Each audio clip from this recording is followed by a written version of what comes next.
will test your soul.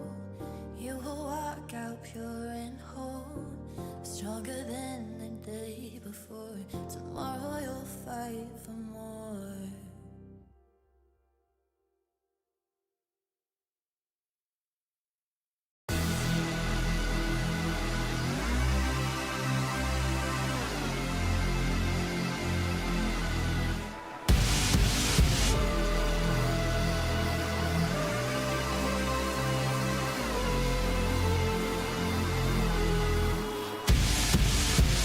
Am I learning my lesson? Never running from wreckage when it's getting too close. A million reasons to turn, a million ways to get burned, and still inside it I go. I'm caught inside the fire again. I'm caught inside the fire again.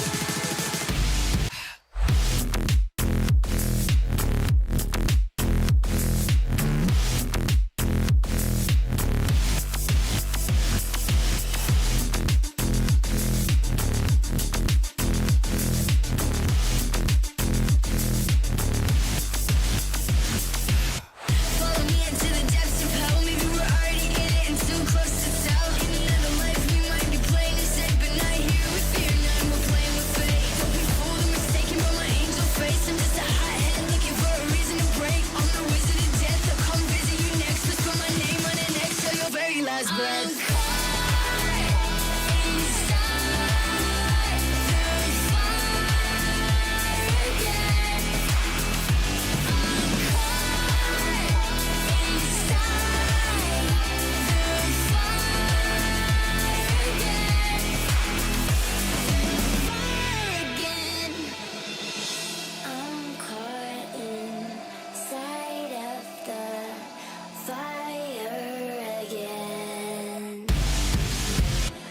I'm caught inside of the fire again.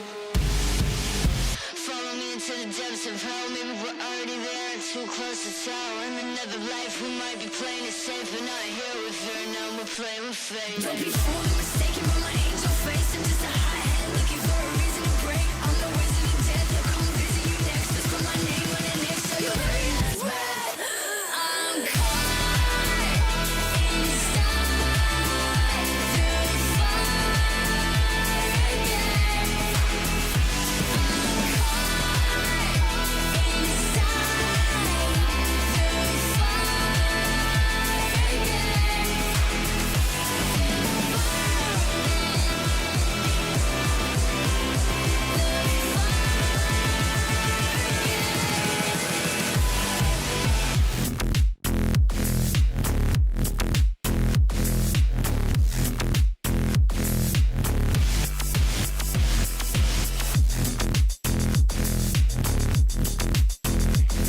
I'm the wizard of death. I'll come visit you next. Whisper my name on an X till your very last. You got that something that all the girls want, all the girls want, all the girls want. Give me that something that all the girls want, all the girls want, all the girls want. You got that something that all the girls want, all the girls want, all the girls want. Give me that something that all the girls want.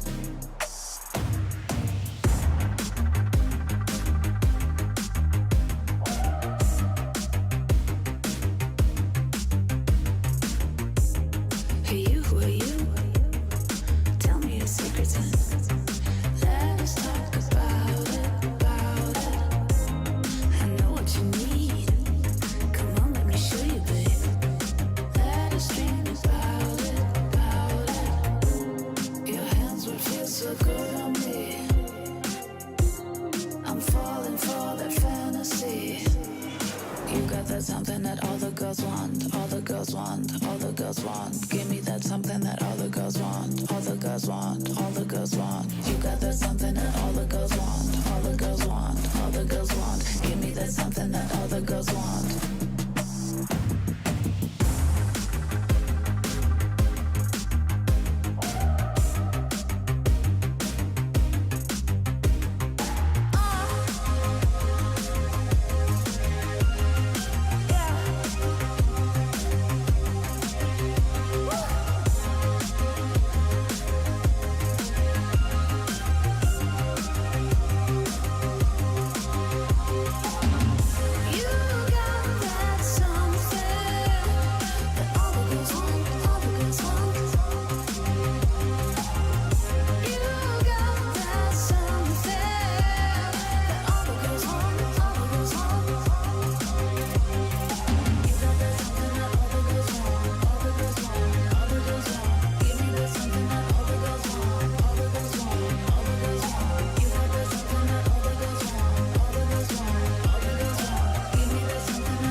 Let me take it for a ride.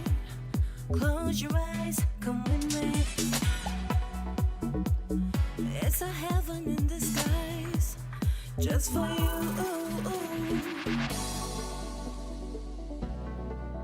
Just for you.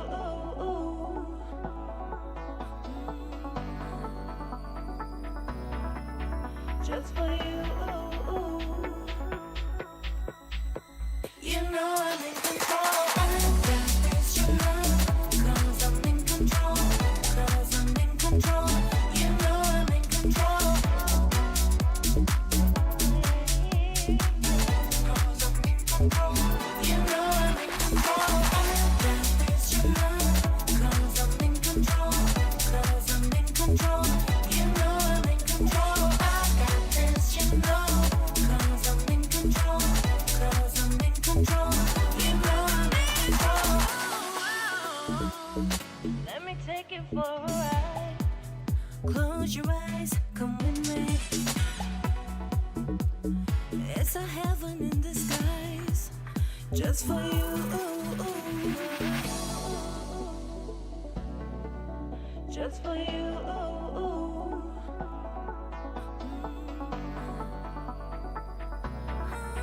Just for you. You know I'm in control. I got this, you know, 'cause I'm in control. 'Cause I'm in control. You know I'm in control. Because I'm in control. You know I'm in control. I got this, you know, 'cause I'm in control. 'Cause I'm in control. You know I'm in control. I got this, you know, 'cause I'm in control. 'Cause I'm in control. You know I'm in control.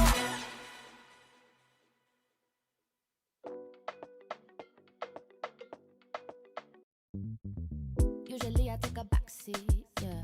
Low key, I'd say I'm discreet and don't wanna put my heart on the line too many times. I've been burned, I bounce back quickly, and with the drama, tell 'em miss me. Won't ever let it go too far, expose my heart, that's risky. Maybe there's just something about the way you stop and stare. Something in those eyes tell me you care. I'm still learning how to trust. So can we keep this between us? I got a reputation to uphold, so don't reach out your hand for me to hold. Don't rush to tell the world that I'm your girl right now, 'cause I might leave swiftly, just based on my history. Been on a take them flights at different side of trouble. Maybe there's just something about the way you stop and stare. Something in those eyes tell me you care. I'm still learning how to trust. So can we keep this between us?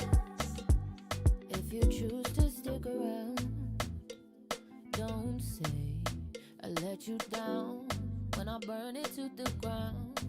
Because I'm still learning how to trust. So can we keep this between us?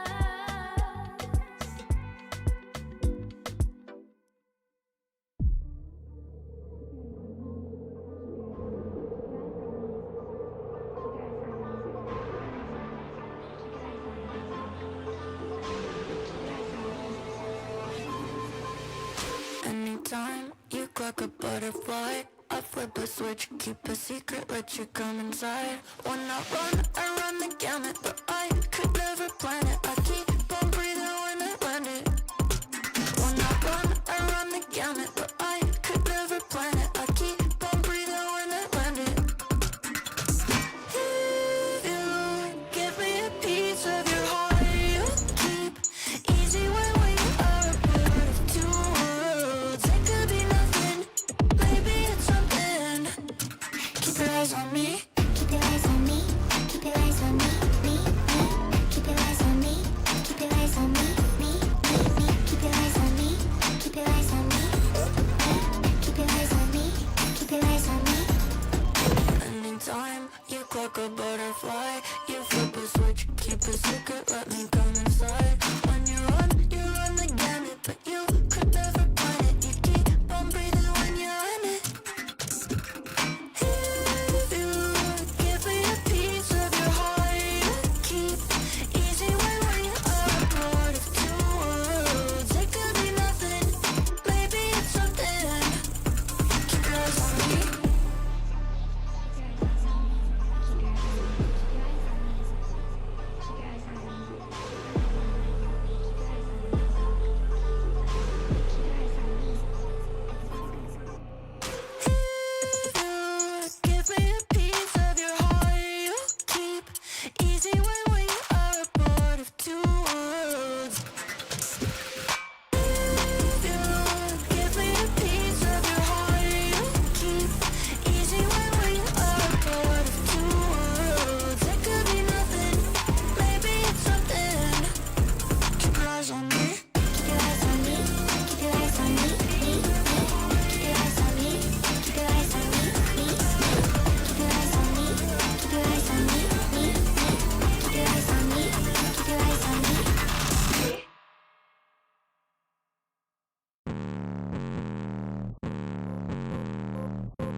Alberto was looking for you, by the way. Really? Yeah, you better get that Okay, quick. I'll go check.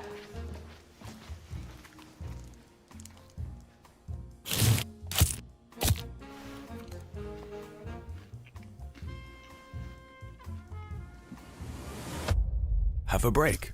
Have a Kit Kat. Tom Biz.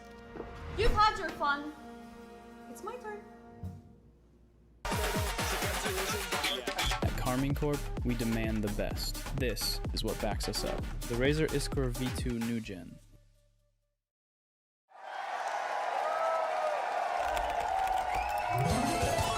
Red Bull gives you wings.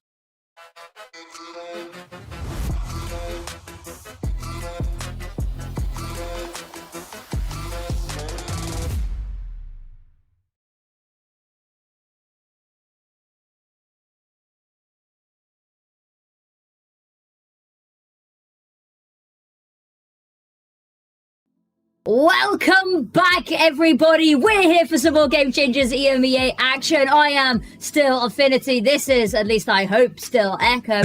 How are you doing since we last spoke yesterday? Pretty good. I mean, honestly, I've just been focused on this game because I think today is going to be such a set of absolute bangers. It's our first elimination day. I was up late just worried about that because we've got to say goodbye to 2 teams today. Don't maybe do it. I don't want to say goodbye to either of them. You're going to have to, Lena. I'm sorry. Do I have to? I'm going on strike. I'm going on strike until we get rid of elimination. But let's actually take a look at the bracket and how we got here. Now, as you can see, ATN eliminated by none other than G2, a fearsome opponent. I think we can all agree on that. And Focus taken down here by Gentle Mates. This really, in my opinion, was kind of the bracket of death, right? Was this G2, ATN, Focus, Mates. And here these 2 teams are. Now, one of them, unfortunately, we will have to say goodbye to. One of them will progress on forward through the lower bracket. Now, the reason the elimination stakes are so high here is because both of these teams need to make it all the way through to the end to qualify for GCC. Nobody can fall short. So every single match here is for survival, for more games to play for the rest of this year. Yeah, because you've got cash cups, but that's about it afterwards, and it all comes down to this. Map 2 is going to or game 2, sorry, is going to also be absolutely incredible. You've got Habosh Babosh versus Twisted Minds, both teams with high expectations coming into the playoffs after the group stages, and well, one of them we're going to say goodbye to as well, so you'll have to stick around for that. But the first up, Focus ATN. This is a story that has been told for years in the Dark region, and very recently, it has been up until promotion relegation, it has been entirely ATN favored. It has indeed. But let's take a look at some of the previous matchups of these teams. We're going to call it BSC, before Sammy and Cabot here. You know, none of this BCAAD, right? It's BSC, sorry. Either way, doesn't really matter. And these are the matches. It'd been ATN after ATN after ATN victory. And there was a focus map taken in EEQ Split 1, but that's it. And you'll notice as well, the grand finals, those were on lands. Those were absolute domination from the side of Alternate Attacks Rupees. When they got on land, they looked entirely comfortable, so happy and ready to win those games. But things changed. Focus had a little bit of a roster switch up. Sammy and Cabot came in, and now the more recent games have been Focus-sided entirely. Lotus, okay, yeah, sure. That went ATN's way in a 13-6, but Focus have managed to come back both in promotion relegation and in this stage and start to take victories against ATN. Exactly, and I think that tells you a little bit about the caliber of players that they have brought on. And I like this. A lot of teams are stuck together, and it's a lot of argument goes on, doesn't it, about whether you want to stick with the players that you have and hope that that consistency you can build up so you're not, you know, continuously starting fresh every new stage. But also, sometimes stagnation is the killer of teams. Focus saw that there was an issue and made these changes. Yeah, they've made the changes. It has improved them so much. And honestly, the whole of the Focus roster.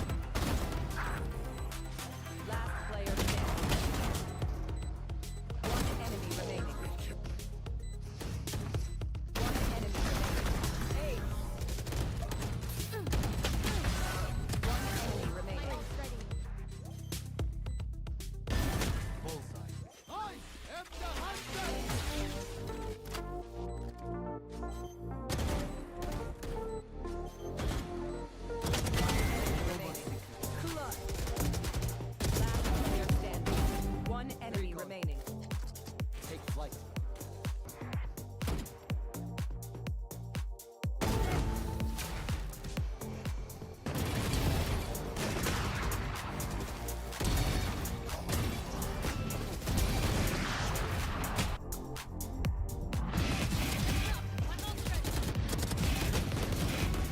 Sammy have still been around GC for a while. Marley and Addy have played with them, they've known them before.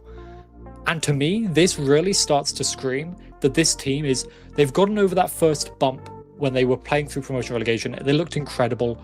Group stage, they almost got first seed. They were so close to locking that in, and it would have been incredible if they had.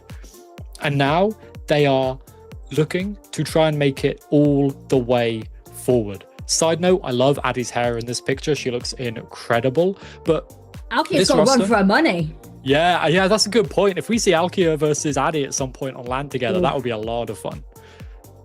This is a lot of people. I know Addy's a player that you speak very highly of when we're having our discussions about players. What makes Addy stand out to you?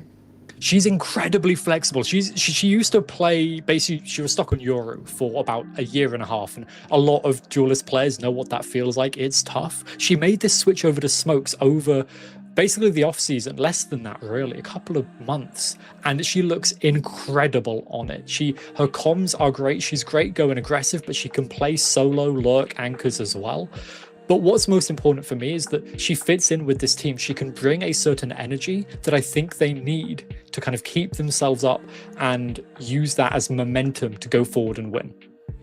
Well, talking of momentum, moving forward and finding new paths and horizons, I got to speak to one of the new players on the team, Cabot. Got an interview just for you guys. I am here with the wonderful Cabot. Now, the turnaround on you joining this team was super quick. If I remember correctly, you were looking for a team and you posted on Twitter that you were LFT on May 30th. And then by June 5th, you'd already joined Focus. You'd posted a little signing gif.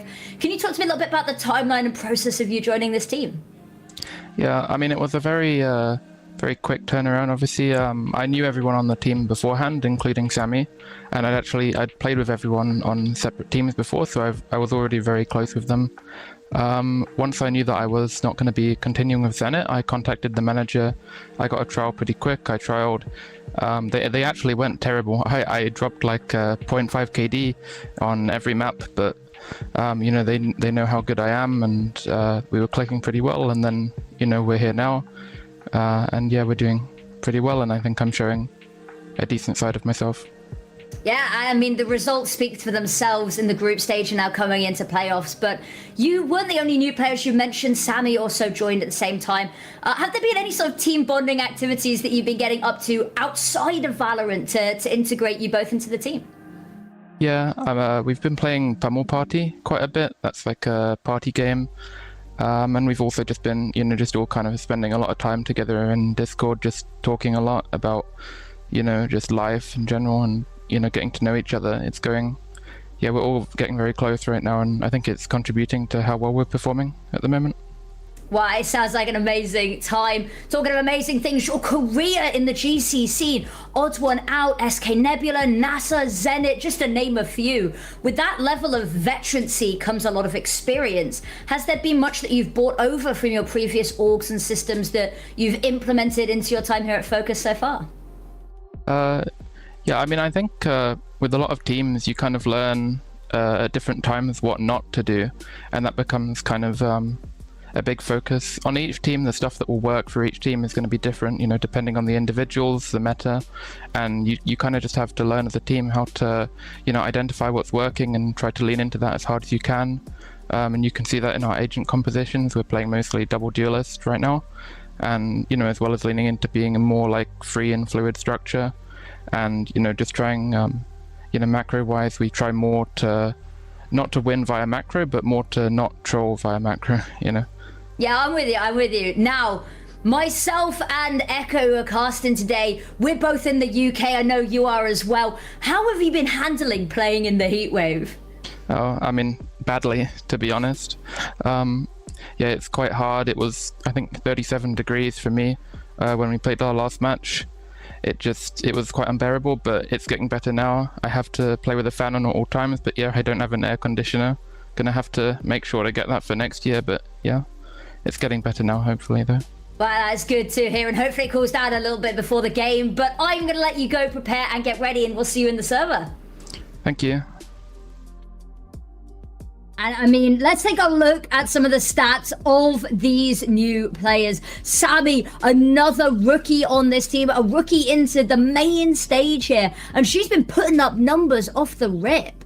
If we didn't have so many other incredible rookies, mostly on Habosh Babosh, I'd be talking to Sammy as the rookie of the stage easily. Sadly, because she came up with so many other rookies, maybe that's a little bit tricky to get to, but she has been absolutely incredible for the Focus roster, coming in mostly on this Phoenix and basically using the space that is created by Star to run it down. She's relatively high up there in the First Bloods, but Star is more often towards the more front of the fights, and Sammy uses that space perfectly to then win those rounds.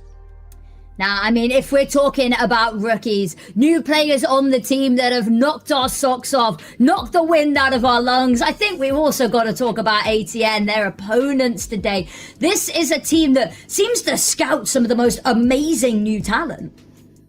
Non-stop, every time. ATN, they know the dark regions so well that they can just pick out who are the next up and comers. It was Celia Gaia's been one of them for a bit as well. Silent Soul, now incredible. She has absolutely popped off this stage. We'll talk a bit more about her later because I want to talk about her a lot. Honestly, she's an incredible player.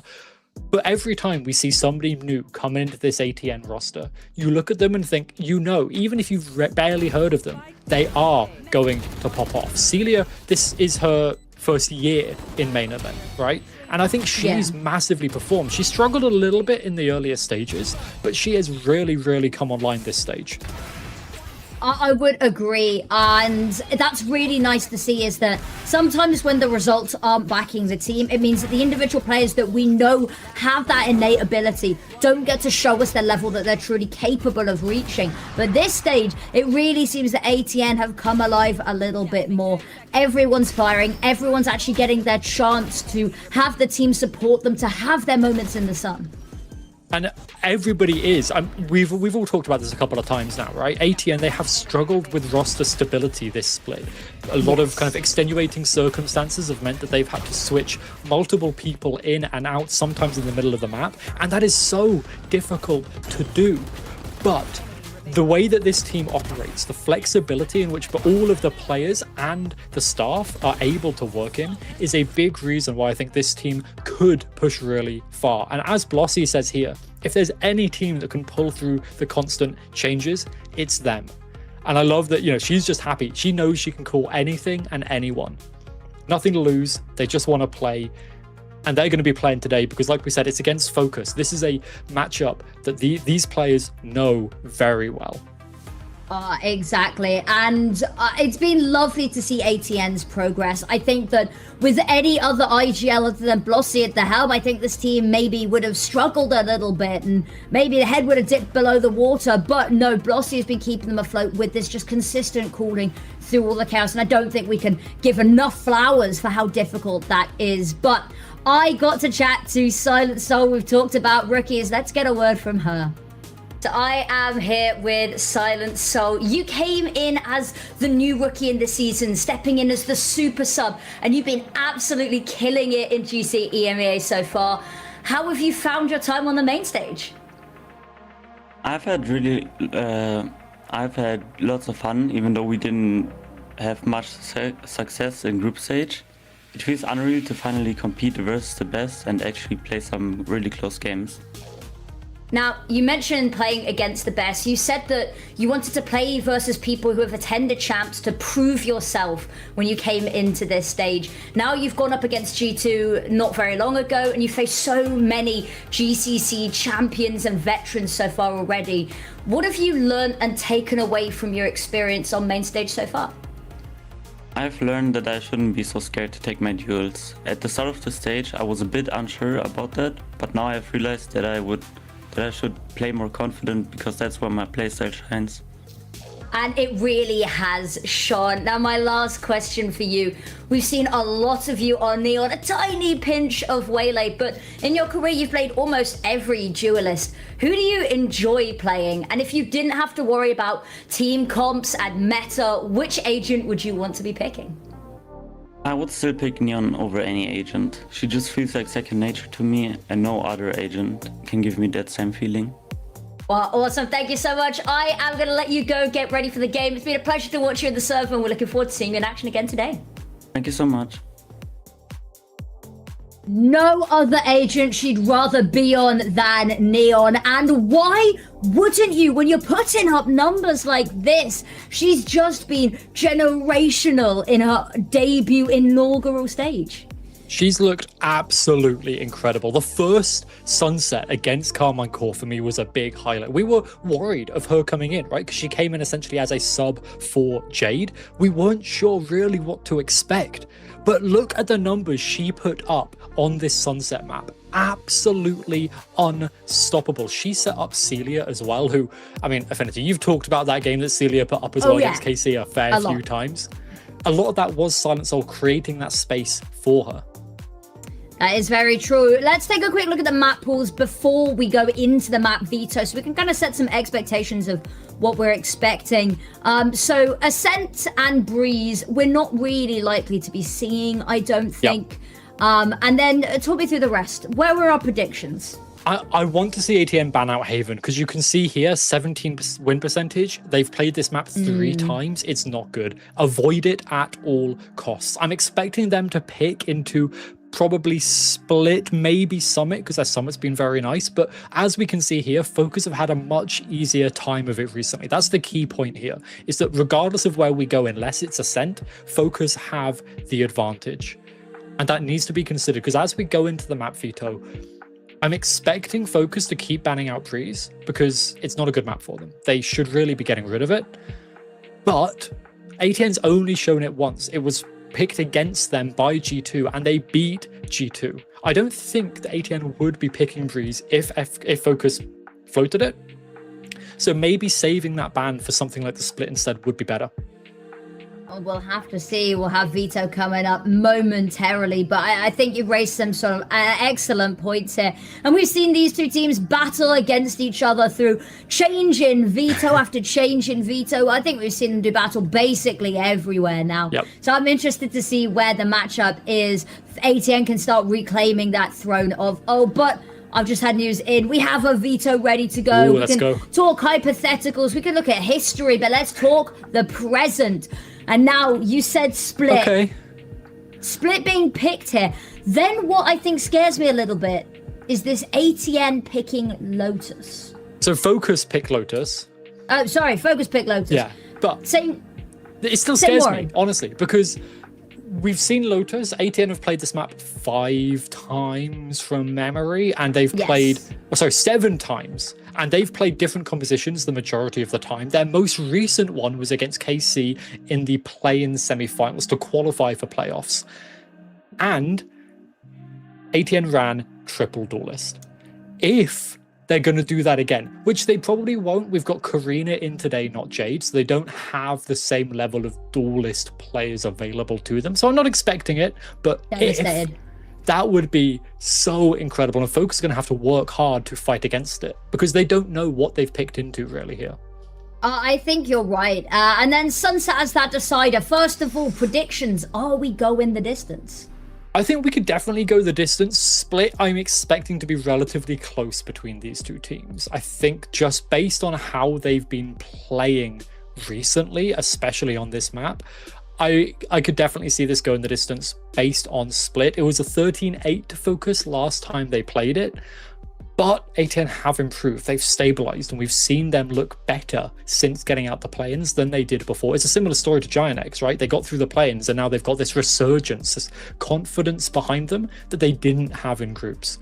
So I'm expecting to see a big improvement here from ATN, but what that improvement is is going to really tell the whole story, because they've played so many different compositions, so many different ways of playing based on who they've had to have. Now they've got their stable roster for this split.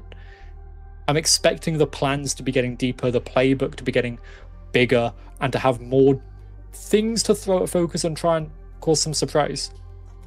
Now, I've heard we've had a slight delay, so I'm going to side tangent a little bit here with the vetoes. I think something that's been a little bit surprising for me is when they announced that Ascent was coming back, I figured that... I know that you were casting back in ye olde year of 23-24, where it seemed like every single series had Ascent in it, and it was either it was somewhere in the veto, almost always. I don't think I had a series that didn't have Ascent in, and now we've got it, and I feel like I just really haven't seen it. But I've been told we managed to get rid of the delay. Doesn't matter that we're not seeing Ascent. Bin it. Let's get on with map number 1. And you're gonna have to tell me what we're seeing here, Echo, if there's anything unusual popping up. Well, already I'm liking what I'm seeing from the side of Focus. This is just how they've been playing it. It allows Star to create so much space that Sammy can come off the back of it and use that space to pop off like she has been. For the side of ATN, this is, in my opinion, one of the more solid compositions. It's very easy to run, right? Its floor is quite simple. You've got the Neon, the Rays. As long as you're trading out, you are happy, and it should work well. The Viper, a very important part of this. I will say, I am a little surprised because we've seen them switch over from the Astra. They were running Astra on this map over to that Omen.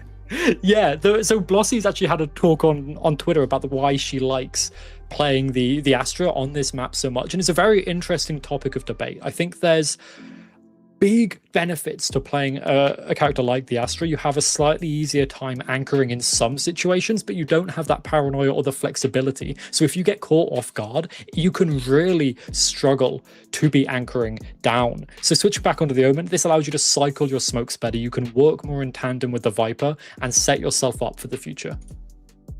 Exactly. Now, let us talk win conditions. Focus's win condition here is keeping those numbers even, playing that trade game, and then winning from there, being able to carry that on further.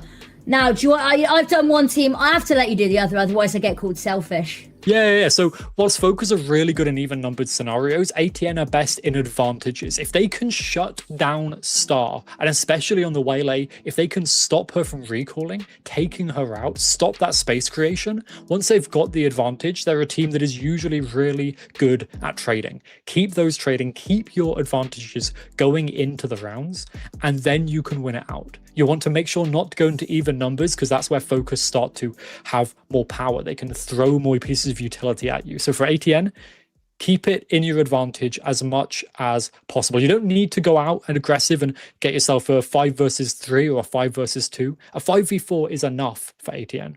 So if they can find that first pick, expect them to be holding back, waiting, pausing, as we're pausing right now, very, very briefly, and using the slight advantage to push back again. And I said it better myself here. Now, pistol rounds. How do we feel either which way about these teams on pistols? Because ATN actually have had surprisingly good, well, I don't want to say luck, and surprisingly good results so far in playoffs with their pistols. Yeah, against J2, I think they were actually pretty solid with it. But to me, looking at the stats at the very least, both of these teams are below 50% in pistols. It's not a strong point for them, which I think, especially coming into this, means that it's much more of a coin toss between the two to make sure that they're winning it, that they are finding this start to the round that is ever so important. Alternate attacks, finding A site. Marley, a little bit of spam has done good damage, but the A site itself is open. Post plant expected. It's going to have to be the post plant. Smoke's already going out there for tower. Blossy pushing on forward, trying to tap round the corner. Paranoia's in hand, waiting for Marley to make her move. CD is going to get caught off guard here. Can she take any down? Oh, it's beautiful for the first two. Sammy, though, does eventually put an end to it. Needs Marley to push on forward to alleviate some of the pressure. But the issue is Marley's being pushed from behind, taken down coldly by Purity. And just Sammy left And the corner flash is good, but Karina completely unblinded, swings out, and ATN secure another pistol. And they're starting to establish themselves as one of the best pistol round teams of this playoffs. I wouldn't say best of the playoffs, but definitely looking solid. I said sure. one of. One of, yeah. You could say maybe top 4, because SK is really the only one in the top 4 currently that aren't very good at pistols. But they do secure themselves that. They get themselves the advantage into this gun round. And most importantly, they stop Focus from building up many ultimates. Sammy got 1 kill, Marley got 1 kill, and that was it. It means that you don't see the snowball that can be so deadly on a map like Split. And now, ATN, bigger guns. They want to play the longer ranges of this map as much as possible. I think another thing to point out, if you haven't been watching ATN, if you haven't had your eyes on Silent Soul, the Ares has kind of become her signature weapon. And, you know, sometimes we see it, Jade Mars used to be the Odin. Rest in peace, the Jade Mar Odin. You'll never stop talking about that. No, I won't. I won't be silenced. Talking aside, Silent Soul has really been loving this Ares, and you'd think usually Neon, they put the buffs in to stop the Neon judges going face first. Hasn't stopped her sliding in with the Ares instead. Oh, hell yeah, if it's working, and it has been, why not continue? And right now, Focus have 2 players lined up towards ramp. This is perfect for Silent Soul if she can find it. Oh, orb goes out. Actually, they're not going to look to spray through this.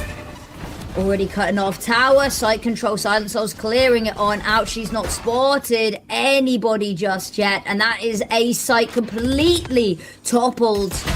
Celia trying to wrap around, try to keep this safe from behind. Unfortunately goes down, but didn't have a weapon to recover. She was just on the sidearm, which means that Focus still a massive uphill battle and no advantage to be netted from the 1-to-1. Karina, there's the tether, goes on out, stops her pushing, allows Blossy to get into position. Nice tag, but it's Purity doing her best work. However, she's not able to escape in time, and Addy and Marley, they pounce. Silence around the corner. They try to jump over the top. She's just spraying round the wall. Has to be careful not to overextend because Marley's here as well, but they're both so low, and that makes them ripe for the picking. ATN take their second round. Great damage, though. They get rid of that pesky Ares, keep the 2 Phantoms, and march on forward. Focus are happy with that. Marley now 3 away from the Nightfall. The first ultimate to cycle up for them most likely. Could be powerful. It's an incredible tool for the retake. And you're probably going to be seeing Focus a lot of the time playing for the retakes towards both sides. They're a very good retake team, so I wouldn't be surprised if that's how they're wanting to lean most of the time on this map. But ATN, they have a good first blood win rate. If they get that first blood, they will be winning the round. Something like 68% of the time, I think it was, on that stat line. But ATN, they've now pushed middle. Cabot, gone out. There we go. 2 players have already managed to get past, but Sammy's on high alert. Oh, and manages to take down both. Purity thought she could get a fast and sneaky one in there, but absolutely not. And now that really cuts off ATN's momentum at its knees. Addy finds one, gets traded on out, but still 1-for-1. You can't be doing that when you're 2 players down. Oh, spike tap. This is good. Try and bait out a push, but Focus are being disciplined. Affinity, look how slow they're playing. They know that it's a bait. They do indeed, and that's what makes them so deadly, is they're not willing to fall for it. Sure, get the extra ult point, we don't care, we're going to take it on the retakes. Sammy goes down, that's a lovely isolation. Now 3 up here in tower, waiting. It's just Blossy in a position to really handle it right now. Spots one head, manages to take one down with her, has whittled it down to a 1 versus 2. Snakebite goes out to try stop them pushing her, make them walk the long way round to go start defusing the spike, but Cabot's still up top. Fight gets isolated. Is she unable to win it out? No, she's not. And that allows Marley to get into position to swing off the back of the contact. Spike gets defused, and Focus have found their first round. They get the first, but it's expensive. That is not a way you want to win that round. Only real shining light is 1 away from the run it back, and you've got the Nightfall online, right? These tools are going to be useful for Focus, but you've got to get into the good position to go for it. Sammy's 2k there was so important as well. If ATN had managed to take control of the defender side spawn, that could have been it. That could have been the round over. The numbers whittling down for the side of ATN is good. A lot of damage done. Full shields having to be rebought here for the Focus side. And now Celia. Viper's Pit online. Only really want to use this if you get to a site. Marley could die here. You want to keep that Nightfall alive. Okay, falling back immediately, as we said, trying to just keep this available for later in the round. Purity stunned on up and the wall goes down. It's a bit of a problem. Silent Soul finds the first, looking to clear through tower. Sammy has other plans, but is temporarily put to a halt there. Mali needs to transfer, but only able to find one. Leaves Addy rolling solo, so far away. Wow. The Viper's pit's being invested against just Addy, and I don't know if that's a bit of a fat finger or whether they are just truly that scared of her clutch potential. They've got a player clearing through mid. This is going to be a matter of timing, able just to sneak on by, but there's no drop down. That's going to be Silent here. So worried about being flanked. Might just want to keep hold of this weapon, to be fair. Upgrades to the Vandal and just going to slink away. The gun drop might have been heard there by Purity, but that is a heavy investment. Addy is a good clutcher, but I don't think she's in the top even 15 of the stage at the moment. Purity's going to try and take the gun out of her hands. Addy back turned. Purity didn't hear anything yet, but could get the back stab. Gun barrel spotted? Yeah. I think you're right. I've just had a look at the stats. She's not quite top 15. So a lot to be drawn out there. Might just have been a bit of a panic response. But ATN get the round, and at the end of the day, that's important. That's what Maybe matters. a little bit overkill, but yeah, it's what matters ultimately. Like, getting themselves set up, they're now sending focus down to an eco round. This is exactly what they want, to keep the momentum rolling. Here on the exit, you can see the difference between Focus and ATN is that fundamentals. The way ATN are fighting and scaling together is so difficult to break apart without pieces of utility. The Focus just didn't have in the right place. They didn't really have a triangle for trade set up. Cabot was alone, and now immediately Purity going in. Only a 1k somehow. I thought would have been taking more down with her. Alas, not meant to be. Star finds one, but immediately falls upon the kill. Spike gets recovered. Loads of time, loads of space to plant wherever they so please. Now, rotates already here in screen, ready to go. Celia's waiting. Orb gets thrown. It's able just to toggle that on and off. Make life so difficult for these players trying to exit screens. They're going to try for it. They've got pistols. Cause damage if you can. Flash goes out. Oh, almost peeked ahead of it, but now it's all worn off. They have to peek again, and nothing left to get round this corner. They just have to use themselves. Human flashbangs, and with Cabot going down, it leaves just Sammy left here. Waiting, hoping maybe to go down to the spike, but given no such mercy. Celia swings, and ATN find their fourth. I wasn't really expecting Focus to be using an ultimate in that round, but they've now had a couple of these for a fair few rounds. I want to see these be expended as ATN is throwing theirs into rounds to make sure they do win. Even if they're up against a 1v3, even if it's an eco, they are going to be using these ults, these tools to confirm the rounds. And now we get a timeout come through. And look at this quote from Blossy. She is confident. She knows her and her team, they are going to be stepping up this playoffs. 5th, 6th, that was their best result yet. If they can get a win here, they equal it. If they can get a win after that, they do better. If they can get to top 4, think of what that does to this team. Exactly. And Blossy just seems to be coming out with so many cold quotes at the moment. I need a calendar. Bangers. 365 days of Blossy motivation. We can I think make that that's happen. what I need. I think we need to make that a thing. Yeah, no, we'll talk to her after the series. I mean, if they keep up like this, we very well may to. That's true. Already looking ahead to the interview. I like Focus taking a time out here because it has been a rough start for them. They've got a couple of these ultimates online and a couple more on the way. So it's about how you manage these to get the most out of them into the next sort of set of rounds. Yeah, build a plan, execute the plan. We did hear from Cabot that this team likes to be relatively free-flowing, right? They like to kind of, I don't want to say whimsy, but they like to kind of go with the flow a little bit more than a lot of teams who are more structured. But still, having a plan and then being able to execute it is something you know that these players can do. And now ATN, they've prodded and poked towards A. They're still waiting outside. They've got 3 players waiting. Here we go. Start on the other side. Can hear all of this going on. There's the stun going on out. Oh, has to expend so much to get out, and she doesn't even manage that. Silent Souls finds a first. We talked about her on the opening kill, setting the rest of the team up for success. And there's another opening pick that's just gone unanswered more than anything. And you Flash know around the corner. Ooh, Flash comes on out. Samey's going to find the pick, but forces Purity back, actually makes them reevaluate. This is exactly what happens. If ATN get that first blood, they then sometimes give it up like that. They didn't need to be standing there ready for the flash. And now Blossy alone, Addy gets the trade. The run it back doesn't find anything yet for Focus, but they're set up for this retake very quickly. Celia's been a menace on this angle, playing this corner and stalling them, but this time she needs to step up when there's not many people left to help her. Paranoia and Nightfall come on out. Celia's found the first round the corner. Karina gets one more. Now it has to be Celia all on her. The 1v1. Mali knows where she was. Ring around the corner. Now Celia knows as well. It's just a matter of chipping away at the other.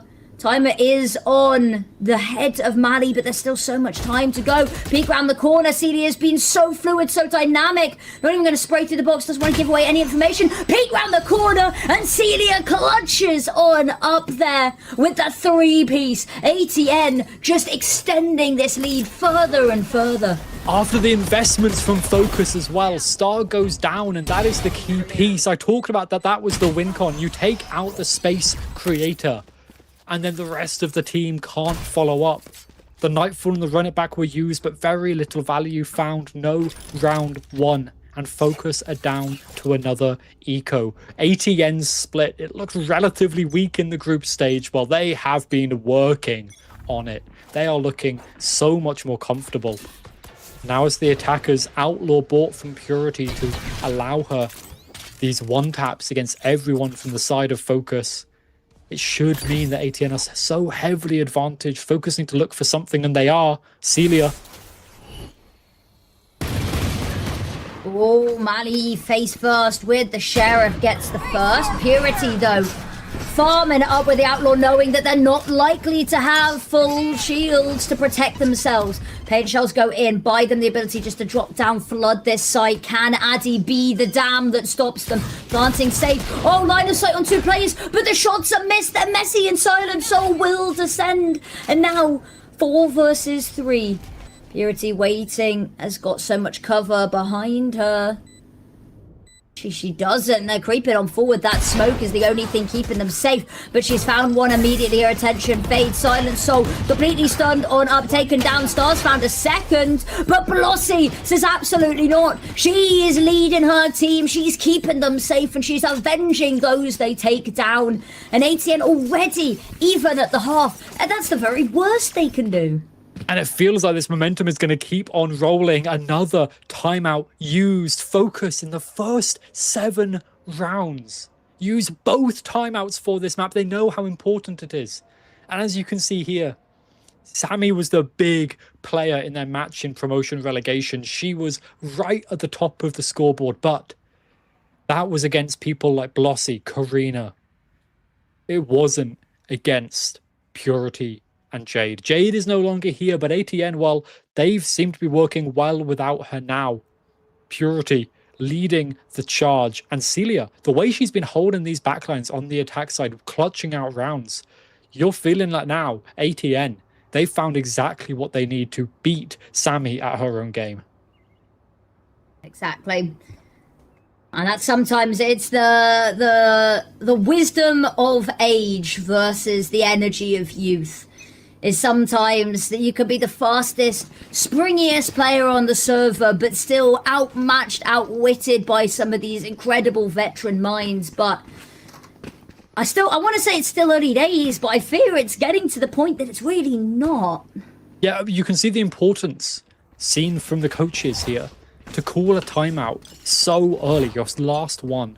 Going into round 8. It's important. This is not early days, and Focus need to find something. A nice little combo piece, sees and an aid, but Silent Soul just about survives. Ooh, lucky to not even take any damage from that, but it has immediately killed their momentum in its track. Now we see pushing on forward into Garage. We've got a line of sight. Perfect adjustment. The season of the ops. Yeah. Is it? I mean, when they wrote the song about Season of the Sticks, I think it was just a big long boomstick that they were on about here. It does look like a stick. It does look a little bit like a stick. Cabot's going to invest the Viper's Pit early after that one pick in Garage, and it's a good call. Cabot punishes her on the slide out. Stars found another one. Now pushing on out of her own smoke. Sammy's found both of them, and they've shot this down. They run through ATN through the Viper's Pit. Now it goes down, but they don't need it anymore. Only Karina's even left. Oh, she can't even find anything. Marley shuts down her opposing number. The Viper's Pit was really nice timing there from Cabot, utilizing Addie's death and the timing of that to perfection. She was so ready as well. She knew Silencer was going to be sliding in. Look, she walked forward so that Silencer would be not even seeing her through the side of her vision, so she could shut her down and out. And now Addie got taken down by an op last round. Now she's taken the fight back. And her operator is very good. She's one of 4 players on this roster that has held the op this stage. She's got the least, other than Marley, for focus, but you know that she's good at it. Exactly. One of those constants in life that you can always trust. Now, undeterred by the massacre in B that led to their downfall, Blossy's looking to still take some space, hold some space in towards B as the rest of the team pushes up through mid. Slowly but surely. Stall utility goes out to stop them taking early control because Focus knows they have no eyes on mid right now. Yeah, they've pushed back really far early in the round. This is a good advantage for ATN for the rest of it. And as they look, they know that they can peek anywhere they want. And with Blossy going down, you know this is going to A. But there's 3 members of Focus there. Oh, a lot of noise being made there. And Sammy's going to have heard it. Waiting for the peak on up. They've even called over Star to be ready. Oh, and go guns out. Still on the ropes, I fear. Might have been a little bit of an accident. Cabot, jump peeking. Actually just going to fall back. Here's the paint shells come over, and that's enough information for her to work with. Let them have the space. You know that you've got a huge numbers advantage. Don't lose this. Don't waste it. Now Addie set up again for another op kill here. Sammy shuts down Celia. It's just down to this B site. Addie misses the first timing, the moment. She looks again. Okay. Oh, adjustment needs to come on through. Karina's found one that might actually give them the ability to plant here. Purity holds on, whittling them down, at least making this a winnable situation now. And Purity's able to post up in Garage, ready for a little bit more. Karina's cleared so much space in back alley, allows her to go take this control. Now the difficulty is going to be immediately Maddie has pushed up into this, but she's been taken down. Now the converging pass is alerted to where both of these players are. Oh, Purity manages to get your back out in time, and there's the showstopper online. Fires it into the corner. Somehow it doesn't take down Sammy. And now it's just Karina. Swings out. And this is the mother of all comebacks in the round. ATN up to 7. 2 versus 5. I'm blown away. 2 versus 5. That's the second we've seen. That is crazy for that to happen. ATN's win rate when they lose the first player is 20%. Just when they lose 1. Let alone when they're down 3 members. Can we just talk about how Sammy doesn't die there? Hashtag justice for Purity. Justice for... I mean, she... Look, ATN won the round. I'm sure she's not that upset. Look, results are their own little beast, okay? Now Focus, they've got to buy up at the very least. A judge for Cabot over towards mid, trying to shut down anything there. But all of ATN are pushing towards Addie. She's died first an awful lot already. Here we go. Oh, spotted out. Has to immediately jump out of the way. And this is the heat that ATN is putting up with. But Sammy, ever the diligent bodyguard, finds 1, 2, 3. Addie's chipped on in. And now they see Blossy jumping around the corner.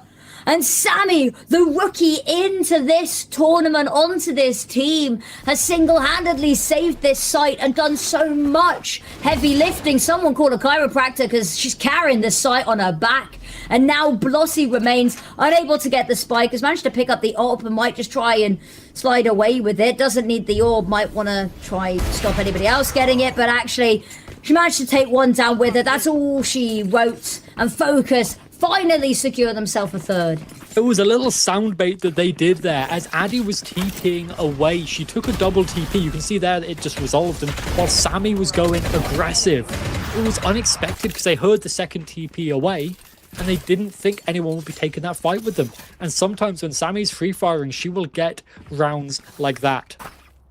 But Now, focus, a little bit of stabilization, a little bit of breathing room. Ultimates are plenty for ATN. They have been cycling these so well, whereas for focus, they've just got from the shadows, but they got the op on star. It's on the right place towards A. Silent Soul's running through the fire and the flames, proverbially and literally goes down. Cab against one. Blossy again with the crazy TPs. Sees her opponent face first, chooses not to cancel, goes down because of it an ATN. I don't want to use the word sloppy, but that's what it's starting to feel like. It feels overconfident.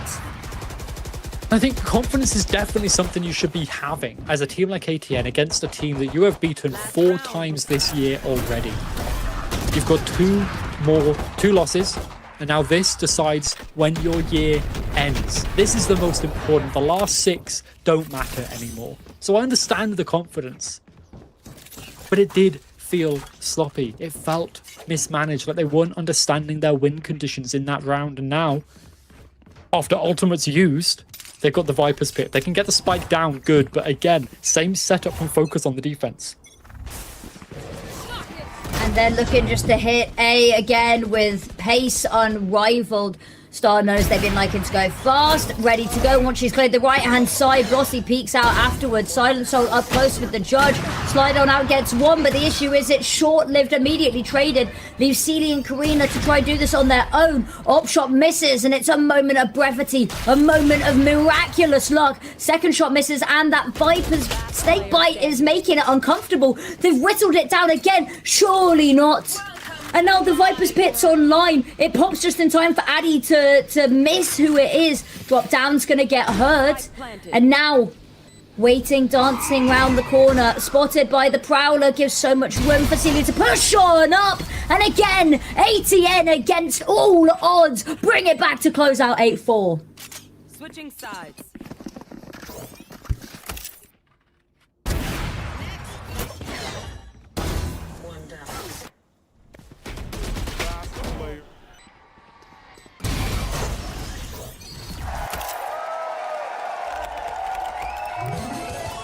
Red Bull gives you wings.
After 2 miraculous 2v5s, we find ATN up by 4 rounds at the half. And while they took the first pistol, can they take the next to extend this lead? Focus. It comes down to this. I want to see a moment of revitalization. Revitalization is exactly the word for this situation. A focus down in rounds, a low pistol win rate, slightly lower than ATN, 1% lower, in fact. And only really one player for focus that has been popping off consistently. Meanwhile, for ATN, they've got numbers across the board. They're feeling confident. Celia's just swinging mid by herself. And that's exactly where focus are going. She's going to be caught out by the flash, but just survives. Orb up to protect her and slow down Focus's advance. Marley alone with the spike, and she's aggressive. Smoke comes out from the opponents that actually might be a bit of a grace for her. But no, as they put a smoke even further forward, looks like they want to continue fighting this. Prowler goes on out. Now, we have seen Karina called over, corralled into helping. Can hear all of this commotion. Celia falling back, luring them in, waiting for this opportunity for Karina to peek on out. And there we go. Spike gets dropped. They have to go back and retrieve this, go back and fight this. Prowler goes on out fully blind, but Sammy peeks on out, always the savior of this team, to stop that refrag, to stop that being a 2K, and to, well, retrieve the Spike, quite honestly. And now in a 4 versus 4, Focus are kind of split across the map. Look at where their players are. More for ATN, Purity on the flank, looking for something. Cabot sees her first, and the Sheriff has the advantage. And now B-site is open. ATN, a full retake. 3 versus 4. And it's planted open because Focus have all control of Heaven. Why wouldn't you? Makes it so uncomfortable for ATN to try get away with anything sneaky. They have to do everything, clear everyone out to defuse this. Addy tucked into the corner, waiting. Can hear all of her teammates jumping around, but not a lick of information from ATN. Heads have been spotted. Sammy's found yet another pick here. Silent Soul's making no attempt to conceal herself anymore. Has to isolate so many fights. Star peeks on out. Sammy with her third. And Focus have gone and done it. They've taken an important pistol round. Off the back of Sammy once again. She's so good. She's so consistent. She's got a Phantom coming into this round. She's going to want to keep on rolling like she has been before. Pseudo FPX buy from Focus. They're leaning into this to try and snowball because they know that it's so important that they win. Not just this round, but round 15, get 16 against an eco. They need this economy to build. But there's a vulnerability here. There's a weakness. Two sidearms, sorry. Purity. Star looking for the first, should find it, can back off, and now the rest of the team follows up. All ready to go, and that puts the run it back over halfway to where it needs to be. Purity's waiting. Here's this orb just taken, toyed with. Prowler clears out to the right. Not heard anything. They do still have to clear this. Oh, they haven't. There's the first, but luckily shut down before it can get too sticky there. Goodstone comes on out, but unfortunately Silent Soul falls before, well, it stops them at all. And now we can see the site completely sold to Focus. ATN, nothing much they've really got in the bank to be able to bring this back with. Addy's TP there was so crucial, breaking past that choke to enable her to fight, despite the stun from the Neon coming out towards the main players. Exactly what was needed in the moment. The Guardian ringing true for her. And now ATN don't want to give over any more ult orbs. You can see they're scared, and yeah, Sammy's going hunting. She's got the Marshal to run it down, look for the run it back, but ATN are trying to dodge, dance away from her. They don't want to feed it to her. That horn going out means they know exactly where it is. Get Sammy in position to punish them as they, well, try and go down to the spike. Sammy says absolutely not. Getting all of the ult points that she can. Goes down to the spike herself, and that means she is now 1 away from the run it back and Focus. Well, that conversion means that they're now only 2 rounds behind ATN. What looked like a chasm of a gap. Now nothing but a pothole. And especially with the guns that they were able to buy up into this round. Look at that, a full arsenal of rifles, a Guardian, their lowest weapon. The run it back 1 away. And ATN, they've got no ultimates anywhere near. They've barely found kills in these rounds. This half. They've got the rifles, they've got the light shields. That's all that matters. Now it depends on how well Focus can find this. Can they get the run it back, or can they find advantages through the trading, through the numbers? Well, we said that is what they needed. That was their win condition. Now, they're not able to find the orb. In fact, actually, ATN had put a lot of effort into stopping them getting it. It's good. ATN know their win cons. They also know their loss cons. They know that this run it back could be the death of them. It's not worth to let it go. But I'm now worried about these 2 ATN players holding towards ramp because, oh, I thought they were going to get wrapped on, but Focus are just going to group up as a 5 towards A main and push as a group. ATN have to reclear B main, but it's a bit late in the round.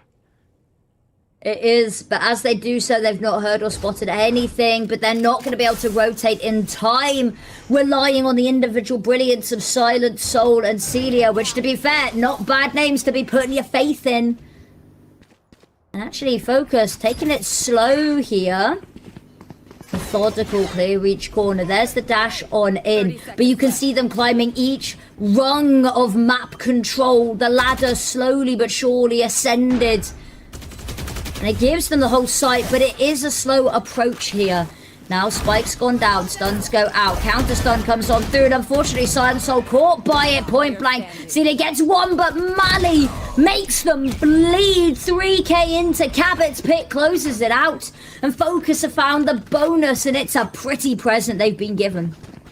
I don't even like calling it a bonus at this point because they had so much good guns. They had the ultimate, and now they're building up towards the convergent paths. They won't have it this round unless Star can pull something special off, but they will have it in the next.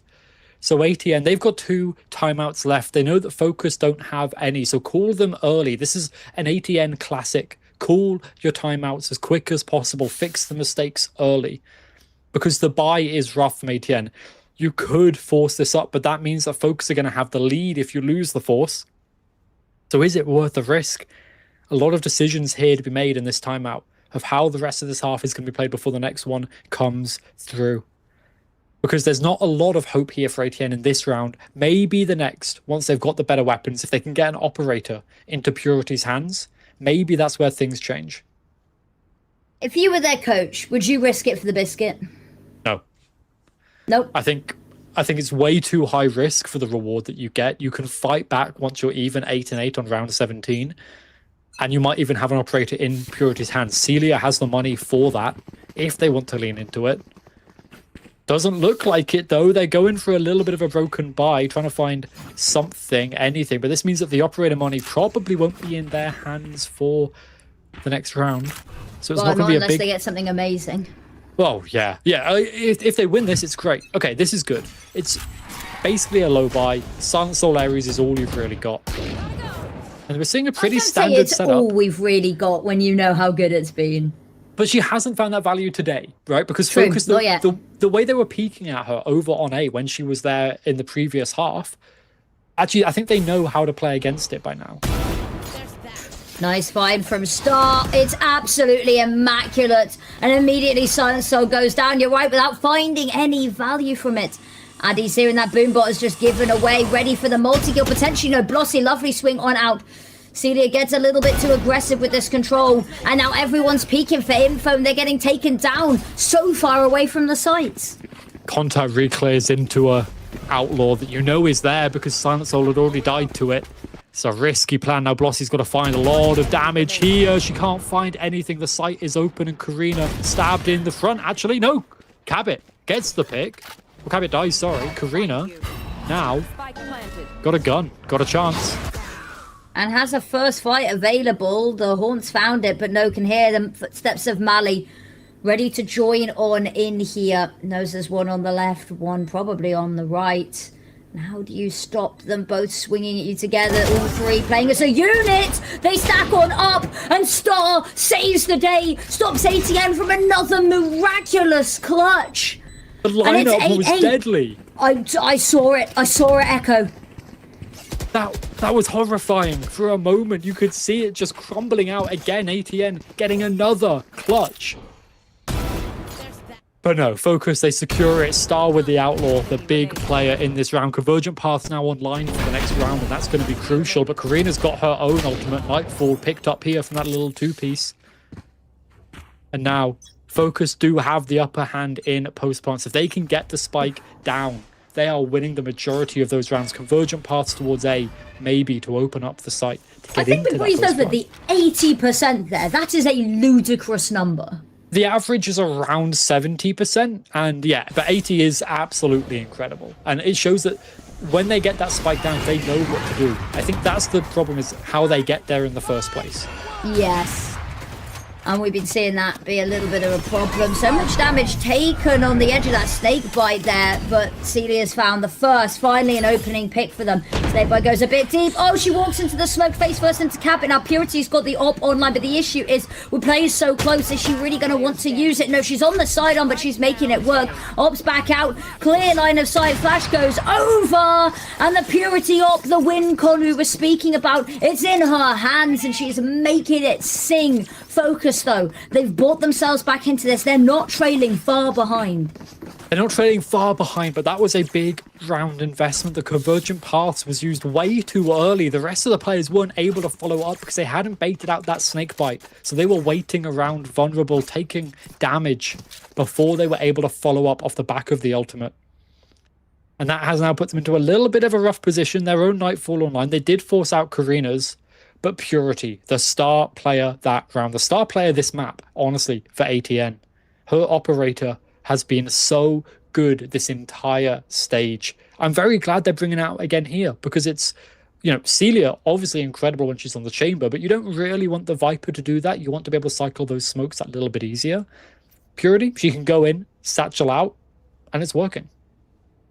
I would say it feels like it's been a little bit of a rough game individually from Blossy, caught out alone a lot of times and taken down just by the swarms, which hurts to see because she can be so impactful. But they've done a really good job at putting her on the bench. However, the call-in from the bench has been pretty good.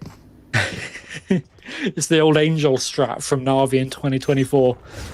You can see all POVs and switch between them. Why wouldn't you? Yeah, send your IGL to the death and then you work it out from there. It's fine. A little bit unfortunate when the IGL's on smokes, though. That's quite an important role to keep alive. Yes, that is a good point. Well presented. Whoa. Star. Oh, the bait and switch for Purity is perfection. Orb hasn't been secured. Now they're looking to clear in towards mid. Now there's no immediate danger. Slansol's got a bit of a, let's say, fair hold on the situation. But once again, Star falls first. This is the big thing for ATN to do. If you can take down that space creation, especially now focusing on the attack side, they lose all of their bursts through the chokes. They have to rely on run and gun, not crosshair displacement with the waylay dashing in. And now that's going to be a little bit trickier for this execute, as ATN have a good hold over here. Probably looking to play the retake, but if they can cause more damage, it sets them up nicely. Here we go, Karina waiting, going for a peek, potentially no, chooses to tuck into the corner there. Waiting around the side, spots a gun barrel, does she want to hunt for it? No, can hear Addie's footsteps over in towards main still, knows that she's not alone if she swings this. Cabot actually using this chance to jump on up. Back's not quite turned because there's two of them here. Good trade comes on through. Numbers advantage still on the side of ATN. Nightfall's dragged on out. CD is good for one. Addy needs something beautiful. And Purity sent another nuke face first into Mali. ATN reaching double digits now. And actually going to throw a celebratory paint shell. Why not? Throw the fireworks up and watch them glow. As ATN really are, the retakes are looking solid for them here as well. They're fully taking control of ramp, wrapping around and coming through these three separate chokeholds once Addy is dealt with. They're understanding how to come back in, but now they've got more retakes probably needed as we build up towards another run it back. As we build up towards Cabot's Viper's Pit, those retakes are going to get harder and harder. ATN perched up something aggressive towards A, maybe trying to catch Cabot by herself. See, very deep smoke there. Purity off the rip finds one, and it's a egregious shot. You don't even see it happen. You feel it though. Blossy, we talked about it. Rough time individually because she's been isolated a lot, but this time she has silent souls. Oh, the Prowler misses.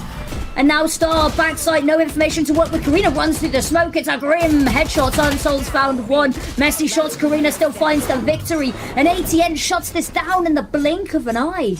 Executing back onto the site whilst Focus are trying to advance, trying to scale. They weren't watching for all of the lines that alternate attacks rubies could come through. And Karina, the little bit of a micro there as well was gorgeous. Throwing the horn and waiting for the exact moment it was getting broken to swing.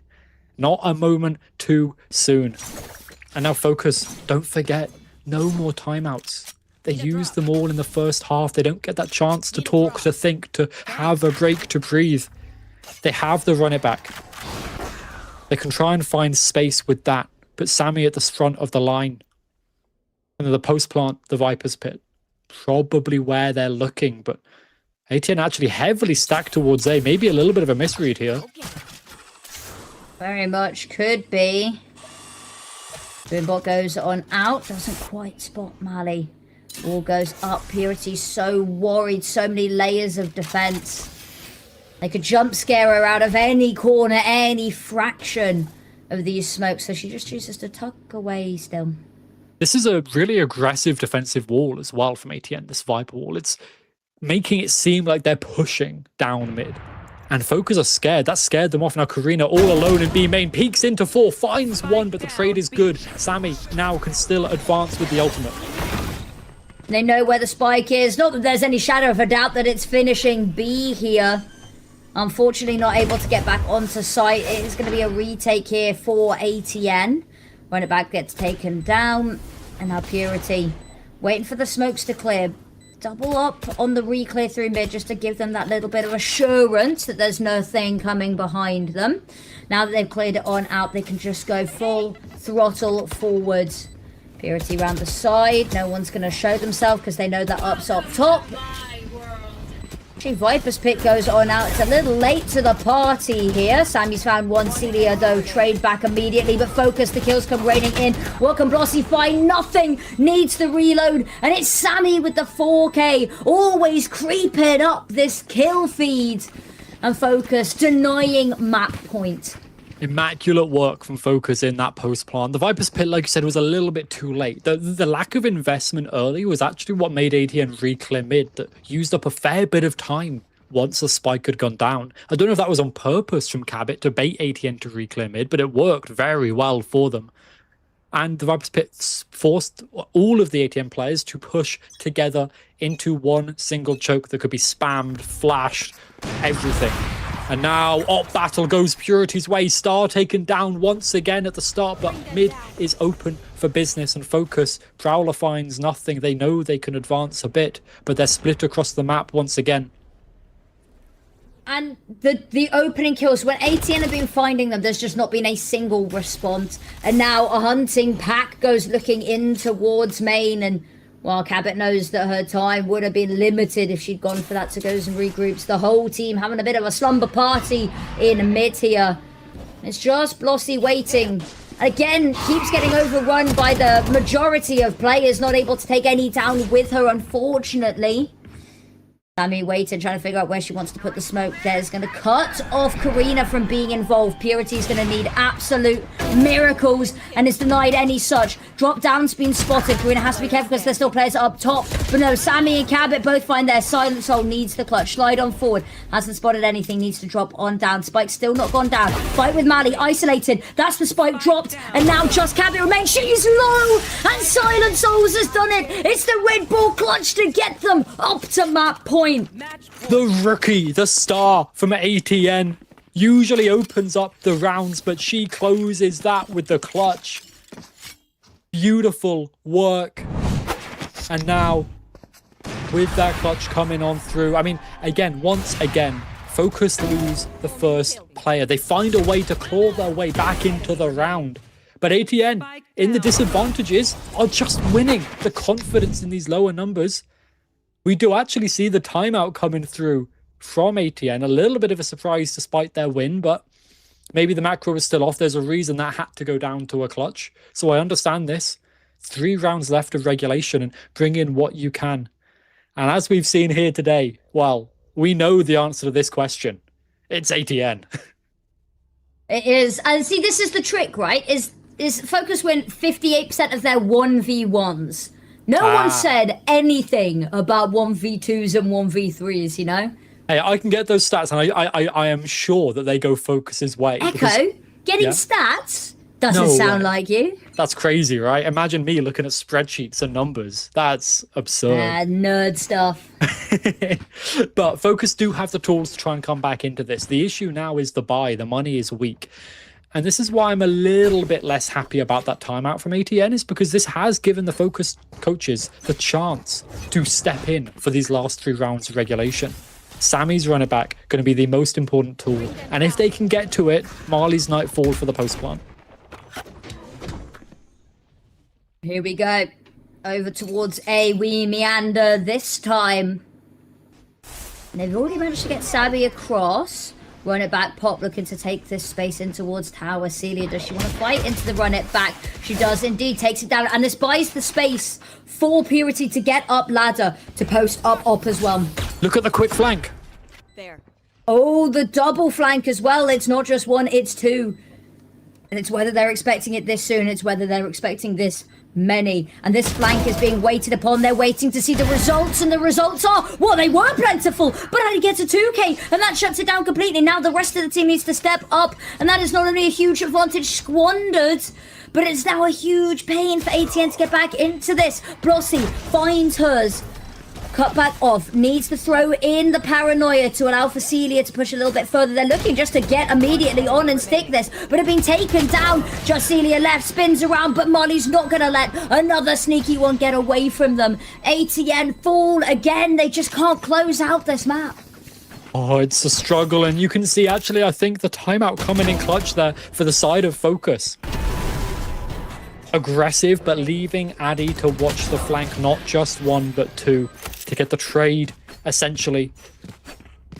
And has now set them up to start to snowball this back. Purity's invested into the op. Okay, good. She's sold that. It's a broken buy for ATN. We're going to be going all the way unless ATN can pull something special out of the bag here. Because they're going to need to, with these weaker weapons, with only really Silent Soul's ult is a big, powerful one this round. I don't want to see Blossy doing any more aggressive ones again. I'm with you there. I think Blossy, amazing player, amazing IGL, but has been not in situations where the fights have been particularly winnable. Sammy, a lot of tapping away in mid, showing that presence, not as scared, not afraid to have their names known, have their sounds heard, and now they cut noise, but there's so many eyes waiting here, all waiting to pounce out here. Miley gets one, immediately overdrive pop, voice line doesn't even finish, and Silent Souls is dead. And now what more can ATN even put together with this? I mean, Blossy's gone back to check site, Purity's in garage, but it's about to be overrun. Splash around the corner, sticks around for a little bit longer than I'd be wanting to, goes for the repeat, has only found one. 2v4, stranger things have happened, but there's no weapons online. The Guardian shots just miss, but it's magnetically dodging heads. And now Celia left. There's somebody right down beneath her. Addy fires upwards and Focus aim upwards. One round away from taking us to overtime. Regulation now up. One more round before overtime comes in. No timeouts. No pauses. Not a second to breathe. And only the Omen ult's online. We're pretty much even across the board. The big difference is Purity's gone for the glass cannon operator. A risk.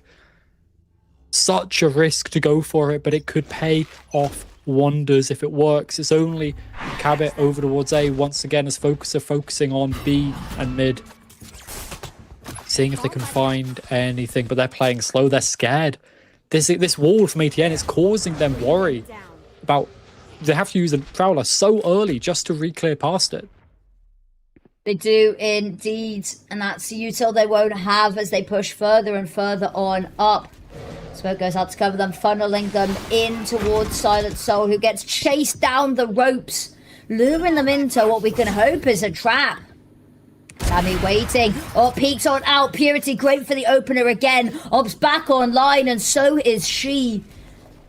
Smoke goes out, covers them as they push on forward, but that's so much util use and they haven't even got onto site yet.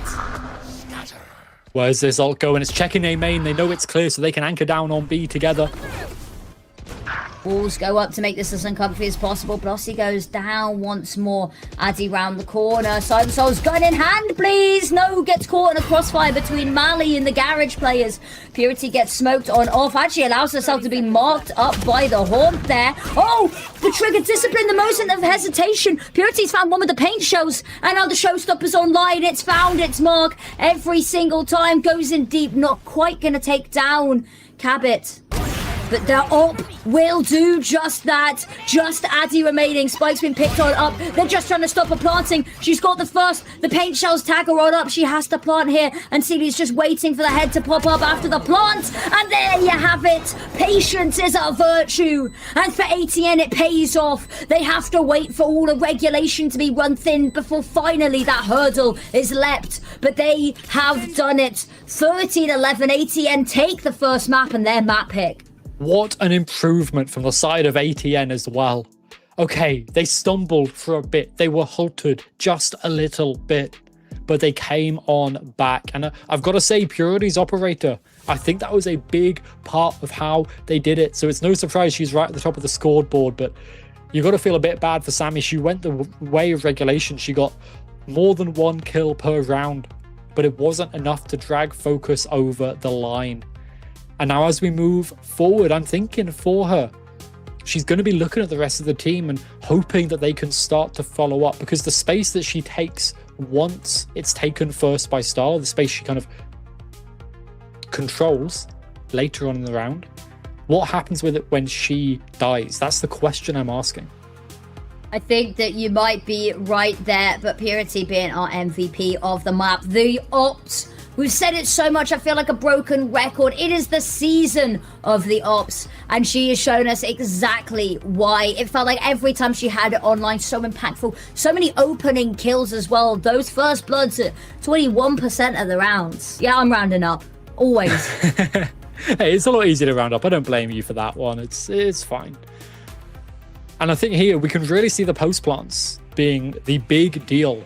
Retakes are tricky, especially on this map if you don't have ultimates. Focus, yeah, they crumbled a little bit more than they usually do, as ATN were able to get back in once Focus had planted the spike. But the biggest deal for me, it says 1 clutch, but we all know that there was so many clutch moments here from the ATN members, and I'm now thinking, as we head on to Lotus, can you rely on that to be what carries you through a map? Because if they'd lost those 2v5s, they would have lost the map. I think you might be right. I think there were 2 2v5s. It was one of them a 2v4. I'm not sure. Either which way, they were remarkable. Yeah. And now we head on to Lotus, where ATN gets to pick the side they're starting on. They've actually chosen to start on defensive. I don't blame them. I think they can get set up very nicely, and it enables them to really just play off the back of their Vice, right? If you're focused, you're leaning into the Vice to stall out ATN when they're attacking. You don't know exactly what they're playing, but you imagine Silent Soul will be on the Neon. And if you can slow her down, take her legs off before she gets into sight itself, well, that's half of the job done. Exactly. And well, I mean, for ATN, half the job's already done. Can they close it out in 2 maps? Well, that will be all to see coming up very soon. Lotus is just on the horizon. You won't want to miss it. So make sure you're back here in a couple of minutes' time for map number 2.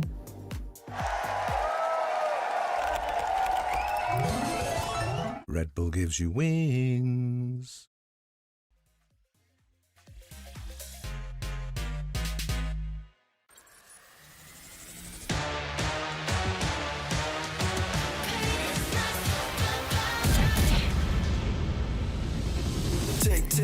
문을 차고 있죠. 이건 데자부 이미 와본 걸까. 내 성공을 전부 담긴 그릇이 작아. I can't lose 점수 그건 의미 없는 숫자. 내 열의 top 10 거는 식당.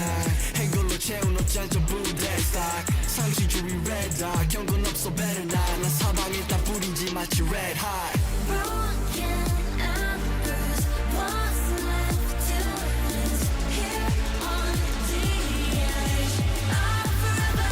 I'll never bleed, I'll never fight, bleed or sacrifice, fight until the final hour.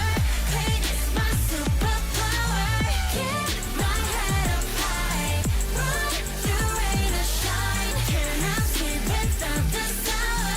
Pain is my superpower.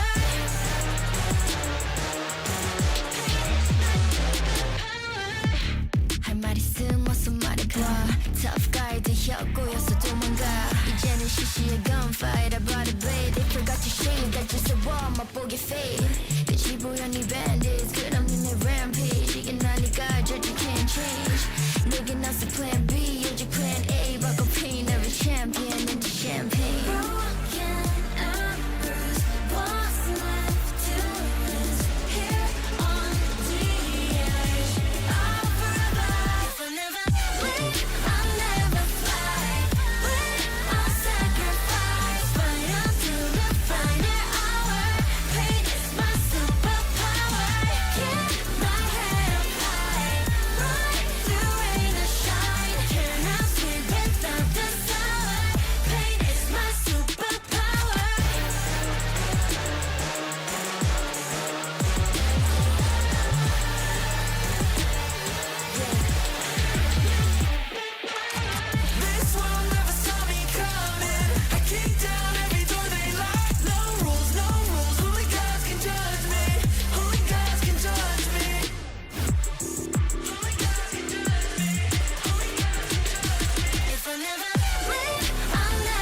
An absolutely explosive map number 1, and now we have Lotus and, well, potentially even Sunset's going after this. Echo, talk me through Lotus. Are the win conditions the same, or has map 1 tainted our opinions that we came into the series with? I think I'm going to hold off on my win conditions for ATN until we've seen the composition. That's really it, right? For Focus, it's the same thing. They are good in advantage, obviously, and equal scenarios. They are very often winning their 4v4s, 3v3s. That's where they look really comfortable, actually, because I think in a team that has a lot of good commers, and we've heard that a lot of these players do comm in the mid round, it can get cluttered when you've got too many people alive. So I think Focus, when they're in those lower numbers, actually do pretty well in the 3v3s, 2v2s. But ATN have looked on fire in the clutches, on fire in the disadvantages, which is a place we're not used to seeing them be good at. And Lotus, well, that's also a place we're not used to seeing them be good at, because it has been abysmal for them. Before they played and won against KC in play-ins, they lost this map 6 times in a row this stage. And a lot of them were, 13-2s, 13-4s, 13-3s. Not comfortable losses. They switched up to the triple duelist comp. I know you were upset that we didn't get to cast it. I'm devastated that I haven't had to cast this. Maybe we do now. I know you said earlier Jade's not here, so it's unlikely. Yes. But also, I think that, I think it just worked. From the fact that it worked was crazy. I think it was also, from a side note, we're breaking the fourth wall a little bit. It was a good PR move as well. I mean, everyone's talking about the triple duelist, the Reigners coming out. It's crazy. I love it, right? And Purity was just so, unburdened, just being able to run it down and having a team that was running it down. But we'll find out. I doubt that we'll see it, but I keep my fingers crossed, and you guys keep your fingers crossed with me. But we're going into the Agent Select, and we will find out what they are playing here. And no triple duelist in sight. I like this though, actually. This is a composition we haven't seen from ATN. This is the 5th composition that they have put forward this map, this stage. Yes. And that amount of changes in 7 times or 8 times of playing it now does make me a little bit uncomfortable. However, as my producer is shouting in chat right now, Celia, Chamber. This is the win condition for Sunset. This now becomes, for me, the win condition on this map here.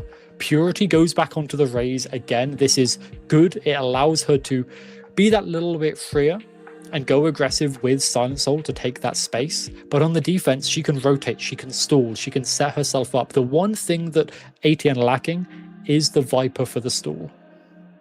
I think you're spot on. And then on the flip side, there's no changes whatsoever from Focus Sakura. And you know what? When we're this deep in the competition, sometimes I do value the consistency, right? You've had your time to experiment, and I do worry about them bringing this up. And whilst this looks much more reminiscent of ATN's comp on Sunset than it does on Lotus, it's agents they're comfortable on. We haven't seen them run it on this map, and that scares me because it's a very fundamental change. Yeah, but you know what? They've changed their comp so many times, and as Blossy said, we've got that quote from her. She can call anything. She can call over anyone. And this is a comp that actually will run very similar to how their Sunset comp runs. A little bit different, yes, because obviously mid is much, much wider on Sunset, and there's actually a site here on mid on this map. But I think the way that they're going to be playing in, taking some space, setting up Celia onto either C or A, re-clearing, centralizing towards mid, and then going in for the quick retakes, ideally floods to support whoever's anchoring which site. It's very similar to their Sunset. And I think that's actually going to be perfectly fine for them. Well, we'll have to find out if it's perfectly fine now that we are ready and raring to go here. Pistol rounds so far. We've had one apiece, one for ATN to kick us off, one for Focus to close up that gap and, well, almost bring us to overtime very nicely there on that first map. Now we'll see who can get themselves a leg up here, starting on the defense side. ATN wanting to get the difficult bit out of the way first. Yeah. You say difficult, but actually when you've got Celia on this op, I don't know if it's difficult anymore. She's so good on this character, so good when she's got the operator. But Purity was so good on the op last map. You know, are we going to see double op? Crazy suggestion, I know, but... If they can win the pistol, if they can start to build up some economy, I would not be surprised. Silence will go in aggressive, an aggressive play all of the team out towards C. It's Hood and Cabot. Wall protects her, saves her life, but it saves ATN's as well as she runs to join with her team. Celia taking down the numbers. Love this angle from her. So much information. The smoke goes out. She's still undetected. She can just wait here for it to fade as the rest of her team starts to apply pressure from behind. Spike does go down, but disadvantageous sight hold to come here. Smoke fades. Addy waiting. They know that she's up here somewhere. Celia goes down, but Blossy there to trade. Tree control has been re-established, retaken here. And as Addy falls now, it's just Star waiting, sliding backside. They've cleared everything else. There's only one place that she can be out in the open. She takes one more to the grave with her. But ATN starting this map off strong. Yeah, both Celia getting that first pick over towards A, and then the quick flank from ATN working out. Cabot decided not to rejoin with the rest of her team and to try and stop ATN from pushing through that initial choke in A lobby. Didn't work out. The Silent Soul. Every time this will make me laugh because it's not something we see anywhere else, really. But she loves it. It works well. The one downside of this, the one thing I don't like is that ATN only have 2 SMGs. There's no rifles in the arsenal here. So you're very reliant on Spectres and up-close duels and Celia finding picks with the Marshal. But Focus, they just want this A fight. And Blossy, well, she's only got a Sheriff. A Sheriff and her wits about her. We saw what happened when she was left in situations like this over on Split. It was not always the best of times. And now we'll have to see what she can do if the team can be called over quickly. Because she's about to get overrun. Orbs heard at the same time that the door goes, so she knows that there's at least 2 here. Gives over good information, and the rest of ATN do come to join. Wall triggered on the flank. Celia, not flanking, but just to put that pressure. And oh, what a shot from Blossy. I didn't even see her on the screen there. I know that what makes her so deadly. Purity sliding on forward. Silent Soul's taken down, but Purity massacres the whole damn lot. Paint Shells get one. The Spectres sweep up the rest. And that is a cold way to convert your pistol round win. But now we head into the bonus, and Focus have been, well, particularly prominent on these third rounds. They have been. And ATN's buy up here isn't one that you'd expect to be winning a bonus. They didn't buy in a way that they're wanting to snowball this. Obviously, they could. Blossy's got the Phantom. Celia can still do a one-tap headshot with the Marshal. But a fight over A to start with. Both ATN and Focus really wanting to cement their ownership of this earlier in the half. As ATN actually, they're just setting up for a little bit of a trap play.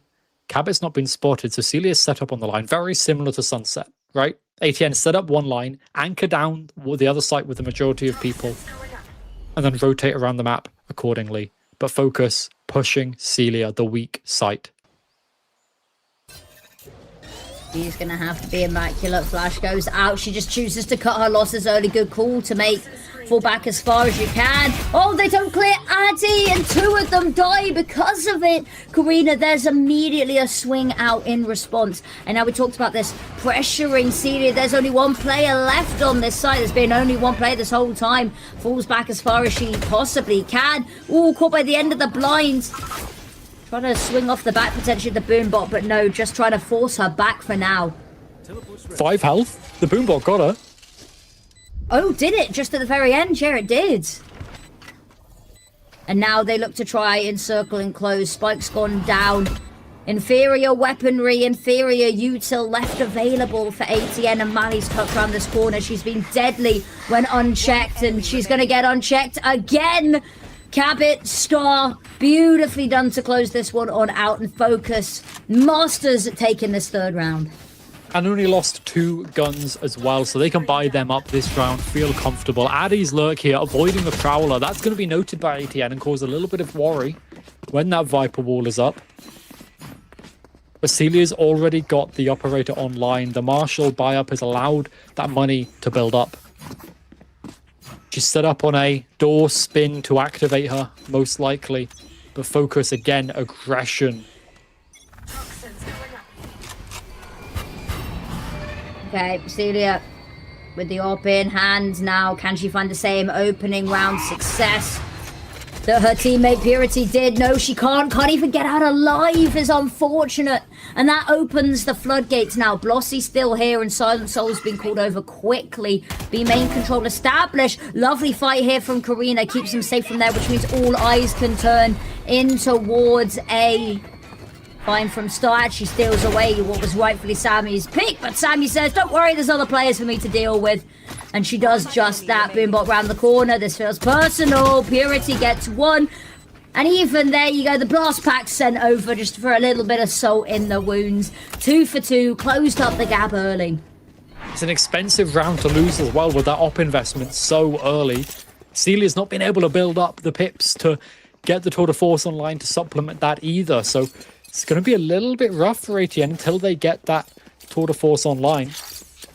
The early showstopper from Sammy, again, she's just popping off. She's not on the Phoenix this time, but it doesn't really matter. She's just going aggressive, getting the picks. The rest of the ults are cycling up, though. Addy's already on. Karina's one away. Aggression, again, Focus. Really cementing A as theirs, which is a worry for ATN. I think they need to start fighting against this sooner. They do, and we've seen a little bit of Celia playing the op here, but teleported out quickly, wasn't supported. So A main has just been a field day for Focus. They spot Addy with the Prowler there. You see, they turned it towards where she was last time. Waiting, Paranoia goes out, tries to put the snake bite out to stop the Mali, still finds one somehow. Blossy does get a bit of a trade. Oh, Blossy's on fire. Karina gets hers. The double swing comes on out. Addy up close and Cabot from further afield. Teleport gets heard, but Blossy's got a weapon in hand now. Got to not be careful to get caught. Oh, too busy focusing on throwing the smoke. Now 2 versus 2. Thorns go out there. Stops any immediate push. They still need to get that spike down, though. Tapping it, trying to lure out ATN. ATN already ahead of the curve, though. Oh, this timing is perfection. I don't think they've got any idea, but actually, look at the head elsewhere. No, Purity swings out. The Emoda Thrifty, bam, bam with the Guardian. And ATN get the job done again. The Bandit into the Guardian to win the Thrifty, to mean that ATN can buy that Operator again now, to mean that they can try and snowball this to win their opponent's map pick. The ring around the Rosie on the A site looked close. The timing was rough. And again, a timeout from Focus. We saw them both get used in the first half of Split. We cannot see the same here because that looked like it was their demise on the first map. But this time, Focus have tools available. They've got the Viper's Pit online. They're 2 away from Marley's Nightfall. They've got tools now that they can start to use, and they've actually got money. So this timeout, it can be used right here, right now in this round. But winning the Thrifty has now enabled ATN to build up such a bank behind them that even if Focus win this, they can buy the next. Very true indeed. And timeout called very early by Focus. We saw both of them burnt through in the first 7 rounds last time. Well, this time they've done a little bit better. They've got through 1 in 6 rounds. Definitely and better. now we'll see if they can find much advantage from it. They're going to have to look for it. Attack side, switch up. Big difference here. Pushing into, once again, Celia, forced off the line. Didn't have any support directly with her. As Focus, they're just rushing to C, take the site, get the plant down. Oh, Sammy, so aggressive, and the blinds were off just in time. Blossy's been taken down, and Sammy being so far ahead no longer is a weakness, no longer is a liability, but it's a huge boon. Nightfall goes out. It's an early counter to the Viper's Pit, and they're not really near enough to do much with the information they've gathered. Addy fighting for her life, finds one more. Purity, again, her showstoppers do not miss. Both of these players tethered on site. Cabot looks to swing, looks to try punish, and Celia's got it, switches to the sidearm. some. And no! Purity falls. She can't find the trade. And Star holds on to this round for dear life. 17 health, the difference between ATN winning that and the loss. I love the attempt, the early rush through. Try and get there as quick as possible. Ignore the fact that there's a Viper's pit in your way, but you're decayed, you're low, and Star can mow you down. And now Purity's actually got the op in her hands. Celia maybe not feeling it today. She's been flashed or prowled off of every single line so far, so I don't blame her. But Sammy's got the same on the attack side. Over towards A, though. Creep and crawl focus this time, not hard aggression like before. And they're going to leave Sammy on this line. See how much she can find. See if she can find a timing or a pick. Celia, 2 bullets expended with just getting rid of the Prowler. Teleports out of dodge to regroup on site with Purity. A little bit of safety behind the giant sniper rifle. But no, over towards A is actually where Focus want to send it.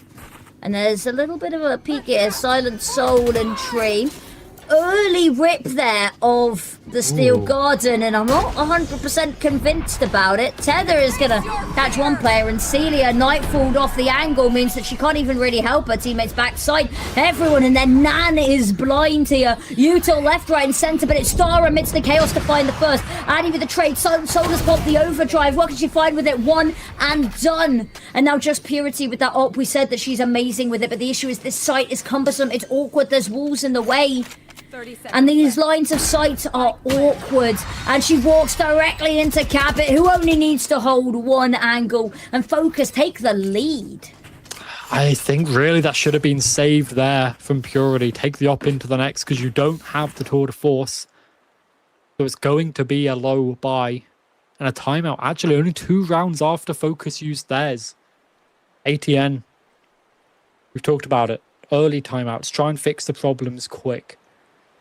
They got the rotations in at the right time. It all comes down to this exec. The utility flood from Focus is good. And as we can see here, once the spike is down, this is actually where ATN really struggle. A 24% success rate across all maps on retakes. You're looking for an average of about 30 really is fine. That's acceptable.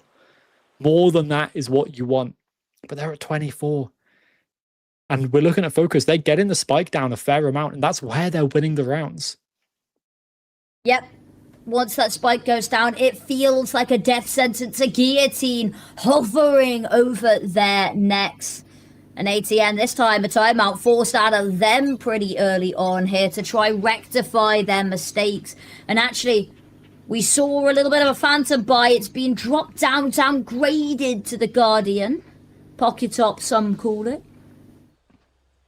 And now we'll have to see what this hero Guardian can do. It's not often you hear those words, is it? No, it's not. But hey, maybe something. Focus though.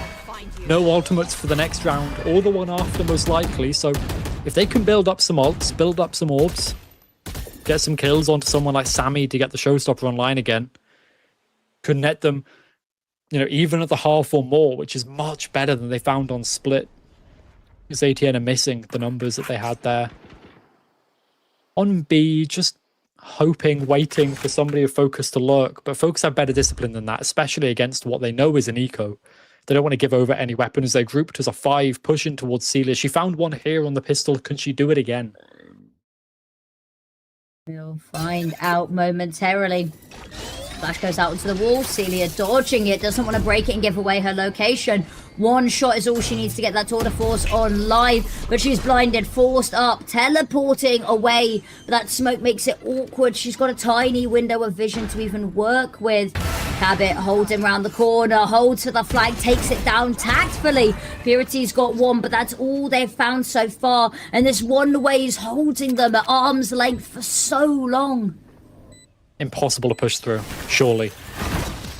Well, if they were going to do it, that's a good start there. Messy shots. They haven't been able to take down Mali Star, however. Good for her. Silent Soul finds another, but both of these players low. Silent Soul now the last left alive. Full HP. Slides on now, has a weapon in hand, but that time is getting really low. She needs to win this fight. And Cabot, she's been here the whole time. Never moved, never needed to, and always inevitable. Exactly what was needed. Opened up the round on Karina's flank and shut it down on Silent Soul's slide towards tree.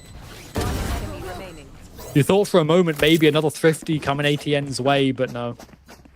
Focus secure the round. ATN, guns, tour de force online. They can buy up the next if they lose this, so that's something. That's a glimmer of hope. And no big ultimates from Focus yet either. They're yet to cycle them back up.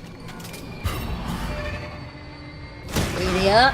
Oh, doesn't even get to see her opponent. Cabot just too good, too quick. Mali through door. And ATN just aren't setting up Celia. They're letting her go onto these lines one by one. They're all peeking individually. Karina falls foul to the same fate. They need to be working together like they do on Sunset. Silent Soul finds at least something to try weasel this back in with, and with the paint shells going deep, it means that the plant hasn't successfully gone down just yet, but there's still a minute on the clock. There's still a player advantage, a giant pink elephant in the room. Then Spike goes down, stuns come out, Paranoia as well. Silent Soul's ahead of this, needs Purity to find hers, have done so indeed. Now those Razor Vines only work if they move through them. Silent Souls gets one, and no, it's enough damage that she peeks out to try find Addy. That's the last tick of the damage that sends her to the grave. Heartbreak. Absolute heartbreak. You could see a potential clutch coming up once again, but the young rookie struggle in those situations, and the temptation to move. You're playing Neon, you want to peek, but you're 1 health and you can't afford that in the Vines. We saw both timeouts being expended by Focus on Split, but now ATN's joining that team. Both so early. They know that they need to get 6 in this half.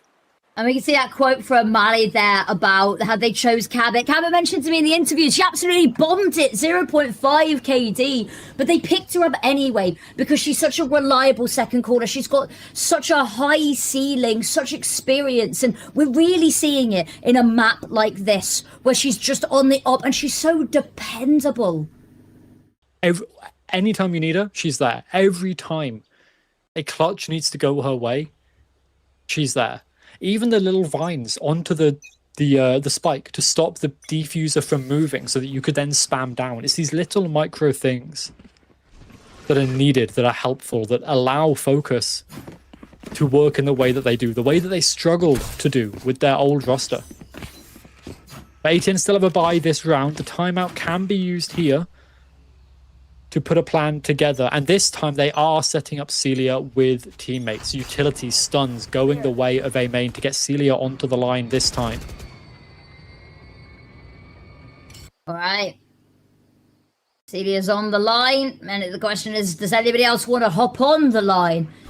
Doesn't seem like anybody's particularly eager to make a move, but actually just gathering the numbers, biding their time here. Ready to go. Pushing on forward. Oh, Celia's going to be out alone on island. Not caught by the Prowler. Here's the jump over. Finds the first. Teleports out. Good for the first. Immediately, you see the rotates peeling on off of B. Heading into A to get ahead of this. Boomba, I think, spotted a couple of players. They can't fully commit to either which site. And now torn in 2 directions. There's players out in C, but there's players out A as well. Yeah, Addy's spotted by the Prowler, though. Celia can hold down the line. Karina waiting for her time, but smoked on off. Tether goes on out, is going to stop the retreat there. Cabot's found one over towards C, but they're in too deep to move away. But it doesn't matter, because ATN, they're starting to yield. Karina has to get out of there, has no health, peaks anyway. And that's B site falling, and everything left up to Celia to try bring back. Almost impossible. Surely she finds the first, but she swings too wide, and the third is hers, but Star gets the trade. The wide swing there, it was a brave move to go for, but it does not work out. And it felt like that might be the round. Celia was set up onto the line. She had the control. ATN had everything in their hands, but they let it slip. No more timeouts, and they need to start converting these rounds before the half ends. They really do, and they're running out of time. They're running out of chances. 2 rounds left. And the money's so weak. It really is. There's not much that they can do when they put so much into this round. Horns get broken by both sides. Showstopper comes on out, trying to dodge it, and they... Oh! The teleport out from Celia. She hadn't even been cleared yet, but wanted to get back in time to try assist her teammates. This is aggressive. Unexpected, maybe? It is a little unexpected, I'll say that. Heading in towards B, where Blossy waits with nothing but a sheriff in hand. Sammy gets the first. It's not really a response. Well, it's not the first. Technically, it's the second, but the first of this second wave of fights. Sure. Still, Gardens gets popped, and this forces Celia so far back. Still got the op in hand, ready to go there. Waiting for this peak. Karina gets one. Cabot finds the trade. Star has to just divert all attention into planting here. No Purity. Pops the Showstopper out in the open. Blossy, messy body spray is going to find the next. Gets caught by the blast pack of a deceased teammate. Star around the corner. Oh, they almost line up, but no. Celia swings out, and it's the Guardian, the savior here. And now ATN have done it again. They keep bringing back these disadvantageous situations, and he can't help but wonder, what would they be doing? Where would the scoreline be if they could win out situations with equal guns and equal players? It's always been their weakness. 27 health between their 2 remaining players. The spam, the spray from Star almost work, but Affinity, you asked a question at the beginning of this map. If we were going to be seeing the double operator. Look down at the bottom of your screen. We've got the tour de force, we got the operator. Purity's coming in with it as well. But focus are going towards A. And this is not where either of the ops are. Retaking with that weapon is so difficult. At least Celia has a backup. That is very true. Out into A, it's worked for them so far. Why wouldn't you test your luck there one more time? Last chance, leaving it all on the line in the half. Smoke fades, Addy tucked on in. She can get this orb, she's then only 2 away, and with how many players are on this site, might be able just about to get that ultimate up one more time. Karina waiting, that wall's causing some problems. Now Nightfall has it ready to go, but I worry it might be a little bit preemptive. Especially as they're looking maybe to head in towards B. No, they're not. There you go. Nightfall comes on out. Silent Soul tagged on up, but still finds her first. Celia catching them as they try to escape to B, as they so often have. When A doesn't work, they scurry to B, try find some success there, and now they're trapped between a rock and a hard place. Funneled into pushing A. B's a no-go, but there's still so many people kicking around here. Mali's found one, fighting their way out of this. Overdrive gets popped. Souls just need that little boost of energy. She's on their tails and chasing them, trying to shuffle them in towards where Karina waits, and it's Purity that swings on out there. Star gets one, but Celia jumps round the corner, and that's ATN finding something to bring this back. 5-7 at the half.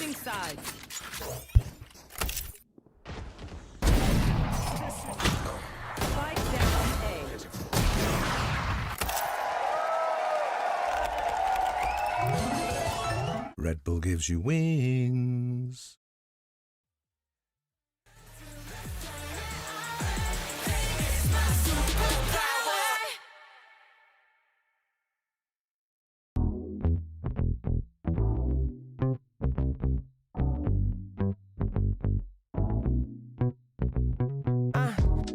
Let it go sometime. Don't let it stay in your mind.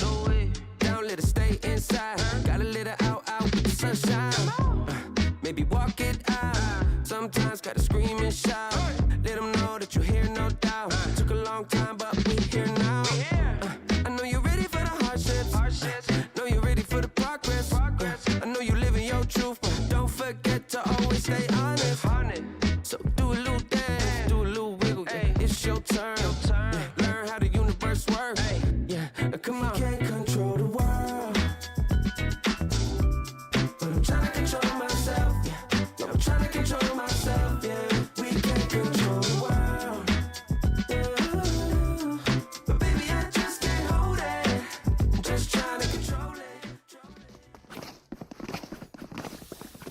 And here we go. Focus leading by 2 at the half. This is exactly what they needed after the first map of Split. ATN's pistol win rate 1% above Focus's. They're pretty dead even, and that's how it's been across it so far. We're 2-1 in favor of ATN. Can they find another? Can they try and even this up? Because economy is so important in this kind of composition, where you are throwing people to their deaths a lot. A high-low with the stairs. Celia takes a TP back because she's already tagged. A lot of damage done. And the high-low is still there, but they get mowed down. They only get 1 pick. A lot of damage done, yes. But you really wanted the kills there. You needed them realistically. Tether goes backside, not going to spot anyone. Addie's still hanging around up top, but now they know that she's there. There's only 2 places she can go. Drops on down, surely they're aware of this. Karina's waiting, dancing on the angle, still falls, and Cabot finds her. Suddenly, they've turned this around. Silent Souls needs to step up, be the saviour. The team once again, Cabot, so many angles to watch. Flossie round the side, classic in hand, now has to do it all. She's given away her location. Cabot swings wide, and what looked like ATNs to win. Victory snatched from the jaws of defeat for Focus. The selfless IGL of Blossy always has a classic, and so often she's left alone in those 1vx's in the pistol. It's so difficult to win it out from that situation. I wish she'd honestly bought some guns into that round, but the paranoia and the smoke's too important. Not able to pick one off the dead body, unfortunately. 2 versus 2 was a big potential for ATN to try and throw an upset in there, but we are dead even on the pistols across the series so far, as expected. But this was an important one for Focus, securing their lead. If they can get this to 9, win out on this round, that's going to set them up very nicely. And Sammy with the Marshall headshot onto Celia sends her into round 15 very quick. I mean, she didn't even get to play the round. No. What's going on? She peeked and died. Exactly. Instantaneous death. Which, to be fair, is a mercy upon one, potentially. But the headhunt is a big win condition here for Celia, right? Yes, it really, really is. And now that that's taken out the round, that was the only real bought-up sidearm that they had. And Sammy looking to punish, finds a third who even needs the scope on a sniper. Not Sammy, that's for sure. Manny round the corner, gets a little bit excited, and can you blame her? Focus extend their lead. 9. A 4-round lead, setting themselves up to take us to Sunset, which is going to be a very exciting map between these two teams. I think it's going to be it's been a big question mark on the series. And wow, okay.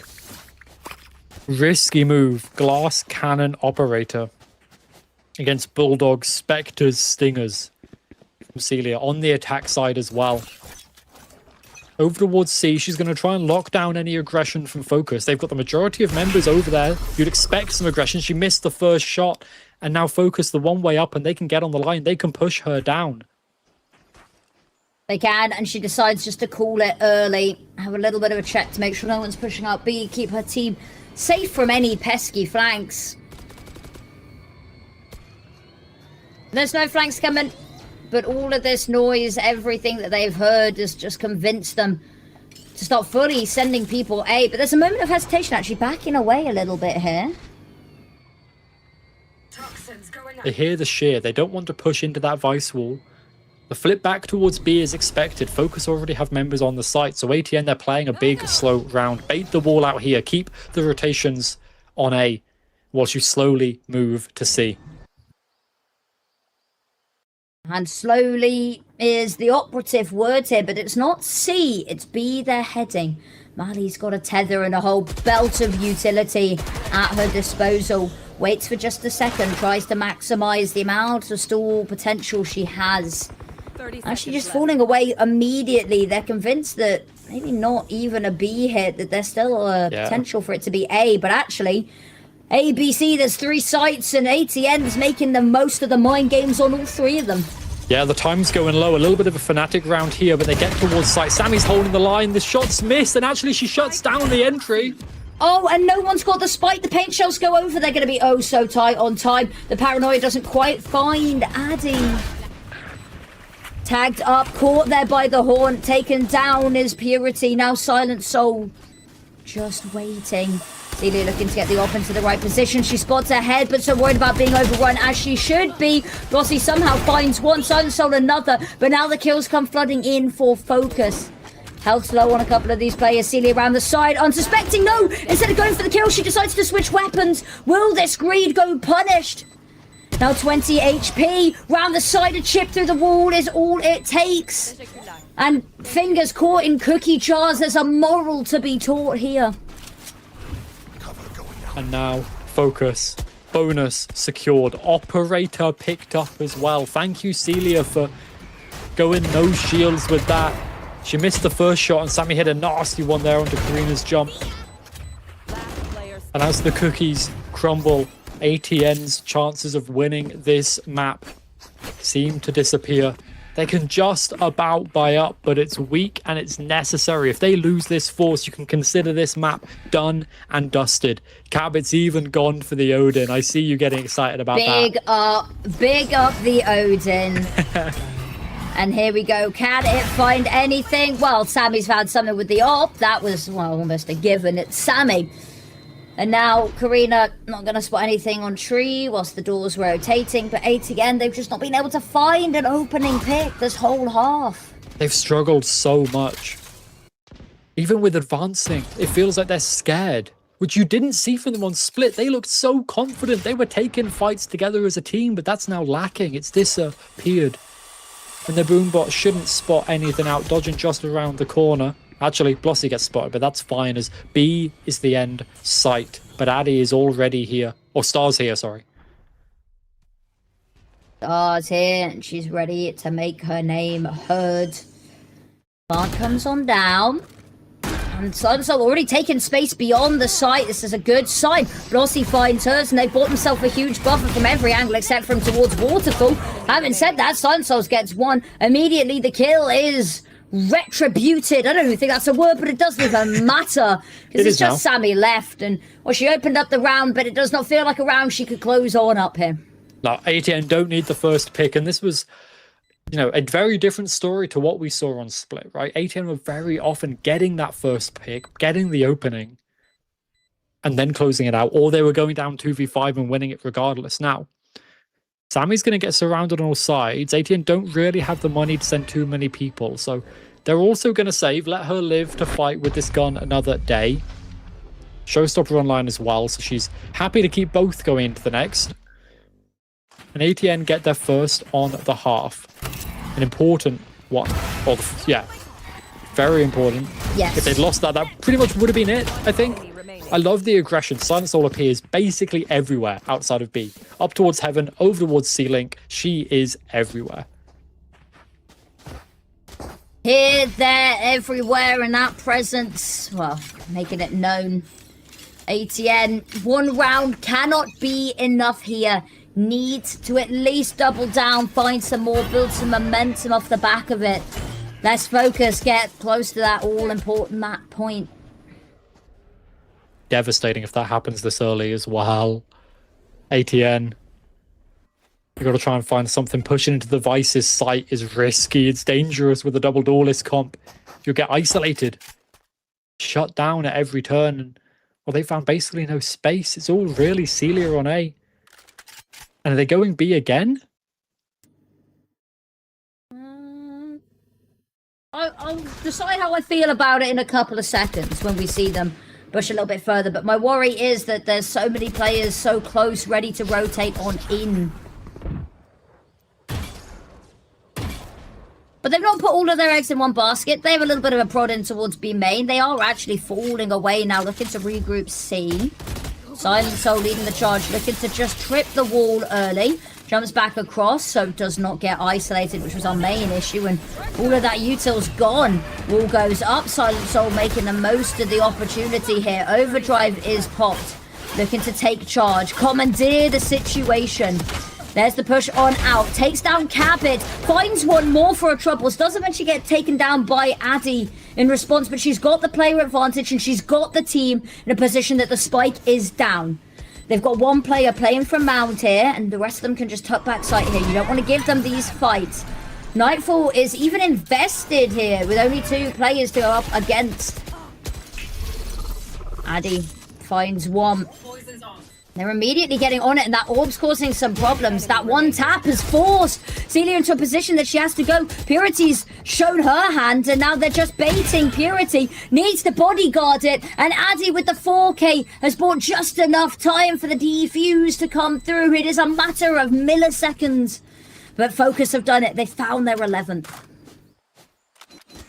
The ultimate as well for Marley.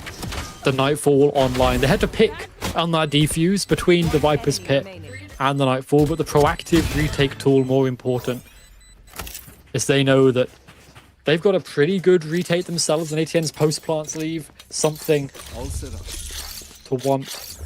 Again, Celia operator on the attack side. It's not really found the value that I've been wanting to see from it. Bit of a weakness, and it's costing them so much money. So many more eco rounds needed. Blossy's down to yet another sheriff round. The selfless IGL has focused. They're sitting pretty with the money, sitting pretty with the ults. They are ready to end this map, to take us to map 3. That they are. And, well, we'll see momentarily if ATN can put up much of a fight. Again, Silent Soul triggering the wall. This is just so much time that allows Focus to get into position to deal with them. And still, all of the Vice utility this time, none of it's been destroyed. It's something you've got to be baiting out quick. You don't want to go down to the last couple of seconds with that Vice utility up. You need it gone. You need it gone as soon as you can. And again, Celia's found space on A, but actually ATN, they've got to backfill it. And then they've got to get through Star on site. Marley holding down this line from Little Room. Like, there's so many things they've got to do. And Celia is holding for this. It's just about how much patience they can invest when there's only 35 seconds to go. And they're not even in tree. There's the door going on out. Silent Soul stun back sight, allowing her to slide on through. Paranoia catches her, but she's going to swing anyway. Jump up top from Purity. Gives them the high ground. And this is a nice post plant established quickly. Last second burst. Yielding them results. Celia's still here, but not able to hit the flick. Marley finds one. Now they're worried about a flank. And that Nightfall is going to wipe out the whole site. Sammy's showstopper gets one. Nice clear from Purity. Gets her showstopper offline. Falls, but takes one down with her from the grave. But it's Mali, again, putting this pressure on. And Cabot, the Undertaker, to put the ground in. Well, put them in the ground. Put the ground in them as well. It felt like at that point. I can't lie. Slam them into the ground. That's what it feels like. There we go. We're wrestling here as well now. Yeah, that's exactly. good. It does feel like a brawl. It does. And ATN, timeouts used in the first half. We're seeing the same as we saw from Focus on Split. That retake, though, was incredible. The quick thinking decision, the mid-round moment that they sent Marley on tree to send that Nightfall in from the flank and surround ATN, make them feel claustrophobic, send them to their graves. And now ATN's buy is weak. So weak. Tenuous at best, and hanging on by a thread doesn't even begin to describe the situation now. They're baiting out some of the util with these prowlers. Lossy sticks the TP again. She's been going for some of these crazy TPs. It's not been paying off. Silent Soul gets one. A lot of damage goes out onto Mali, but look at this. So the wall goes out. Primaries are jammed. Silent Soul's still got it in hand. Needs to switch and peeks on out into Sammy. And Sammy rains down terror. Karina, the last one. The final stand. She does have Spike on back. She can pivot and head elsewhere, but there's still a Razor Vine on B. And there's still, more importantly, Star watching it. Peeks on out slowly, looking the wrong way, and Focus Sakura take map number 2. We're going the distance, we're going the full 3 maps. Yeah, we are. We're going to Sunset. Another map that ATN have changed their composition on an awful lot of the time. Whether or not they've stabilized, whether or not they've found something that works for them, that's now the question we're asking. They went back to the Phoenix against G2 Gozen in the upper finals, but it was a rough map. But this was incredible. Such a close game in terms of kills. Silent Soul right at the top What work from her? But ATN couldn't drag it over the line, whereas Addy on the Viper, shutting everything down, anchoring the sites, getting the lurks, exactly what was needed. I think this may be a recurring narrative for ATN as we get some of these amazing players, but it just feels that we can't see them at the top of their game because the team isn't coming together cohesively to promote these players in the way that we want to see them. Focus, Sakura just winning so many of these opening duels, and I think we felt that especially in the second half. It was relentless. Relentless is absolutely the right word for it. But now, as we look at the map veto, Sunset up next. This is now the big question point. How is this going to be working? Do ATN switch comp again? Because it didn't work against G2, the HABO comp. Do they go back to the chamber? Because I want to see Celia on the chamber more. I do want to see it more in the chamber, and I think that we talked a lot about how their comp coming into this map felt a little bit more reminiscent of that Sunset comp, so maybe we see some recurring themes, but I think there's some important conversations that need to be had between these maps right now, not only between the teams, but maybe between you and refilling your water, because it's hot out there. Make sure you stay hydrated. Important. And, well, we've got to have a little bit of a chat about what we're even doing in map 3 here. It looked like such a great start for ATM, but they've taken it to a third. Focus, Sakura. Can they take it the distance for the reverse sweep? We'll find out in map number 3 very soon.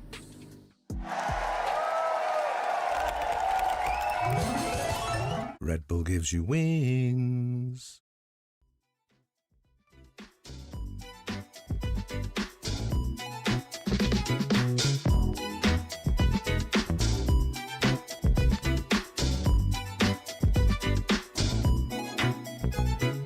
We gon' celebrate like we never have. Slow wine with your better half. Never hesitate to get the bag. Money talks and we always chat. That's why hard work and dedication can get you to a better place, better space. You ain't got time to be wasting. But don't chase it. We can't control the world. But I'm trying to control myself. I'm trying to control myself. We can't control the world. What we doing? Baby, I just can't hold it. I'm just trying to control it. Just trying to control it. Hey, just trying to control it. Yeah. Let it out, let it out, let it out, let it out.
For one of these teams, their journey ends here. This will be their last map in Game Changers EMEA in 2026. And well, it's anyone's game coming into this. We're going into map number 3 here, Sunset Echo. Thoughts, feelings, vibes, prayers, anything? Vibes.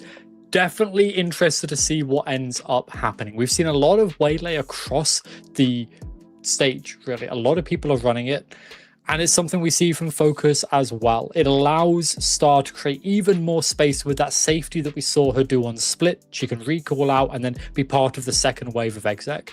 For the side of alternate attacks, it's a question mark. They flipped back onto the HABO comp that I think was the first thing they showed against Twisted Minds. They moved away from it and they went back to it again once they'd stabilized their roster, because we know Blossy loves the HABO, but Gozen ran it down. And to me, that screams another comp change. Maybe they go back to the Breach Chamber comp, because I think that's where they looked the best. That's where they got their wins. That's a good point. And if it ain't broke, don't fix it. Or at least go back to what worked if it isn't working anymore. And I think that'll be the interesting one to see. And potentially at the end, we get to have a talk. We can ask them about all the comps. How do you decide what you're going to play when you're coming into this? You know, most teams drill just one team comp. They perfect it. They refine it. I'd be interested to see what's going on. Now, Sunset between these two teams, is it a map that we've seen them play previously, Echo? Oh, I mean, there's so many series. I've got to expect so, but it's a relatively new map to the pool, so I don't actually have that in my notes. I don't think they've played this map against each other. So I'm gonna say it doesn't ring a bell. I'm sure they did last year, but the rosters were so different that. And Euro was meta, and yeah, like so many things were different that if they have, it was a long time ago, and I don't think they have. So we're looking at this map as a very big question mark of how they're actually going to be comparing with each other, because we don't know. And with all of the question marks around alternate attacks, I'm going to be putting most of my focus, and in the prep I put most of my focus towards your focus. Yeah. Because Uh, they've played a lot of this map, 2 maps. They lost against Habosh. They beat G2 Gozen, who alternate attacks just lost in a 13-3-2 on this map. And I mean, beating G2 Gozen alone is a statement in and of itself, isn't it? Yeah, I'd say so. But Focus at the time were looking like the top. They should be top seed. They were very close to taking that away from the side of G2, who did end up getting it. But I think for me, I think you're right. Focus, it's all about the attack side. Their defense is very weak. Against Habosh, it looked really, really rough, and I'm expecting the attack side for Focus to be coming out as quick and aggressive as possible. Yeah, I spot on with that one. I'm devastated this is going to be the end of the line for both of these teams, because they're both reaching new peaks. Every match we see, they get a little bit stronger, and I think they have done over the year as well. Now, there was a sudden big jump when Focus made the roster switch. We talked about that injection of new blood, new life into this team, but ATN seem to have been scaling. We talked about this. Is if they can win here, they match their best of the year. If they win one after that, they do better than that. And both of these teams are starting to reach new peaks, and they're really hitting their marks. And it's devastating that for one of these teams, that journey is going to end, because, well, the more we see of them, the better they get. And it's devastating to know that's going to come to an end.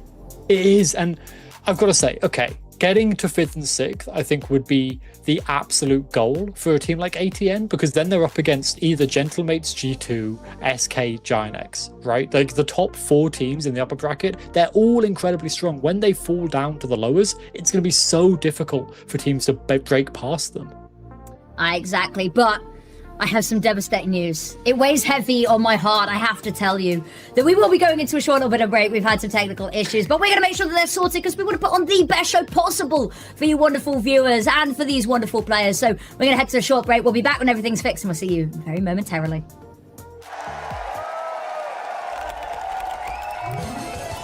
Red Bull gives you wings.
get it. Winning, losing, either way I'm there. Got an attitude, I'm off the roof, up in the air. Let's run, I make it count, yeah, I'm talking right now. Feel like a comeback kid, got no time to spare. Double up score, 22 to 4. You know I win a lot, gotta win one more. On a hot street, never gets old. Soda with the ace and my team went gold. Why am I playing with time as it's ticking away? It's ticking away, away. I'm asking why.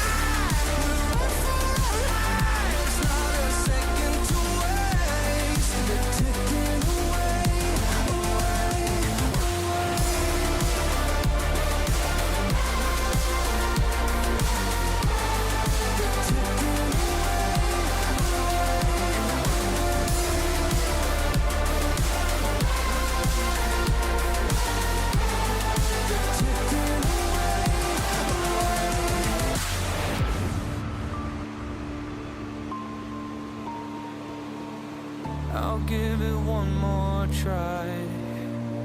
I don't know why, but I keep coming back every time. I want it more than my life. I don't know why, but it feels so right. Why am I playing with time as it's ticking away? It's ticking away.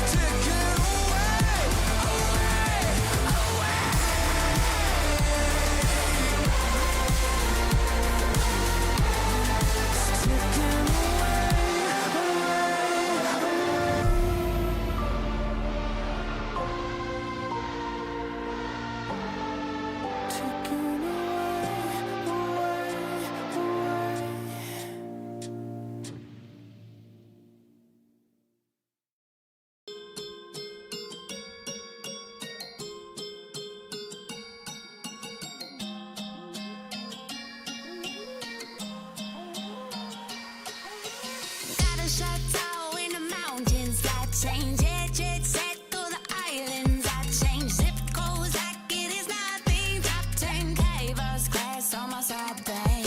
Shorty went verbal on a TikTok, got 'em doing moves in a big mouth, rocking their head doing pop like 20 million streams, so she won't stop, can't stop. 911, it's an emergency, call your friends, everybody follow me.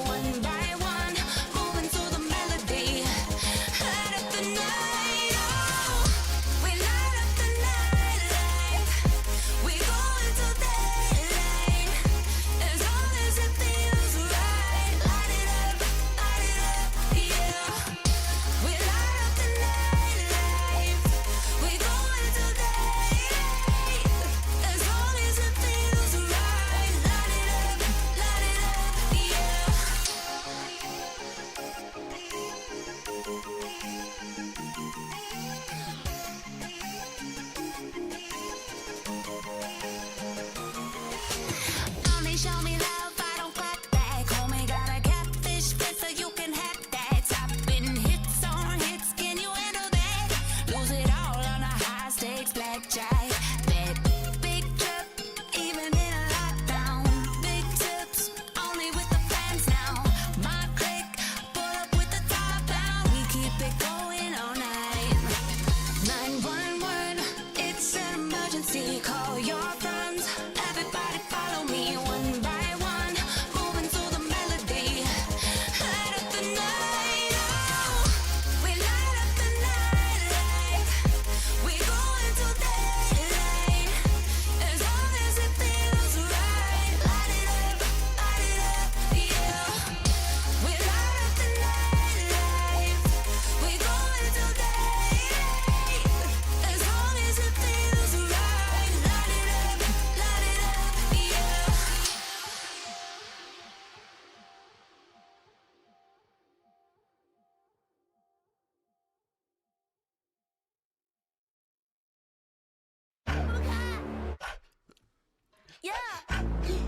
Yeah. Let me get get a punch. Let me get a punch. Let you feel the punch. Let me get a punch. What a hook, don't sleep, yeah, yeah, what a hook, don't sleep, yeah, yeah, what a hook, don't sleep, yeah, yeah, what a hook, don't sleep, don't punch me. Don't keep getting me pissed before I make you bleed. Pray for your rest in peace. It's the only piece that you need, even a punch. This is the purge. Everybody, please, your perk. Your perk, my kick these people with my kitty pound. Play with the wrong gal pound. Put when they put, get my pop on out. Pop on now, yeah, I'm a kite, ying my pow, pow, pow, pow. Pack it out, back it out. กูสร้างมึงภาพลับ yo how about now bruh จบบ้านนี้ไม่ต้องรอถึงหูพวกกูจัดมึงจุก now out out Be the pepper pick a pack of peppers People like me pick a pack of breaths for a week per day per minute Rapper like me ทำพวกมึง panic บอกกูเป็นผู้หญิงมี point the proof ไม่ควรได้ pride เข้าใจมึง lose อะไรไม่รู้พร้อมพวกขี้แพ้มาพายกูพูดไปก็ไร point เขาต่อยสักชุดดีกว่าว่าพวก What a hook don't sleep yeah yeah What a hook don't sleep yeah yeah What a hook don't sleep yeah yeah What a hook don't sleep don't punch me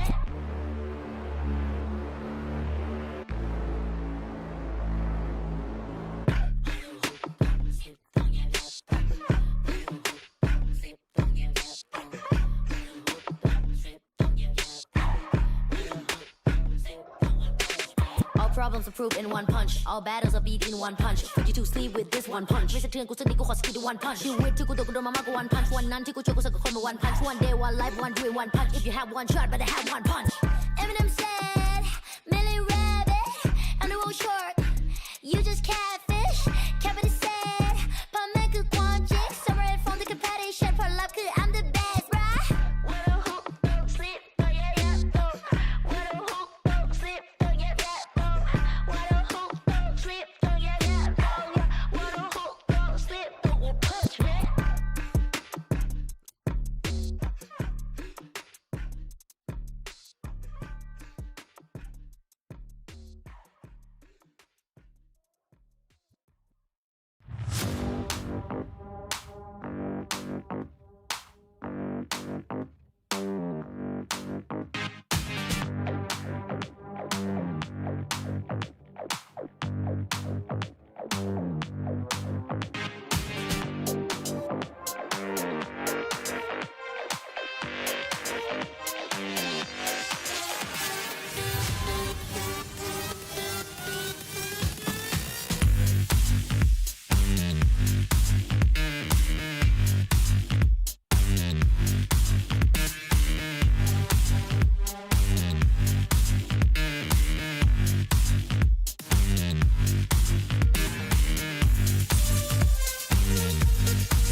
Who do you think that you are? Coming around nose in the air with your fancy car. Ha. You don't think you gotta work hard to see your name on a star on Hollywood Boulevard. You wanna run the world? No, you want the whole wide world to run around you.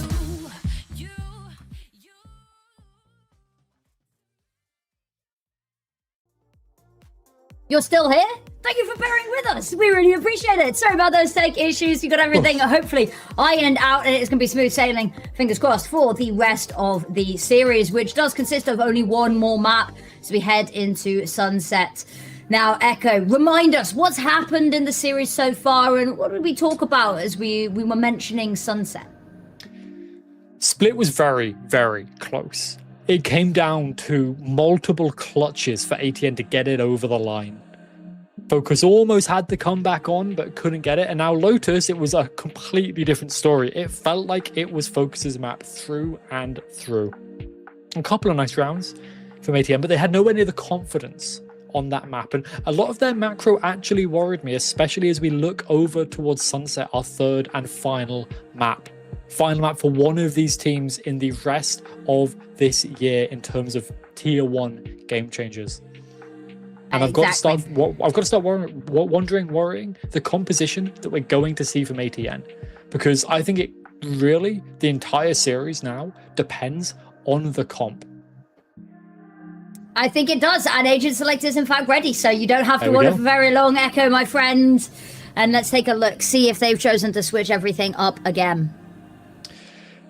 Okay, it's a little bit of a switch up, but I'm not sure what the purpose of this switch up is. I guess the ATN's plan is, instead of going for something slightly, I want to say wackier, but I think actually Chamber is the best on this map. I think Chamber's probably best in slot Sentinel, especially when paired with the Sage, but whatever. We've now gone for this double duelist. This allows Silent Soul to be comfortable, Purity to be going aggressive. And I'm a little bit sad we don't have the Blossy Harbor, but I understand that maybe it just wasn't working out the way she was hoping. She's gone back and forth on it. We've heard from her about the Harbor and how she thinks about it, how the coaches on her team think about it. So it's almost a mirror map between these two teams. The difference is the Phoenix instead of the Waylay, or instead of the Neon, sorry, and the Sova instead of the Fade. Those are the difference makers. We'll have to see if Focus can really take advantage of the Phoenix, because they're good on this map. Their attack is very strong. Expect them to hit the ground running. If they can win the pistol, I expect they're going to be winning this half 7-5, 8-4. They very well could be. We will. We'll see, because we like talking hypotheticals. The only way that we can really know for sure is when we actually get into the server. ATN, another comp switch. I do like my consistency when we get to this point in the tournament. I worry, but also at the end of the day, this is do or die, right? Yeah. You either win and you continue in what is a treacherous lower bracket, and you've tried something new, something that, you know, might win for you a little bit more than we have seen previously, but also maybe it gives you a chance to set up some things for the off season. If you're playing cash cups, it gives you a bit of a chance to play around with potential future comps as well. It can set you up strong, and if you can find this composition to work for you, if you can hit the ground running here with it, it could work wonders. But they're going to have to find out, because this is, as you said, do or die. They need to win here, or that is it. The year is over. So it all comes down to this. The pistol round Focus, if they can get this, they set themselves up for a roaring start to the first half. Whereas ATN set up Silent Soul. She can quick rotate on the Neon anyway, and then centralize towards mid. The cam spot's nothing to start. Camera taken out. The camera is broken out though. That alerts the side of ATN to people over towards this side of the map. And there we go, Sammy building up towards this run it back. Warp's been secured, and this is all informational sound cues that can be passed on over. Sammy leading the charge here, but is not alone, far from. Celia, first contact needs to be taken as a one-way cage ready to go. And actually not going to hang around to try use it. Is actually going to be trying to just fall back and keep this space, but that horn stops her from peeking too much. When she does peek though, she swings, she finds one, but that's a massacre. It's a bloodbath as Focus, they take down 3. Karina looking to try reel it back. Actually, they come off of the spike plot. So many of these players are low, but unfortunately Silent Soul slides in between a sandwich of Focus players. And that'll be Focus taking another pistol round here. First time they've actually taken the first pistol. Yeah, no, that's right. It's always gone ATN, then Focus, but this was a good one to get. They set themselves up well. Build up towards Sammy's ultimate. 4 away already. Start that potential snowball with the bonus. They go in, I expect, for the pseudo FPX here. Surely you're going to buy one more rifle. You can't have only 3 ghosts. Three ghosts, a Marshall and a Phantom. That is a risky buy from Focus here for the round 2 on a very important round for them to win. Sounds like a good day for a band. But we'll see as we push on forward what they can find with it. Tapping away at the market door. It does get broken. Purity. Smoke. Actually going to go out. She's taking a bit of damage. She's going to fall away here. Look to regroup on towards B. Now there's 2 players still watching mid. Just because 1 player's left does not mean they have left this undefended.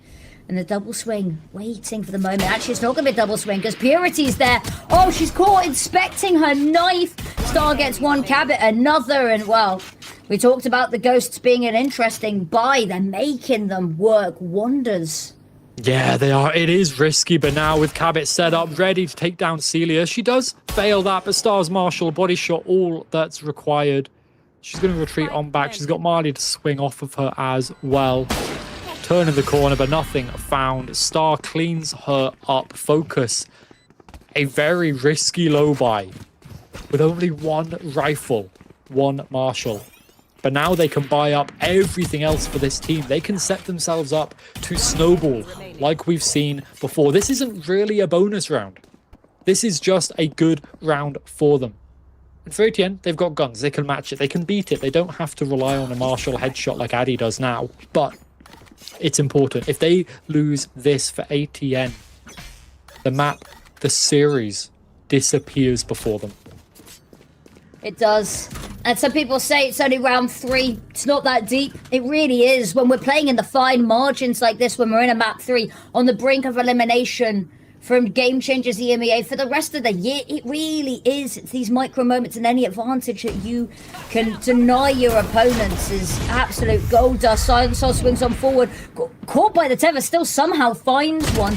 Cabot round the corner, pushing up mid. Is actually going to be denied, turned down. That gives the rest of this attack a very one-dimensional approach, but it doesn't matter because Maddie's already got the first. It goes down, and now Prowler around the corner. It's spotted out Karina. Drone's going to go over the top. Smoke just as quick as it fades. Another one replenishes it. Purity. Slow down for the corner. Round the side. Round jumps over the top as Sammy looks back, turns and finds it. Now both of these players in main. Karina gets one. Addy with another tap on the spike. Is trying to lure out Addy. She hears another tap. No, there's maybe not any immediate danger. Teleporting out of harm's way of the shock dart. And spots that she's still sticking it. Tapping away. It's already been half. Repeat after repeat. And eventually Addy does find it. The important round for ATN falls apart. They are taken down 1 by 1.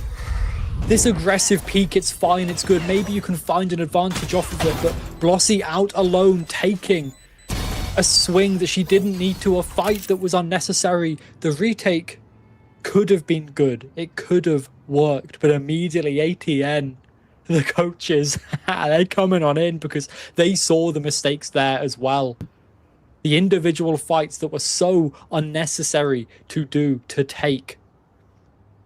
And now the map, the series, it falls away beneath their feet.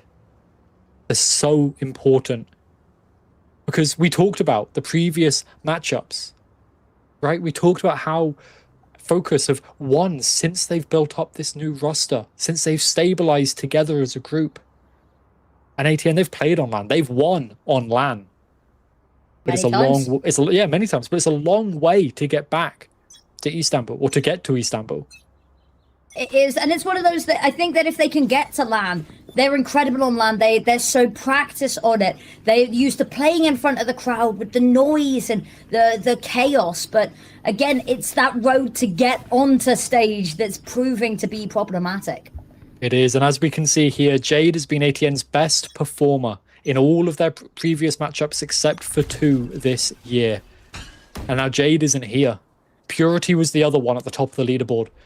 As you'd expect, a star player to come in for this year, for this team. But without Jade, they're struggling. And now everybody's spotted off the back of the cam. The blind is beautiful. Silent Soul has to retreat. Goes to fight back in. Karina does find one, but can they find more? Well, I wouldn't put it past them. It's the game changer. Sheriff, Silent Soul's found 2.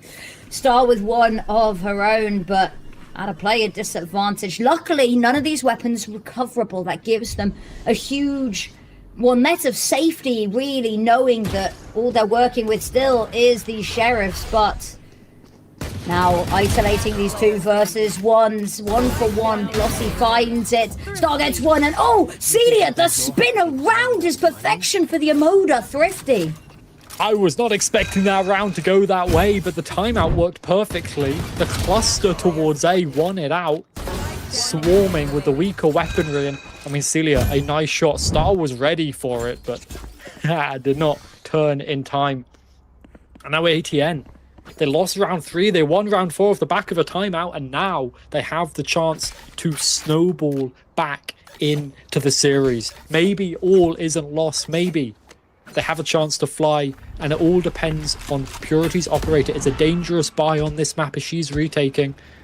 They're not going towards her to start with, and Silent Soul almost kills Star there. Wait, the ult! The Hunter's Fury gets 1, and Silent Soul punishes Addy on a messy TP, and that leaves them 2 players down. And now that one-way comes out, makes things so much more awkward. They're really banking on Cabot's position here to try and take some space mid, give them another option, some hope, or anything, really. I know if you can, though. The break in the trip's nice. It puts pressure on ATN's rotates, but that's really all it does, and it's re-cleared immediately by the drone. Karina, waiting for her moment to shine, waiting for that a little bit of an overextension out of mid. The overextension, they have to go somewhere. There's a trip blocking them from going into market, so this is the only option. But Karina, her whole life has been waiting for this. This whole round has been building up to this peak. Can she hold on? No, taken down instantly. Blossy does find 1, can't find anything further though, can't hit the transfer. Now, Neural Theft comes on out, doesn't even need it to pop for Silent Soul to find Cabot. Now Sammy finds 1, immediately stun comes on out. Oh, just as she jumps the corner, but fortunately, still alive, able to recover the spike, but only 13 seconds, has to find a window or something to plant in. Plants in the only safe space that she knows. Wall goes up, trying to give the illusion maybe that there's been a little bit of a walk over from Silent Souls, but no, undeterred and still there waiting, and over the top, Purity stun comes from the heavens, and there's a clear as day shot, caught with her pants down. That is ATN finding another round. A perfect saturate out of nowhere secures the round for heavens. ATN. From the heavens. I don't know. Is that a lineup? Is that something that she's practiced? Because it was spot on. This aggression early. I was not expecting Karina's Hunter's Fury to come out that quick as well. And you could tell Star wasn't either. Off the back of the recall, immediately shut down. ATN do have plans. They do have a playbook. They know how to play this comp on this map. As Blossy said, she can call anything. Oh, that's maybe not the right trip. Oh, there we go, Celia. That's better. She can call anything. She can call anyone. And it's working now. Can Focus put a stop to it before it snowballs too far? Big questions, need big answers. Oh, Cabot gets tagged by the camera before she's able to take it down. Counter tag of her own, though. An eye for an eye, they say. Getting the tripwire dealt with early with the Prowler. The flood comes on through. Addy goes for a cheeky little bit of a look with a TP, but not going to find anything. Sammy's already pushing backside and causing problems, and that's just to run it back as well. Is able to respawn, has another life available, and so much utility for the post plant. 5 versus 2. Wow, I will say we've been here before, but this time feels a little bit different. So much more util that they've got to push through if they want to try recover this. And I think ATN wants no part of this retake. Nah, not with the op in the hands of Purity. Keep it there. Yeah, you can allow Focus to get to 4. It's not perfect, but you allow yourselves that little bit more of a breathing room economically. You keep the up, you keep the gun on Blossy, you've got convergent paths, you can maybe have some kind of set play already with Silent Soul and Purity, slowing and stunning and mowing them down with the Neon ult. But Focus do get this round. They secure their 4th. They stop the momentum of ATN in its tracks. And that's a good start to the rest of the half. But my concern now is, can they keep it up? Because we've seen ATN do have plans. They do know what they're doing. This exec was nice, but really, they just caught the members of ATN off guard with Sammy's jump up. Now ATN have probably fixed that, coming to the next. Can they continue that? Or will they, and have our Focus able to do more than just rely on their duelists getting entries? Find out now. Barriers drop into mid. Focus start to head deep clear from the Prowler. Sammy having a little bit of a look just as the doors of Market close, but no one to be seen. Actually, that's them done with mid. They're content. They're happy. Yeah. You're not too bothered about it, really. You don't want to send yourself into Doom when you've not cleared enough of it. Focus. Leaning towards A. This is a full retake setup for ATM. Purity might be able to get one before the retake needs to start, but if Focus all path through elbow, that one is going to be difficult to get. She expended a dash as well already. Nightfall finds an empty site, so Focus know they can get here absolutely scot-free. And the retake is going to be on a 5 versus 5. Oh, I spoke too soon. Well, 5 versus 4, and the spike's not even gone down yet. Converging pass comes on through, and now everyone's just tucked in trying to wait for this, and this is the perfect breeding ground for Silent Souls. Takes down the first 3, and now, wow, that's it, done. Flawless round there from ATN, and they set themselves up perfectly. We see immediately the converging paths, and, well, Silent Soul's going to take all of the opportunities off the back of that. And Purity had another lineup, this time for back of Gen. She knows exactly what she's doing on this agent. She looks so comfortable. And the Convergent Path set up Silent Soul to do everything else. They have their retakes planned. They have ideas in the early round. They've got lineups. That shows you the dedication of this ATN team, that not only have they switched comps, this is their 4th one, this split on this map alone. Let alone all of the others they've been switching comps on all the time. They have everything prepared, and to me, that speaks volumes about the dedication of this team, especially considering they're part-time. They don't have full-time commitment because they've got other things that need doing, bills that need paying, school that needs working. And they're able to do this. And now, if they're able to beat out Focus finally, imagine the story. It is, and you can't help but root for them. I mean, there's so many people that are lucky to be able to have this as their full time, their year round. The fact that ATN, they're having to juggle this with real life is, you know, I mean, it really adds a depth to the struggle that they've had in their journey into this. Focus, again, though, they've been no slackers. They're a team that's gone through these rebuilds. They're a team that's still finding their footing, finding their identity as well. And now, a chance on the precipice here to keep this going, to push further than they ever have before. Getting up to 5th and 6th. It's a place ATN know, but Focus, well, and maybe not. This is their best stage yet, and they're looking to push it as far as they can. They almost got that first seed. They ended up in 4th, right? That is a big drop based on the result of one game. They're wanting to prove that they deserve that first place, but they've got to win it out here against ATN. Continue the streak against this team. Make it 3 in a row now. Sammy waiting. There's the peak. Punished. Celia goes down. Amazing flash. And Sammy is just unstoppable. A hurricane tearing through alternate attacks. What a duelist. What an entry. The Haunt now spotted Blossy. She's alone. She's getting surrounded. She ults out of there to rejoin with her team. She doesn't want any of it. And now it's a 3 versus 5. A 5v5 you can win, but a 3v5? Surely not. I wouldn't be putting past anything with these teams. Deep smoke goes out there, and that's going to really allow them to establish themselves. And another smoke cuts off the line of sight there from Cabot. It's a bit of a one-way, but so much space that they still have to work with. Silent Soul's undeterred by the smoke. Oh, caught by the stun. Star has been just amazing. And I actually don't know if that was a team stun or not, but either which way, caught unaware. Sammy gets a third, Cabot with another. And I just don't know what to say. Focus are looking cold. Yeah, this is the Sammy Phoenix, right? It just looks so good. And Star's utility has been great as well, stopping Silent Soul in the retake flat there. Focus's fundamentals have leveled up from Split. There were moments they were taking so many individual fights, but they have leveled it up. And now Cabot, operator, attack side. This is one of the most interesting things about this team to me. They have 3 players that frequently have the op. People like Addy can also pick up. I think Marley has once or twice. And they're all different, or they're all good at different things. For Cabot, they have the best round win rate if she has the op. For Star, she gets the most kills, but their win rate is much, much lower. Sammy is balanced. She's perfectly in the middle of the two. And now, as you can see, Cabot picking this up on the attack side.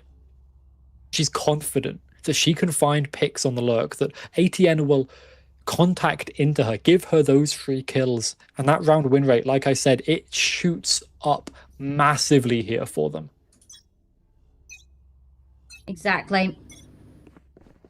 And now, Focus, they need to extend this lead further. ATN, they've been dragging this back and forth, and this game of cat and mouse benefits, well, neither side really.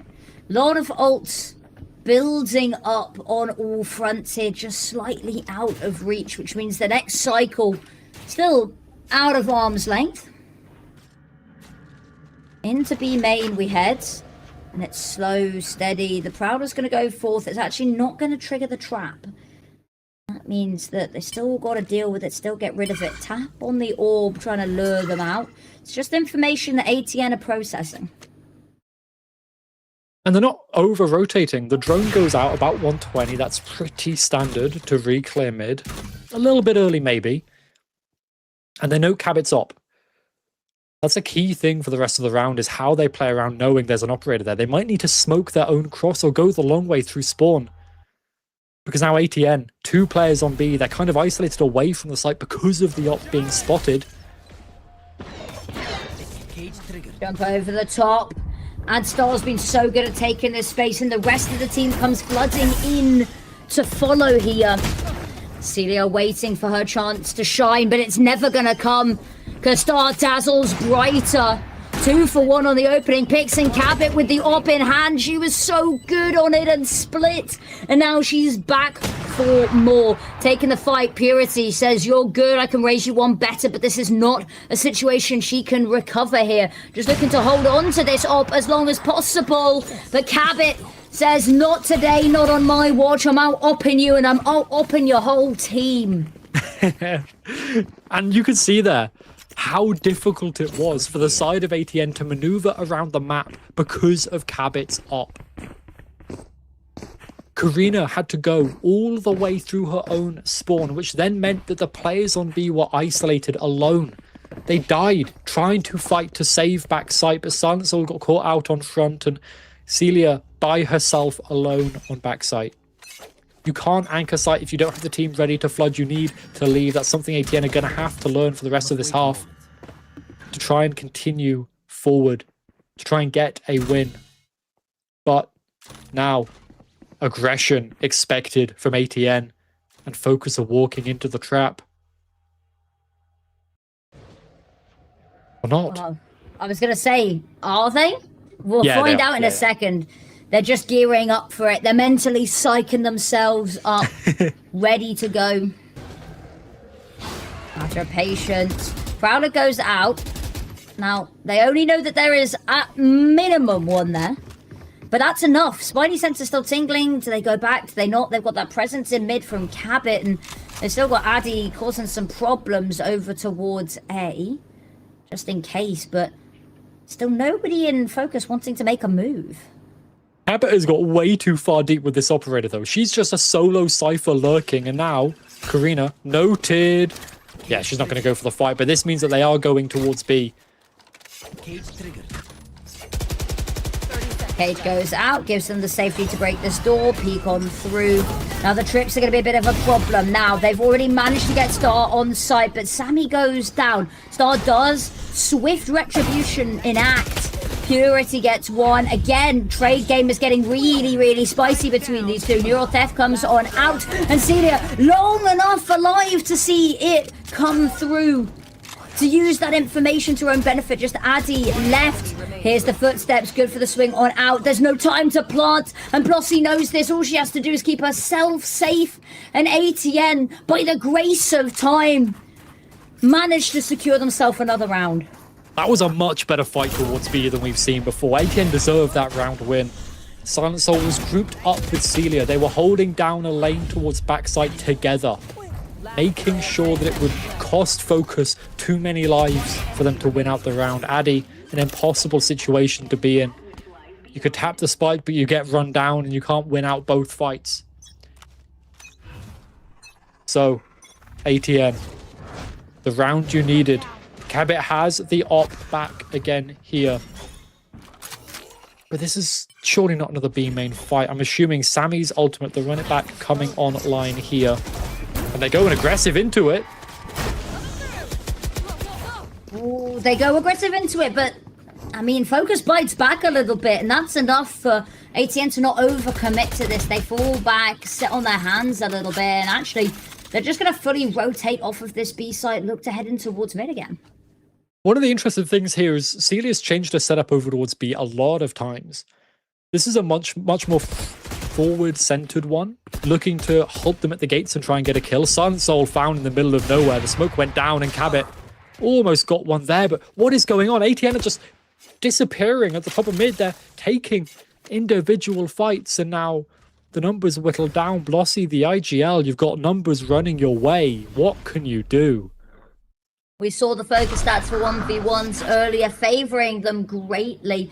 Blossy could be caught out in the open. She manages to get the double kill, though. Is it enough? Because with her death, they're still at a disadvantage. Neural Theft comes out. Celia's going to be able to have a little bit of an idea about where they are, and they're on A site. They're already here, but that information's now old. Spike planted. Purity pushes on forward. Be careful of elbow. Jump over the side to clear it. Ooh, just about able to tuck on in. She's lucky that nobody's hiding in elbow. Dips on out, gets two. And suddenly converging classes online. But Mali's managed to step out of harm's way. And Purity has no idea where this final remaining player is. Weapon switch and so much noise. Mali will find the last and stop Purity getting away with any such pesky clutches. What a round. Almost Purity coming through again. But no, Blossy tried to bring that back through to her team's side. And I think ATN are going to be missing that convergent paths in this round because it's mirrored by Focus. They've got theirs. They've got the three big ultimates available. Nightfall, running back convergent paths, all for the exec, the post plant whenever they want it. And they're going to be set up to try and take 8. Which is exactly what I thought they'd get if they got that pistol.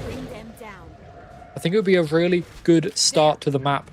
And it would mean that ATN have to work wonders. A new composition, a new playbook. How do you attack with it? Are they ready? The B exec immediately. ATN, leave it. There's only so many options. You either leave it or you get caught out in the open. And Purity opts for the latter. Our heads are in our hands. And now Mali has that Nightfall online. Sends it backside. You can see everyone frantically running to dodge it. Celia caught by the tether. The wall goes up just to protect her until she can move again. Silent Soul's found one, Celia with another, but Addy's pushing this and everyone finding their individual picks. Just Karina left. Jump up silently, but Star knows where she is. Star's holding her exact angle. She's got her locations, and that's going to be a 4-8 half. Focus taking the lead.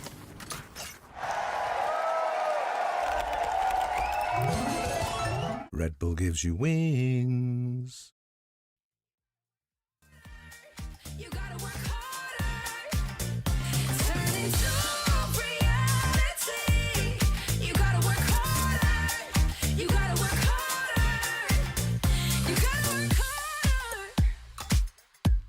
Yeah.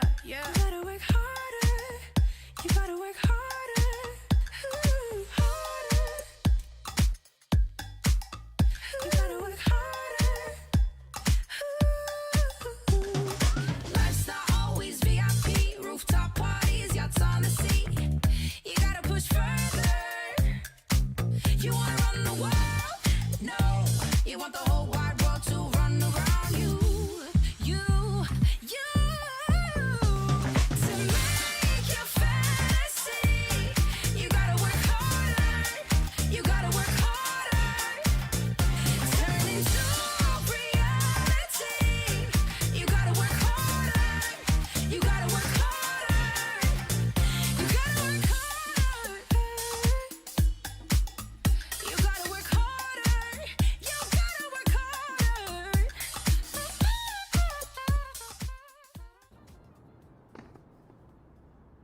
Both of these teams on the brink of elimination.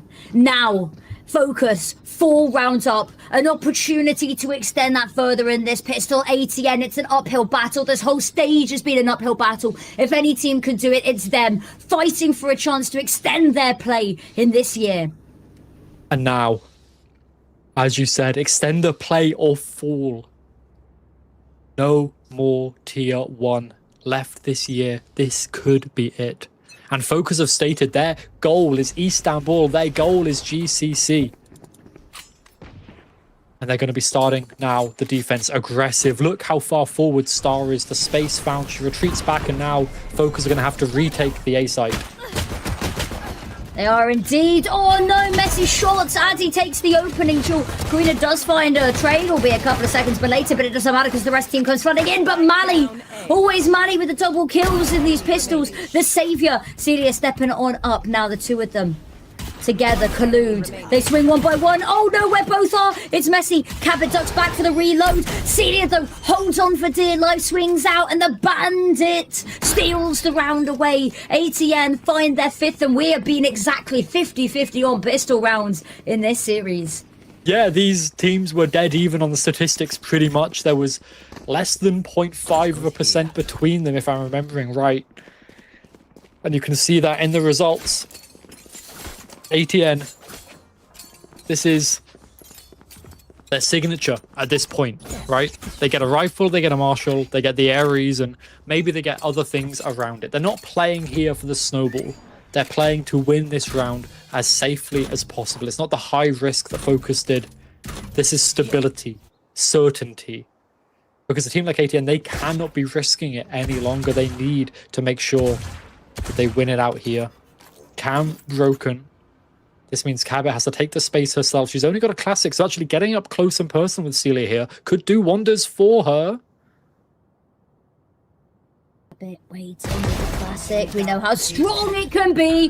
Cabot gets one, immediately upgrades the weapon and gets out of dodge. Has done enough for now. Now the team comes flooding in. They've cut through mid. They've wrapped around sight, but they know they have to deal with the problem in main as well as the rotates going on through. But Purity's got a long line of sight and has a sniper in her hands to deal with it. Great start. This post plant is strong from ATN. They're setting themselves up to make sure they can keep the rifles into the next. Focus. Do you go for a fight? Do you feed them ult orbs, or do you just try to die to the spike? I mean, I don't even know what you want to try do, because ATN will have a mind of their own. They'll have plans of their own. Either which way. Cabot looking for something, anything. Back sight. Oh, finds a lovely sequence there. Addy jumps on forward. They might just take the whole damn round. Unfortunately, those Silent Souls finds hers. Purity with the side on. No scope after no scope. And while she goes down to the spike, she's been an absolute saviour. In fact, she survived. She gets out alive. How on earth does she survive that? There's no way. I don't even An know. expensive round, though. They lost a lot of the rifles, right? It was only the Ares and I think the Phantom picked up by Purity in the last minute save that they kept through. But the convergent paths, only 2 away because she was farming up on that Marshall, building up the pips, building up the ult orbs, and now, for the first time I think I'm saying this is a bonus that I think ATN have a chance of winning. If they can get this ult online as well. Purity's exploring mid. Folks aren't giving her anything. Interesting they're not going for the ult orbs though. No, they are not. We'll see why in a second, potentially. Paranoid is ready for when the team gets round the corner. Drone's going to spot one player on out. Sammy's here and ready, and Sammy's been devastating to stop these opening rounds, but it's Addy and Cabot that find theirs. Karina will trade out Sammy, but still two-player disadvantage. They've got Spike on back, but they've got no further map control to retreat to. No, they've got to go re-explore everything. Time on the round, guns in hand, but no convergent path, no chance really of overpowering focus. Mid they think is open, but Addy's watching it, holding it from up high. One enemy remaining. Rains down from the heavens, and Focus Sakura looking to push themselves one step further. They're looking to secure this round. Get it? Like stuff, yeah. They Focus secure the rounds. Yeah, There we I'm go. with you. Karina waiting on the angle, has got a whole lot to do, finds one, and she'll be glad to take at least one with her. But she got the spike down, and that gets her up to the ult there. Yeah, it's a big now start for ATN. They invested a little bit into this round, but they can still buy up the next. Hunter's Fury, one away from convergent paths. The comeback is certainly on. But you've got to admire Focus. They were just steady, set. They knew what they needed to do in this round, and they did it. No kind of frills around it. They've put out some quite exciting rounds, actually, so far this series. But that was just a no-nonsense, simple, take the fights, win it out. You make sure you got the trades. Marley was ready for Silent Soul to be dashing in. And now ATN, as they lean over towards A. Focus. They're playing it for retake once again. I think ATN wanted to take this by storm, by force. By both, really. And now, there's no one really there to stop them. We can already see Addy dropping back, skiving away from her duties on A for fear of being caught by herself. Hunter's Fury comes out to facilitate the push on forward. Silent Souls actually gets taken down there. Manages to take down Purity, who jumped up as well, and gets out. Yeah, only 30 HP, but it's 30 more HP than realistically she should have.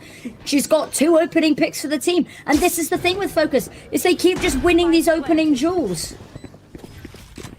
Round the corner. Got another lineup for a stun coming on through. Celia peeks on out, manages to pull off the neural theft just in time. Blossy gets one, but that's all she wrote.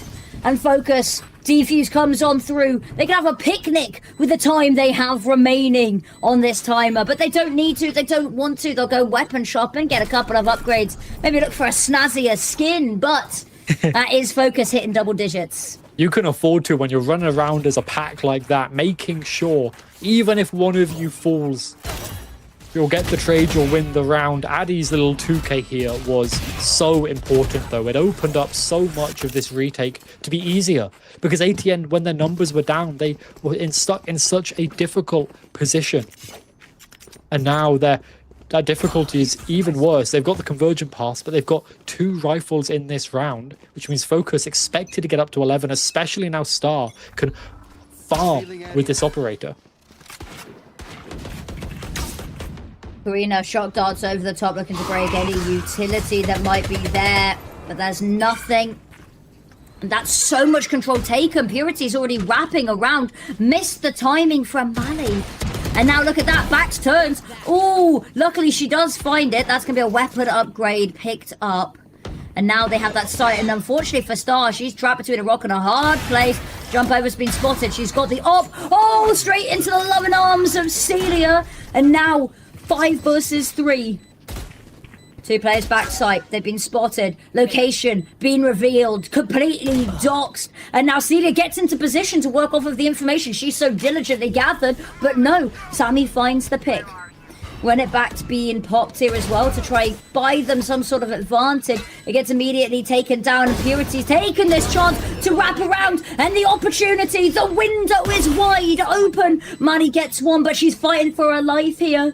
And this has taken a very sudden, drastic tumble round the corner. Silent Soul waits, you know she's there, and it's the Amoda Thrifty, and you can do nothing but watch your fate unravel before you. What a round from ATN. They insert Purity so quick with a pace unimaginable. Star gets surrounded on all sides. The operator doesn't even find a single pick from memory. And Purity, lurk upon lurk, flank upon flank. And now Focus, the last timeout of regulation. And at this point, you've got to wonder if this is going to benefit ATN as well. We saw ATN's timeouts benefit Focus a little bit on split. I'm wondering if this might do the same back here, because ATN, they get a chance to fix some of those issues that they had on round 15 and 16, make sure that they're fixed. Because although their attacks are strong, they're still falling foul in individual fights, giving up in these 1v1 situations. Indeed. And I think this timeout, it's the last one in the server. And Focus, they burn it now. They have to. They want to immediately nip this in the bud and progress on forward. They are 3 rounds away from keeping themselves in this game. And it's possible, it's doable for ATN, but it's going to be a long road up. Virgin Paths, a big part of that, I've got to imagine. They did so well with it on the defensive side. They had lineups to make sure the whole site was covered and saturated, and any player there was sent to their graves. Got to imagine the same on the attack side as possible. The Prowler spotted a Sova who was holding down the recon and nobody broke it for them. That's a bit sad, a bit mean, a bit selfish. Just a little bit. Yeah. It's one of those small miscommunications, but maybe warning sign, a canary of a bigger issue there. Ooh, it's an interesting idea. Part of me thinks ATM were just hoping that it wouldn't catch anyone, it would fade before it did. But now Sammy cannot escape this angle. She's stuck here fighting. How many can she take down with her? Answer, only one. Traded out by Silent Souls in the click of a finger. And now pushing on forward. Caught before she can signature slide in. Mali gets 3. And the whole team vanishes. Evaporates into thin air. Now it's just Celia left and she's amazing. Especially on this map. But she's on the Cypher. The spike is dropped right in the laps of her opponents. And whilst Mali's low HP, her opponents, well, the rest of them are certainly not. 3 more still to go. Cage to allow her to pick up the spike, but only 30 seconds. She has to push on forward. Stun goes in perfectly. And Star's been immaculate with them. And Celia just tapping away. The second cage goes down. She was hoping to walk onto site, but now she can't. Walks into a crossfire and gets skewered by bullets. Focus, Sakura work themselves up to 11. What a round from Marley. She came in shooting. Sammy getting 1, you expect at least 1, but she couldn't escape. And Marley sprayed down the control on that. Perfection. Absolute. She's been a little bit quiet this map. But she's trying to join up the top of the scoreboard with the likes of Addy and Cabot, who we often see up there. Sammy's also been struggling, but actually it doesn't matter. That's the thing about this Focus team, is they have so many people. It doesn't feel like she's been struggling, though, especially in the first half of the map. It didn't feel like a struggle. It's just the kills haven't been going her way. Yeah, she was still creating that impact, right? That space that they needed. And now, as we switch sides, the retakes have been the same. I think when she's stuck anchoring, maybe that's where Sammy starts to slip into bad patterns. Now, Addy up on another high angle. She loves using this. It gives such an advantage in those fights. The crosshair's wrong for Celia, and now Sammy's spotted by the drone, moves towards site. They're wanting to anchor this, the 2 players together. Mali's found the first, tries to hit the transfer, is good for it. Distracted by the other players, Karina, Sun Souls, they jump on down. But now it is just the 2 of them against the weight of the world. Sun Souls, the smoke fades out in the open, able to adjust perfectly. Reaction times faster than even that of Max Verstappen, it would seem. And now Karina ducks back sight. The stun so good. Counter stun comes out from Sunsoul to add this layer of protection whilst she recovers. Cabot round the side. No, she has to clear out the right hand side. Silent Souls is there. Slide on out comes through. ATN. They are not willing to let this go just yet. And we're seeing an ATN that can come forward strong, can take the fight to this Focus roster. They're in a disadvantaged situation. So far, they only win 20% of rounds if they lose the first blood. And they're able to win much more than that this series. And I think, to me, this shows that this roster, this version of the roster feels stable. It feels like they have each other's backs, are able to not only trade, but take numbers into their own advantage again. And now Focus, 2 rounds away from advancing. in the lower bracket are down to an eco. Nightfall convergent paths available. Unlikely to be used on this eco, but we've seen teams like ATN throw them out to try and find advantages, but they've got so many ults themselves that it feels like this round has to go ATN's way. If it doesn't, if Focus can pull off another Thrifty, that's it. That's got to be the death sentence. And now they creep on in towards B, silent, assuredly. And now, waiting for Cabot backside jump, peeking this. She's got her suspicions. She's got the hair on the back of her neck raised. The pings go out. They know. There's the swing on out. Pixel perfect from Silent Souls. And the site, they flood it. They take this control. Converging paths. Ooh. Invested on in. Stars found a nice little pick. And it has been lit up around the corner, but Maddie's found one, and I'm starting to get sweaty here. This is getting a little bit uncomfortable. Hunter's Fury goes on out just to stop them pushing any further. Unfortunately, not going to catch any of them out. Blossy there, ready to go. Paranoia to stop them following up. Lovely flash, but Sammy can't quite get out. The wall goes up to try allow her to push on in, make this uncomfortable and split up the side. Good Paranoia comes on out, but TP still available. Blossy's able to get out of harm's way. Addy around the corner has one, has the picked up weapon. Time's getting oh so low, but it's around the corner, 1 for 1, and Karina holds on, but it is a round that is way more expensive than it ever had any right to be. 3 ultimates invested, 2 from ATN, 1 by Focus. It does go ATN's way, but now they're lacking the Hunter's Fury and the Convergent Paths, 2 very important ultimates in their composition. Against an eco. Again, we saw it on Split. And I'll give them this on Split. They had the cycling prepared, right? So they could use one ult against an eco, and they had another ult ready, and they could go back and forth between all of them. This is not the same. Those 2 ults are probably not going to be back here in regulation. We might not see them for the rest of ATN's time in GC this year. But Focus, they've got the guns now. They've got the Nightfall. They have things that can work. A powerful ultimate for the retake. And they're set up across the map, a very similar setup to what ATN will set up with their defense. Cabot does get her cam destroyed. That's going to be a little bit of a weakness as she's getting pushed. Not an inconsiderable weakness as well.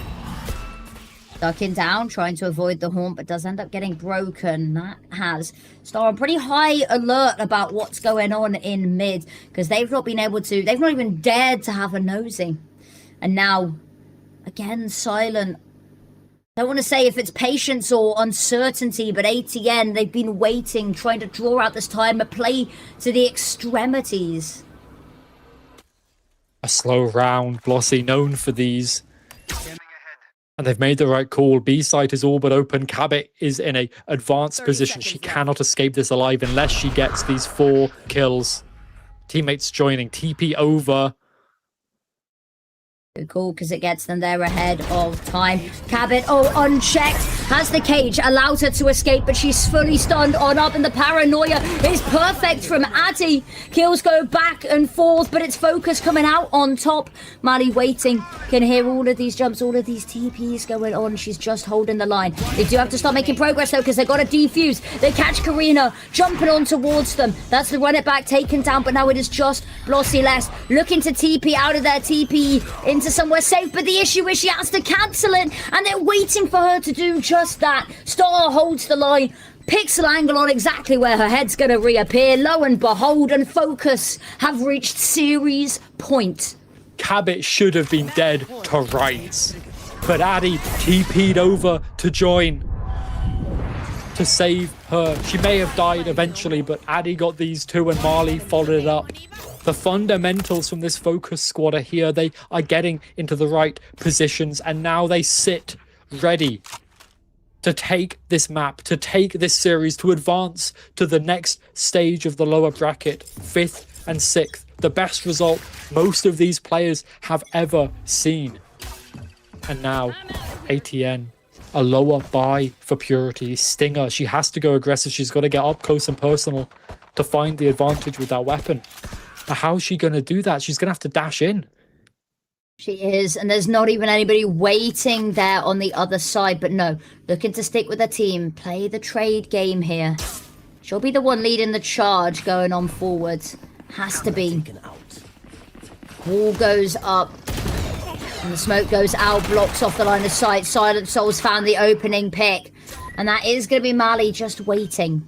So much information from the neural theft gives them the opportunity to set up nicely in this post plant early. Purity, the swing on out is good.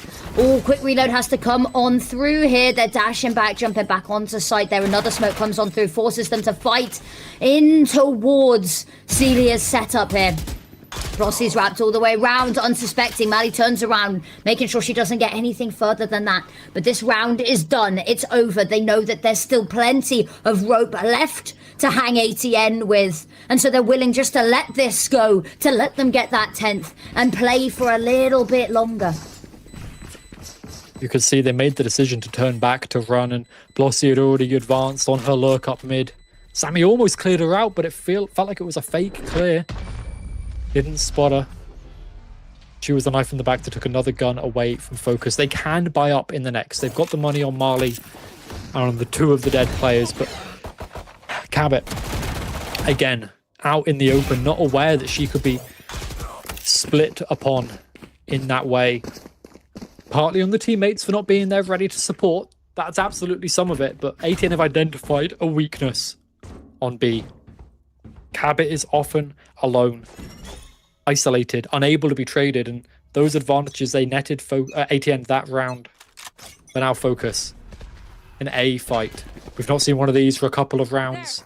Elbow is where it's going to start, and maybe end for ATN. All on the line. Purity finds the first. Silent Soul there to back her up. Round the corner, past all of the defenses already. The speed, unrivaled. Flash goes on out, trying to stop any more issues in mid. They know they've got a problem with Celia there. But now 2 versus 4. And this was it. This felt like the last little bit of strength, the last little bit of money for focus. And ATN, they know this. And just when they can sense opponents getting weak, that's when they dial up the heat. That's when they put on the pressure. The Rubies putting so much pressure on focus that they can't do anything about it. And there's no more timeouts, there's no more chances to stop, to breathe, to talk, to decide the best plan of action. You've got to go in the moment with what you think is best, and focus once again falling at what could be the last hurdle. 2 alive. They don't have the money to buy up everybody on their team. They're going to be weaker weaponry, which is going to mean overtime is potentially on the horizon. Ooh. We haven't had an overtime yet, and these teams, well, they're renowned for it against each other as well. Yeah. I think it would be the perfect way to end this series, to end one of these teams' stories. Has this not been a long enough series already for you, Echo? No. It's never long enough series, is it? Look, as long as it's not a 22-20, as long, like, I'd be happy with like a 16-14. You know, something like that is what I'm kind of looking for here. It would be a cinematic close. It would. Yeah. And I think these teams deserve it, right? They have such a history against each other in the dark scene. ATN is the only all-German team in main event to make it into playoffs for the 2nd time. And now to try and push forward to 5th and 6th. Oh, lot of early damage done onto Blossy there. It's not a pick, but it applies that extra level of nuance to the situation. Celia crawling on through. Caught by the camera, though. Has to find somewhere safe to go remove the dart from. And now again, ATN, they've spotted another weakness. It's the A site. The retakes are not it. And often the focus players are isolated, taken down before the spike goes in. It's in pause. And this is going to make focus scared. Where are they? Are they pushing mid? Are they pushing towards B? We don't know. But the exec is going to come through to A. The spike goes down. This could be the final battle of the series. Gun goes over. Purity pay straight onto the top of the boxes. Provide cover from the high grounds. Overdrive gets popped. Round the corner, Silent Souls can't find anything. Star's got the opening pick. Oh, and she's not been able to take down either player. She's whittled away at the health, but that's not enough. Mali with one, Star with another. Converging Paths goes out, and now it's just Karina left. Takes down the first, but the onslaught comes for her. They hunt her down and focus Sakura. They get the defuse. They continue their run in Game Changers, EMEA. They say hasta la vista to their dark counterparts, and now we see them ascend higher than even we imagined them to be coming into the stage. What a performance. Focus Sakura going up to 5th and 6th. At the very least, we could see them go further. They've talked about the fact that their goal is all the way, right? GCC for Focus would be an incredible prospect. But let's look at this once again as these two players on the board. The player matchup between Addy and Silent Soul. A performance for the ages from both. And I've got to say, what a incredible Addy on the Omen. 29% first blood rate. She is taking names at the beginning of the rounds and setting Focus up to win them. Exactly. And it hurts a little bit. You don't want to say goodbye to either of these teams. You know that they've both fought so hard to be here, but Focus, I mean, the improvement that we've seen from them over the past couple of weeks has been just electric. And the same can be said from ATN, but I think Focus has just jumped this whole extra elevation to new heights. And I mean, the rest of the playoffs is tricky. They're still in that lower bracket, but a win like this, keeping it from overtime, I think is a huge boon for them. Yeah, that overtime could have been deadly. You don't want to risk it. And, you know, we did invest the ultimates earlier, and it felt like maybe that could have been it. That could have been overtime on the cards, but they managed to bring it back. What a series. 13-11 on the first and the last map.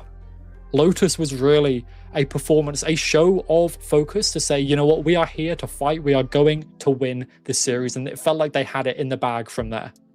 It really, really did. And I think it's interesting to see that ATN still have a little bit more work to do in taking a series versus Focus, right? Is ever since this roster change, ATN haven't quite been able to get it across the line. And I think this has definitely been the closest series so far. We've seen that line pushed further and further, but Echo, get out of here. I've got someone I want to speak to, and I am just super excited. I mean, all of the questions in the world that I could ask, but first of all, Mali, how is the emotion in the team right now? How is the vibe?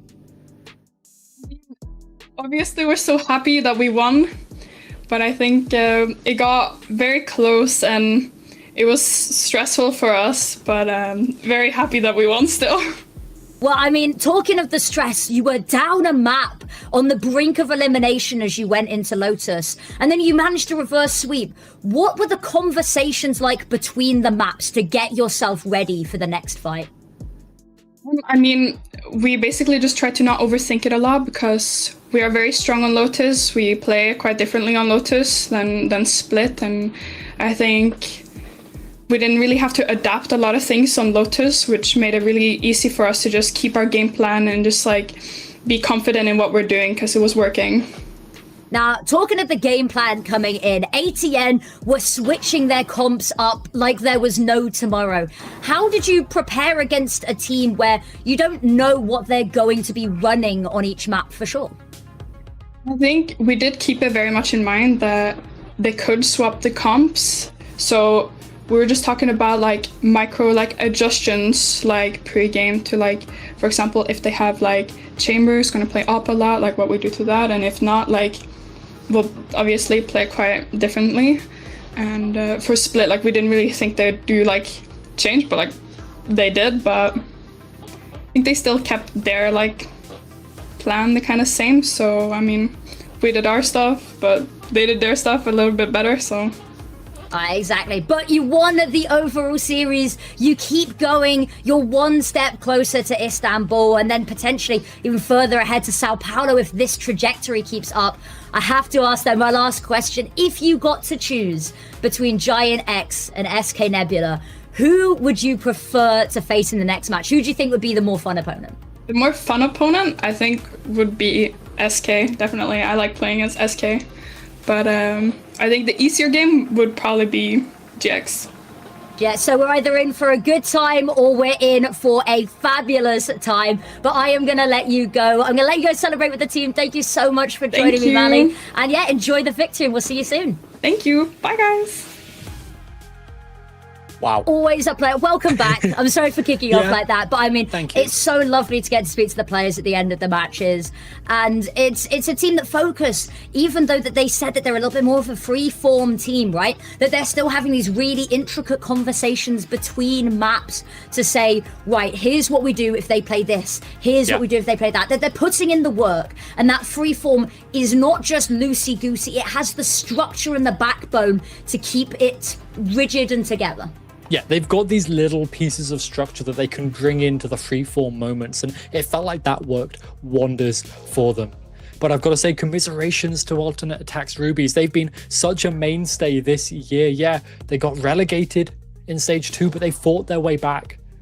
And they did incredible this stage compared to, I think, what a lot of people were expecting, especially considering the issues that they've had with roster stability, keeping the same players together. But our first team eliminated is the Rubies. I'm sure we'll be seeing them next year in some form at the very least, because this team has always been around. But focus. Exactly. They've made it forward. They have indeed, but the road ahead is bumpy and it is laden with strong enemies. But let's take a look at how this shakes up the points. Unfortunately, Alternate Attacks Ruby, that locks out their chance of GCC. Now, we said coming into this, it was going to be a long road ahead for teams like HABO and for teams like Alternate Attacks Ruby that didn't really have the points coming into this. They would have had to win the whole damn thing to go. And it is unfortunate. It means that this is the end of their journey for that. But you're right. They're a team that is just so intrinsic, they're so innate to the Game Changers scene that I have no doubt we'll see them around. And I'm really hoping that we see an SK Nebula villain arc running the whole show next year. I want to see this redemption arc coming through, but unfortunately that is us done with this series. Alas, don't fret though, because we got a whole nother series coming up for you. Another elimination match, which hurts because we got to say goodbye to another team, but another team gets to continue on their journey. But that is for the casters coming up to talk you through. It's been an absolute pleasure, and we will see you guys very soon.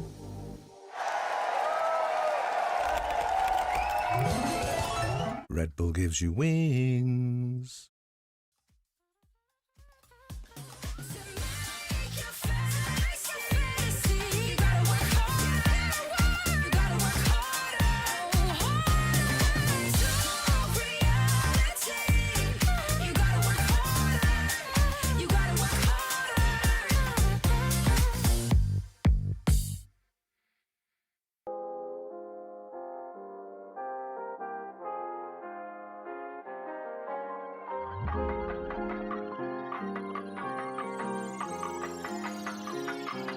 I just copped a big bag of that gelato. I'ma go and run these numbers up like no tomorrow. Pull up in that skirt, El Dorado. I be in the wind, baby, I'll hit you tomorrow. AP on my wrist, chill. You ain't gang, you ain't even real. Gotta have a bag, I ain't no cheap thrill. Popped up on a flight, baby, I ain't in my feels. They know I'm the truth. When I'm pulling up, I'm bulletproof. I don't really care about all the rules. I be Chris Brown with the moves. Got 'em like, damn, baby, how you doing, baby? When I'm stepping in the room, I don't look at nobody paper. I be locked in on what I do. When that pressure hit, tell me, OG, is you finna ride? I was made for this. You can see that look up in my eye. VVS is in my teeth, so when you see me, I'm gon' shine. Always something up my sleeve, so when you, I just copped a big bag of that gelato. I'ma go and run these numbers up like no tomorrow. Pull up in that skirt, El Dorado. I be in the wind, baby, I'll hit you tomorrow. Hop in the car, loser, cause we going shopping. I can't fall in love, cause it's way toxic. Got that boom box for every time I'm bopping. I got a couple goons just to get it poppin'. I don't wanna link it, I ain't tryna chop it. Tryna go against me and you need to stop it. People listening like I'm a prophet. People listening like I'm a prophet. Look at my clothes. Look at the way that I'm rocking the shows. I don't like little. No, sir, I be doing the most. I love the party. You kick it with me, then everything goes. I am a Barbie. Mary Kane, and I'm pimping this hoes. When that pressure hit, tell me, OG, is you finna ride? I was made for this. You can see that look up in my eye. VVS Successes in my teeth, so when you see me, I'm gon' shine. Always something up my sleeve, so when you, I just copped a big bag of that gelato. I'ma go and run these numbers up like no tomorrow. Pull up in that skirt, El Dorado. I be in the wind, baby, I'll hit you tomorrow. I just copped a big bag of that gelato. I'ma go and run these numbers up like no tomorrow. Pull up in that skirt, El Dorado. I be in the wind, baby, I'll hit you tomorrow.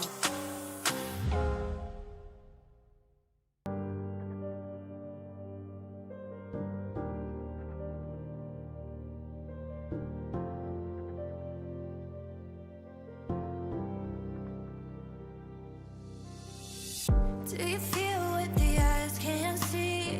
You hear it calling way down deep. Trust your heart, it'll keep you true. This world expects so much from you. From the dark out into the light, it'll come in the middle of the night. You were raised in the sacred place. Evil runs when it sees your face. Throne calls your name, you know it's your time.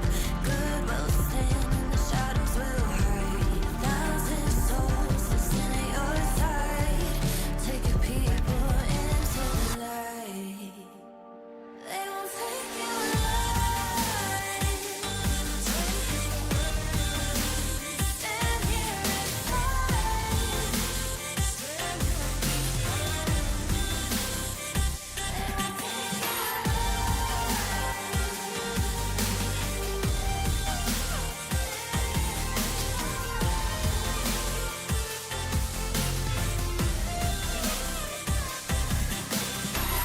You must follow me, my friend.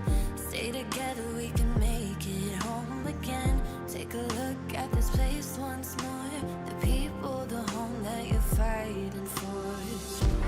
Throne calls your name, you know it's your time. Good will stand and the shadows will hide. 1,000 souls listen at your side. Take your people into the light. They won't take you alive.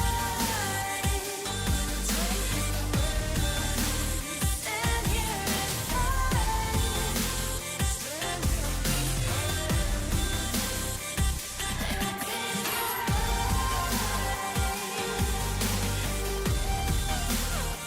you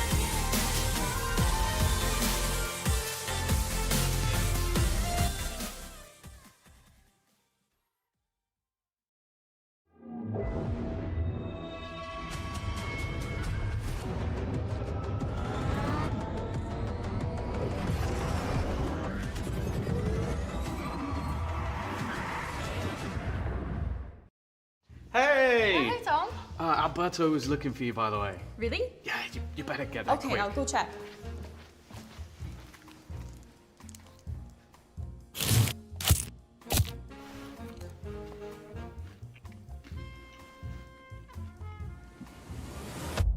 Have a break.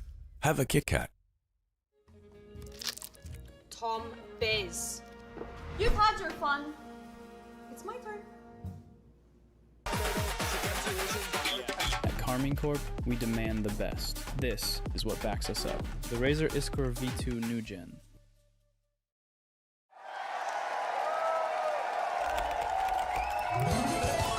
Red Bull gives you wings.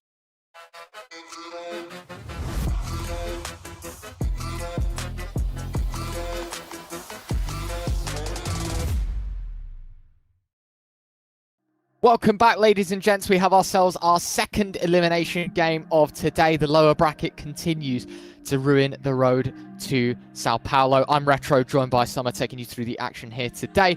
How you doing, Summer? I'm doing good. Shame I wasn't here for the games yesterday, but I saw there was absolute bangers going all the way into the late night and a really hard fought victory for the SK side yesterday that we were mentioning. But yeah, you can see in towards the bracket now. Obviously, we've got the upper bracket set so far, but the Focus win over Alternate Attacks earlier, a little bit of dark rivalry, but obviously for Focus taking the match win there. And you can see at the very bottom, but definitely not least, is HABO Babos versus Twisted Mind, which we're going to be covering today, which I'm so excited about. It's an elimination match, so obviously there's a little bit of more of a sadder tone to it, in the sense of we don't necessarily have that backup of, oh, they can just drop to the lower bracket, we'll see these players later. It is a really important game for both of these teams. All the players, it is play or, well, it's the end of your season. Yes, exactly that. And for both of these teams, the most ideal setting is, of course, to win the entire event. So a huge run required if either of these teams want to be taking a trip to South America. I want to start with what happened in the past summer. Obviously, all the teams play each other within the group stage, so I thought to tie this one up quite nicely, what we saw previously, know what we're expecting heading into today. HABOS Babos beating the Twisted Minds Orchid side 2-1. No map was a one-sided affair, though, down to the wire on all 3 streets. And I think this teases up quite nicely in terms of what kind of series we're going to be getting. This is a game that has notoriously been close between these two sides. Of course, for HABOS Babos, their first time within the Game Changers circuit this year. For the Twisted Mind side, of course, playoff attendees now, but you know, we're yet to see that run for them. I'm hoping, at least, well, they are, that this is the time to do it, right? As you say, it is in the lower bracket, it is the do or die game, but the saying is better late than never. So for both of these teams, desperately wanting success. Starting with the HABOS Babos side, though, this is a side, Summer, that have really caught the attention of, I think, a lot of the talent in the group stage and even here in playoffs.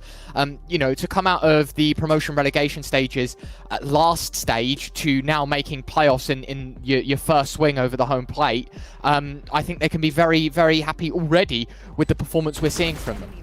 Yeah, you're looking at some of the names that we're seeing. Obviously, we've seen Theo on Job Life going back earlier in the year or into previous years of Game Changers, but not only is it some of the first time some of these players are actually making it into main stage of GC EMEA, this is the first time they're making it into playoffs as well. So we're looking at the expectations some of these players had filling in at the beginning of the season of what do we actually want to achieve. Some of the players were just like, win a game, make it to playoffs, well, see what we can do, because the expectations, obviously there is none, because it's not as if we've seen these players regularly in this sort of atmosphere, and that's why, like you said, it's bringing the attention of some of the bigger teams, some of the players that have been in the circuit for longer, and they're like, oh wait, hang on, we actually have to pay attention to this team. This isn't just an unsigned team that are in for the group stage and will get relegated. They're making playoffs, they're making waves as well. Yeah, look, they are a team that seems like quite the unstoppable force, of course. Seeded second within the group stage, Summer. A really impressive bout for them. For, as you say, sure, like there are some individuals that do have the experience here previously, but I'm talking as a core 5, they've looked really impressive, and I'm excited to see what they've got for us today. Of course, we do have an interview lined up. I was joined for the HABOS Babos side just beforehand. Let's see what they have to say. Thank you very much for joining me, Theo. First and foremost, I wanna talk to you about maybe the history that you've had within the HABOS Babos side.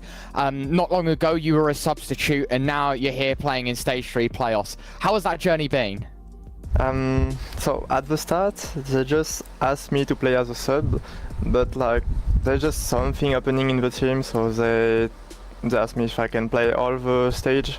I said yes, so I'm there now. Yeah, must be a pretty cool experience, right? Yeah.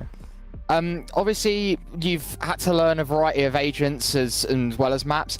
How has that process been as a whole? Do you think you've settled into the system and the roles that you've been given? I'm still learning a lot because like it's my first time with this team. I don't really know them before that. It's my first time playing as a smoker in a team, so it's really hard to learn something. Because every time I was first entry, and now I'm like the third one, and I don't really know what to do. So I'm still learning a lot, but they help me a lot for that. Fair enough. I mean, obviously you come through into Stage 3 from the promotion relegation stages. You burst into Stage 3, you're second seed out of groups. You go from this underdog story to now, you know, a team that is contending in playoffs. Do you think that helps with the pressure at all? For me, it's not changing anything. Like most of the time, I'm not getting a lot of pressure. I always compete in high level in my life, so it's fine. But I think for the team is maybe helping a lot. I Fair guess. enough. You play Twisted Minds Orchid today. Does the preparation change from today out of the group stage now that the stakes are higher? Of course, we know how the groups went, but does it change now that you're in the playoffs? Not for the team. We still do the same because we just prepare a lot before every match. For me, yeah, I changed something because I asked for some advice to like TWIS smoker. They helped me to learn how to play it and what to do. I think I'm ready for playoff. I was not ready for group stage because I have a lot of things to fix first, but right now it's fine, I would say. It's still too hot, but it's fine. Awesome. Thank you so much for joining me, and I wish you all the best today. Awesome to hear for Thea, of course, having changed roles and the journey that HABOS Babos have been on Summer. And as I say, sort of where we left off before that interview, I was saying this is a team that have really opened our eyes. You know, they are a team that have come out of nowhere, all guns blazing, and they are looking like the unstoppable force. We talk about that game against the Twisted Mind Orchid side in the group stage, and I think there was a real difference maker here, and that is, of course, So Real, who had a fantastic series Summer against the Twisted Mind Orchid side. I mean, of course, Breeze, a little bit of a downturn in terms of the numbers, but as we split the maps up into 3, looking at the ACS, looking at the kills per round, she's found so much impact against this side that I almost feel like So Real is one of the win conditions for today's series. If she's able to have the same performance as she did in the groups in this environment, Twisted Minds Orchids could be in deep water. Yeah, and especially being able to do that, obviously a little bit of a dip in regards to ACS when you're playing on that supportive agents of Viper, but having the flexibility of being able to put numbers up like that on the Phoenix role, on multiple different maps, same goes for the Viper as well. And if you look back onto the actual series overall, I think they were like plus 23 in regards to KD across the 3 maps, and the next person on the team was plus 3. So definitely a lot of focus on towards that player in particular, on towards So Real in that series, but that doesn't mean that any other player in regards to the side of HABOS Babos cannot have that pop-off moment as well that we've seen in some of the other matches that they've had in group stages. Yeah, I mean, look, she's been a difference maker. There's no doubt about it. We'll have to see if that happens again today. Of course, we've got to turn our attention to who HABOS Babos are playing against. Of course, that being a formidable side that I had the pleasure of watching yesterday, Twisted Minds Orchid. I mean, again, to be honest, they kind of share the similar warpath of HABOS Babos. I know they've been around a little longer in the Game Changer circuit for EMEA, but this is a side that have been on a massive upturn in Stage 3. Really impressed by some of the results that they've had. And again, Summer, this is a side that, you know, coming out of Stage 2 and into Stage 3, you know, we saw them make the playoffs. They got knocked out in the knockout round of the previous stages. Now, of course, they get to fight in the double elimination, and to be fair, I think they are an inspired looking team now. Yeah, and I just love the fact that we have had a little bit of a rebuild for Twisted coming in towards this year, and we've got a little bit more of an international roster. If you look at some of the players that they've had imported in towards this team, right? I was gonna say, a bit underestimating the amount of flags there are going on. And languages as well. I think there's 6 languages across the 5 players as well. So it's super interesting, one, in regards to getting the talent from all 4 corners of the world, but also on how they've actually been able to acclimatize to playing in different languages, playing in maybe something that they're not necessarily the most comfortable in, and then the progression that we've seen as they get more comfortable throughout the year. And it's sort of all the stars aligning at the perfect opportunity as it comes in towards the more pressure moments of it being a Stage 3, similar to the run on last year for the org itself of Twisted Minds, of it being they have to win Stage 3. This is one of the tickets to get in towards that international stage with an extremely international roster. So maybe the stars are aligning this year for them. Yeah, definitely. I mean, I'm hoping the best for them, and I would be really, really happy to see them come back next year. Of course, the job is not done. I had the honour of catching a few moments with Misu just before this game. Thank you very much, Misu, for joining me today. First and foremost, I want to talk a little bit about yesterday. Obviously, you go toe-to-toe with Stage 2 winners in SK Nebula, an insanely close series, like down to the wire. Even though it was a defeat, how does that affect you? Does it give you any confidence knowing that you were so close on beating SK? I definitely think it was a very tough loss considering the close games, like all of them were nail biters. Like I even thought we were gonna win Lotus, you know, close out the series. But I think, like, I don't see losses as setbacks. I look at them and I see what we can do to improve for next time, because I definitely think that's most important. We're gonna have to beat everyone anyways, right? Resilience is important, especially in times like these, and I think that's the champion's mindset. Yeah, I mean, fair enough. I don't think you could have said that better. Moving to the flex role within Twisted Minds, how has that adaptation been for you? Is it? I think you said yourself that it's a little bit out of your comfort zone. How have you found that transition? Are you enjoying the roles?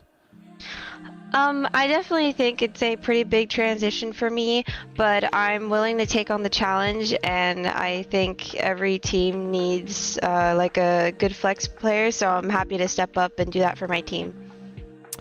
You faced HABO in the first lower bracket game today. Obviously, within the group stage, that was an insanely close game as well. Have you individually, or maybe even as a team, done anything differently for today's matchup?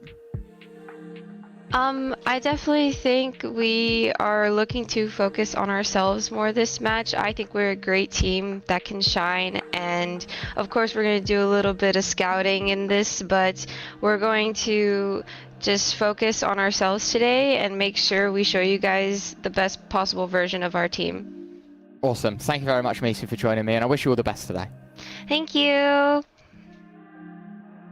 Summer, I think it's fair to say that they've captured the hearts and minds of us through Stage 3, a team that we want to see succeed. This is a tough matchup, though. We know HABO beat them once before in the groups. They, too, are destined for greatness within the Game Changers playoffs here at EMEA. This is a clash of teams that, on paper, you know, they're not exactly the big names that you see day in, day out on you know, the front page of the social media, but these are two teams that have grafted so hard in Stage 3, have definitely captured the hearts of not just us, but many. I wanted to highlight this head-to-head in particular, Summer. You know, the duelist head-to-head. I think it's easy to make this comparison, but you can see the impact that Lean is having in this series. I know I highlighted So Real. I wanted to turn my attention to the Neo main of MB in this matchup. And it's fair to say Lean has definitely impressed in the duelist department, not to mention there's just 3 games on Harbor in the mix as well. Yeah, I mean, Lean's probably one of my favorite breakout players from what we were looking at. Again, same org, but in the 2025 version over Twisted Minds. A massive breakout player, and obviously still continuing that performance in towards this year, gaining a little bit more experience, having a little bit of a shift in teammates as well. So really impressive from such a young player to be able to keep some semblance of stability in regards to your output performance with all the turbulent changes that have gone on within the team. And then we can see that they're on boot camp now, which is like super cool, and I love seeing like the Game Changer teams actually get to meet each other, because we don't necessarily get that many LANs. So the bootcamp experience, you can see some of the bigger teams as well, like G2 as well, and how much those bootcamps can really elevate performance, and also the camaraderie on the team itself. Of any issue that comes up, it's relatively easy to fix, because you can look over to your teammate and be like, oh, let's fix this, and it's a little bit easier to co-work. I was going to say, I remember having a chat to Sarah as well in yesterday's interview, and even she was saying, you know, it's really nice to be in the same place, you know, boot camping together. It's a huge step up, and that's what they felt is the difference maker for Stage 3. Of course, we've got to set the picture for you at home as well, knowing what maps we're going to be playing today. Of course, we saw what happened within the group stage and how close that is, so the narrative will continue, I have a feeling, no matter where we go. For those that are only listening and not viewing, it is Breeze, Haven, Sunset. Of course, Twisted Minds picking Breeze, HABO selecting Haven, Sunset the decider should we need it. Summer, I feel like the word should is lightly used there. I think we will be needing it today. We know how close this series has been previous. Yeah, and if you're looking at the couple of maps as well that have been picked, there's only that one difference from the first series that they played against each other, and that's actually something that Twisted took out of the map veto as their first initial ban. So it was the 3rd map decider in the last series. Obviously, HABO was taking that victory, and it's something that Twisted don't want to let slip through. And you can see them banning that out as that first pick. But we are going to be seeing Breeze and, of course, if it's needed, Sunset again. But looking towards Haven as that new sort of head-to-head map between these two is going to be super interesting to see how that plays out. yeah, the only difference between the group stage game and now is obviously we're dropping Summit. We've still got the Sunset and the Breeze. So Haven, the additive to this pool from the group stage to now. And I think it's really important to note, for me at least, Summer, that both teams, we know what we're expecting heading into this series. As I say, you know, on all three streets, it was insanely close. The fact that we've got such an overlap here as well, kind of indicative that we get the same thing. Of course, the big question mark in this is the map that we didn't see. It was Summit picked previous. It's Breeze now. And I remember having a look through, you know, seeing, you'll see it in the pre-show, you know, we get the nice little tidbits of information of all the players that play. And I think it was Misu's one, and it said, you know, my favorite map is Breeze. And I was wondering if they were going to exercise that in this series today. So it's really nice to see that that comes out. In terms of what to expect today, though, I think for the both of us, it's more the stakes rather than the expectations, because both teams now sit a singular loss away from you know, being eliminated from stage 3, the implications of not making GCC. So it really is a desperate time for both to start their lower bracket run. I mean, you talk about Breeze being a map that Misu is comfortable on. It's a map that Twisted as a whole, it seems comfortable on in regards to the matchup that they had against HABO Babos directly in that group stage. It was not necessarily a hyper impressive attack, but it was their defense itself that really impressed me. I think they let 2 rounds through in about 10, so an incredibly solid defense from the side of Twisted Minds. So hopefully for them, they're going to be able to replicate that coming in towards this series. And with that being that first map, and of course if they're able to convert it, puts themselves one up in the series and being able to fight on the forefront rather than being on that back foot, which they were on in that group stage. Yes, we start off with Breeze, of course. We've got to figure out who's playing what, as I say all the time, Summer, to you. You know, when we sit down and we have these chats, it's like, well, I don't think we're going to be seeing anything too different from the norm today. And, well, with Twisted Minds starting on the defense, we do have the double duelist setup, but of course, only implied by one. The pseudo duelist, I guess, the present day chamber being played for HABO Babos. But even then, Summer, I don't think there's anything too far out, is there? No, but this is a change for HABO Babos in regards to what we were seeing them on Breeze in the group stage of there being swapping out that Sky. So they were initially running the double duelist of it being a Neon and a Jet, and now obviously dropping the Neon, picking up the Sky for So Real instead, and a little bit of a shift around of roles as well. So initially So Real was playing the Viper, that's been shifted on toward Fudge Star. So a little bit of an adaptation for HABO Babos coming into this one. As for the Twisted Minds side, as you can see, the comp pick nearly at half after trying a few iterations. Summer, I think they know that they've struck gold with the way they want to apply their approach. The double duelist, even on defense, you know, you were mentioning that group stage performance, you know, 2 out of 10 they conceded, right? Even though that they lean into this double duelist setup, they seem very, very comfortable running the Neon and the ISO. And it's quite a devial pick from the Twisted Mind side, right? Going for the ISO, it's not something we normally see. Yeah, and for them, it's their ability to be proactive on the defense, even with this double duelist, which is a requirement because you can't necessarily rely on this heavy defense of, oh yeah, we can just rely on our sentinels because, well, they actually haven't got any, right? So you're looking towards the double duelist as well as the double controller between Sarah and Misu to hold down and do as much delay, but looking towards the first bloods that they were able to get and relatively consistently on the other matches that they played on Breeze, the first bloods on the defense is so important and pivotal for Twisted Minds of being able to have that lockout defensive half against HABO Babos in particular.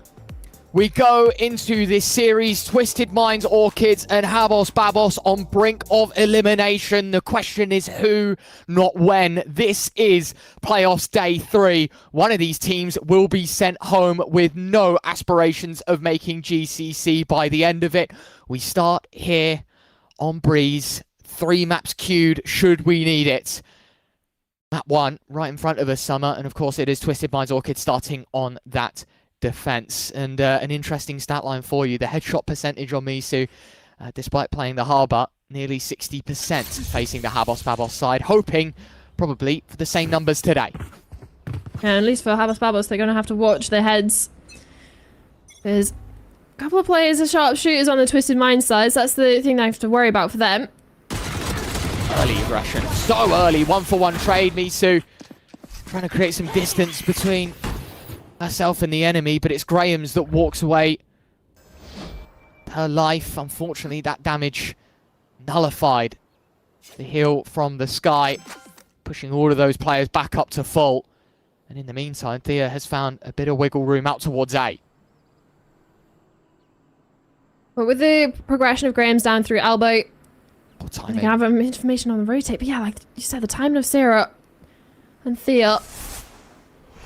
Well, this could be huge. I was going to say it's Sarah that was going to be caught out. Instead, no one's cleared her position. Lean expecting one up close. And a third kill coming in from Lean. This one turned ugly real quick for Habos Babos. They thought they had the jump, knowing that they silently rotated in and under the nose of Sarah. But unfortunately into the guillotine of the Twisted Mind side. A great combination between doors and sight shut down any antics that Habos Babos tried to sneak through. And it will be the defensive side pistol being picked up. I don't think Lean even expected anyone that close, but obviously Crosshair situated towards the Viper's wall, expecting someone to pop through that, and instead, a little bit of a jump scare with Thea up close and personal. Lovely little adjustment for her. Now in towards the second. Looking towards Thea, trying to be a little bit of a difference maker with the headhunter. Get a little bit of a deeper angle coming in from window. Being held for. Harbour wall goes up. Required kill for Sarah. Nice first, a second. Snake bite down. One slips the net. It is Sowers encroaching on the site control. TP from the chamber. Ooh. The shock dart, big damage. And this one looks a little more approachable now. Ness, a second shock dart in at the feet of Sowers. And it's all on Thea, who also ate the damage from the utility. A 1-on-3. Guardian in hand. Any more kills, this could be some big damage done. She should also be afforded a spike plant as well, given all three remaining players of Twisted Minds are on towards that B site. So, understandable wanting to play the numbers, not allow any sort of shenanigans of isolations of kills on mistimed rotates. But given Thea has an opportunity, look at how much time it's going to take for Twisted to get over on towards A, and how much space that they're going to have to be careful of clearing. Thea might just have an opportunity to play this. Definitely a chance. Still needs some work to be done though. 3 players approaching, all from the same position as well. Through this connector space. Needs to be clean. Needs to be. Deny the round. Try to isolate the fight. Graham's just leaping around the corner. Making sure this one doesn't turn too ugly for Twisted Minds Orchids. I mean, then again, you know, you're on the anti-eco. You lose 2 lives. You concede the spike plant. Look, it's a win for them at the end of the day on the board, but Habos Babos probably treating that one as a mini victory summer, knowing that this was so sour and somehow turned out to be a little more successful. I will say, I'm actually quite surprised how Babos chose to begin this map on the attack. Given, for Twisted, obviously this is an insanely good map for Twisted. They haven't yet lost it this stage. I think they've got a 5-0 win rate, but specifically they have like an 80% defensive win rate. So you're putting Twisted on one of their best maps, give them their best side. Yeah. So for them, it's honestly bread and butter to start off this series.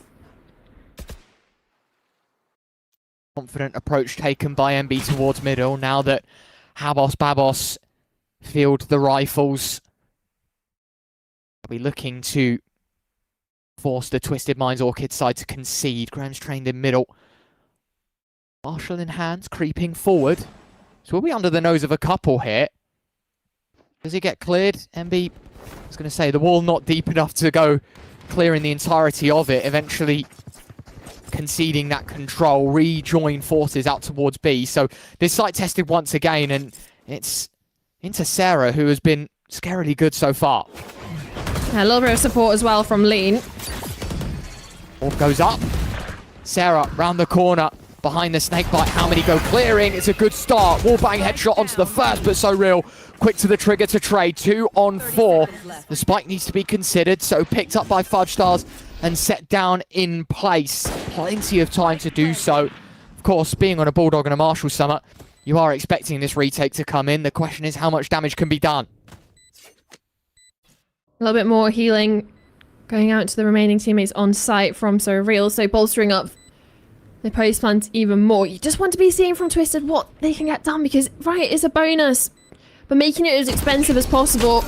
Oh dear, that is oh dear. awkward. Oh, it's now a 2v2. Surreal on a hat trick.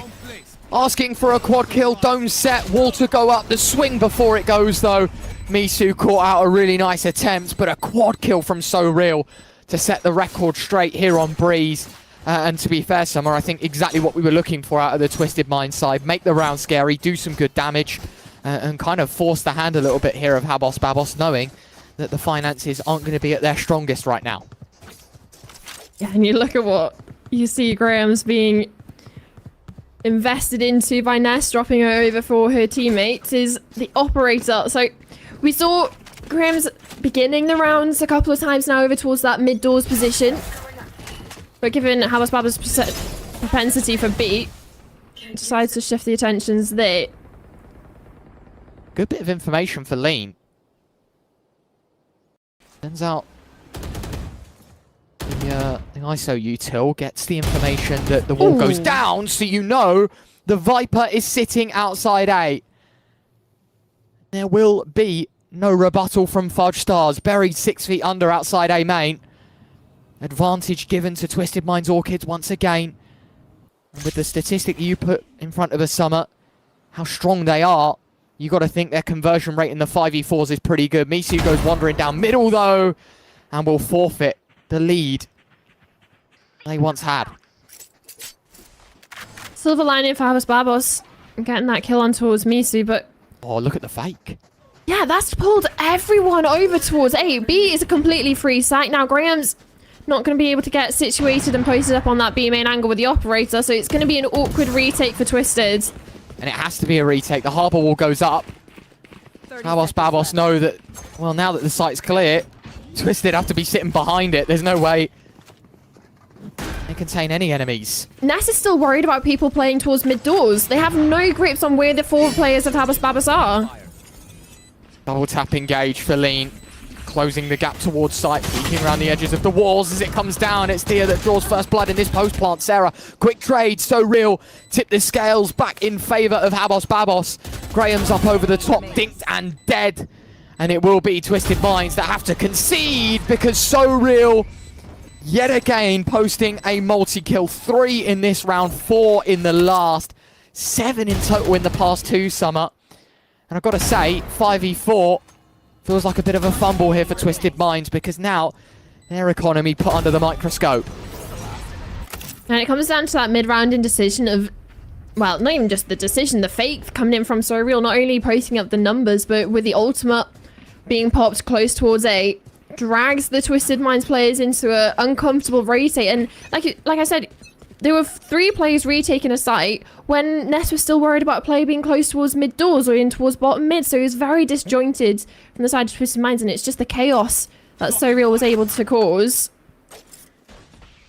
And with the 2 back-to-back rounds, it's Nico. Oh! I was going to say, we know Habos Babos love to create the chaos. It's this time that Twisted Minds go pushing. Sour's dead. 1-for-1 trade. The Bandit makes the upgrade. The Vandal probably should pass torch in a second here. Go over to the player with the shields. And while loads of noise and bodies put outside the B main position, Summer, it'll be Habos Babos that stroll in towards A. Yeah, they could be cheeky here. Misu has the ultimate online. It's whether they get pulled in to invest into this round. Now, chances start to slim. Sarah caught out. MB moving forward. So Real, Fudge Stars all joining fray. 1v4 for Ness. And this time, well, it's MB to step up with the multi-kill. So Real relying on individuals on a round-by-round basis. That's 3 multi-kills in 3 rounds now that Habos Babos have been able to convert with. At least the investment set straight for both teams now, Summer. Both fielding the sniper, both surrounded by rifles. I mean, with So Real having such a incredible start to this game. The ultimate cycle for the Seekers is just going to be on overdrive, and for them being on the attack is a massive ultimate to be able to, like we saw it, whether it's faking the rotations out and pulling Twisted out of their comfortable positions, or also just being able to get out on towards site. And Thea's not going to have the opportunity, at least in this one. The head-to-head of the operators we were talking about goes in favor of Graham, who's continually being active. I was going to say, solo walk down middle again is punishing for the Twisted Minds Orchid side. Early advantage gained, but conceded once more. An overextension costing that lead, and now Twisted Minds have to figure out where HABO's Babos are heading. The stun there now, pulled into the ultimate lean. Taking the 1v1, needs to connect because now the B site left weak and it's all in the hands of Sarah, and it's squashed immediately by So Real. And HABO's Babos holding the W key, running at this Twisted Mind side. Leaves Misu alone 1v4. And while she's able to drop the Harbor, it's So Real again to close 4-2. Summer, you posed the question, I guess a bit of a rhetoric from you, you know, why on earth would you pick the weaker side on a map that you know that Twisted Minds Orchids are so strong on? I think it's fair to say HABO's Babos might have just done their homework. Yeah, it's definitely in favor of Twisted in at least regards to the statistics and the track record of them in the last couple of weeks. But like you said, HABO's Babos have done their homework, and now it's time to see if the side of Twisted Minds and their coaching staff have done theirs. Tactical break early on, but much needed after the string of rounds that we've seen HABO's Babos string together, and the couple of mistakes that are proving it, because it's not as if it's been a complete whitewash for the attackers coming in towards the last couple of rounds. They're going down in numbers, but it's the mid to late rounding that they've been on point for the HABO's Babos side. You are right. It's a bit scary that, you know, in the last 2 rounds, we've said that Twisted Minds have found the first blood, yet these rounds have not been converted.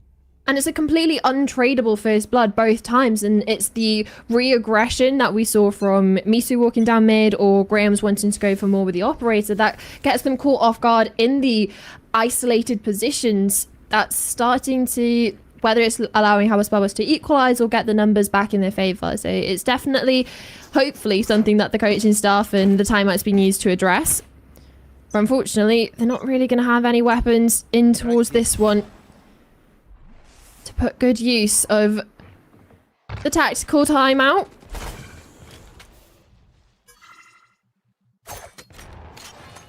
And you can even see with HABO's Babos, they're not even wanting to go deep in towards any sort of main, not in towards Alba, where they've consistently been losing those initial entry kills. Knowing it's off the back of the timeout, it's a low buy. Graham's has the Neon Ultimate online, don't want to fall into a trap play. And the pistol's over well. Instead, it's a little bit of a poking and prodding. Stars takes a huge chunk of damage from Misu's Bandit. He'll back up by So Real, but even then, exchange that Twisted Minds walk away in favour of. Fudge Stars walking out. This is dangerous. Misu doesn't clear deep enough. It's a game of timing. And now that the Vandal's getting close, you don't fancy Misu's chances. But she still walks away with the kill. Now, maybe a bit of panic setting in. The Harbor Wall goes up for Misu. The Seekers deploy for the attack. HABO's Babos trying to scrape together the semblance of a round win. A missed shot allows Lean to level the numbers. 3v3. The spike is only just going down now. The double tap engage, and it's going to save Lean's life. But Graham's on the ult, can't connect. Flash round the corner for So Real. Both teams, whoa! I was going to say confident. Got to see what they're up to here in this retake. 2v2. Are there any guns to scavenge? Is there any headshots to hit? Sauer's jumping around the corner for information. She has to tuck tail, expecting the swing, expecting the double. Sarah on the op, 1v1 now. Flash to go high. So Real trying to delay. The pistol pulled, but the right click. So Real, another quad kill. Pull up the scoreboard. She is having a game and a half. You were talking about the Seeker cycle. She used it in the start of this round. She's already halfway to the next. Yeah, that's absolutely insane. And sure, Twisted have done a good bit of damage, made it believable. And it had to be a 1v1 from So Real to close it out. And yeah, absolutely nasty. like you said, halfway to the Seekers again, and it was used to get out onto the site in the initial site hit, but 15 and 2. It's insane, the numbers. I will say, Summer, you know, as far as an eco is concerned, I know that is a nail biter that Twisted Minds concede, but, you know, 4 kills. Yes, okay, you don't walk away with any weapons, but the amount of damage done,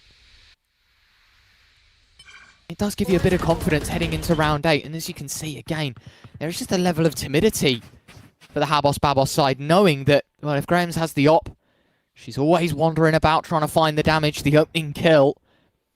They don't exactly want to go pushing the buttons too soon. Graham's caught in the blind, can't get out. MB swings before it anyway. Now they can start to collapse on the A site here, HABOS Babos. How much damage can they do? Sarah slips into the ult.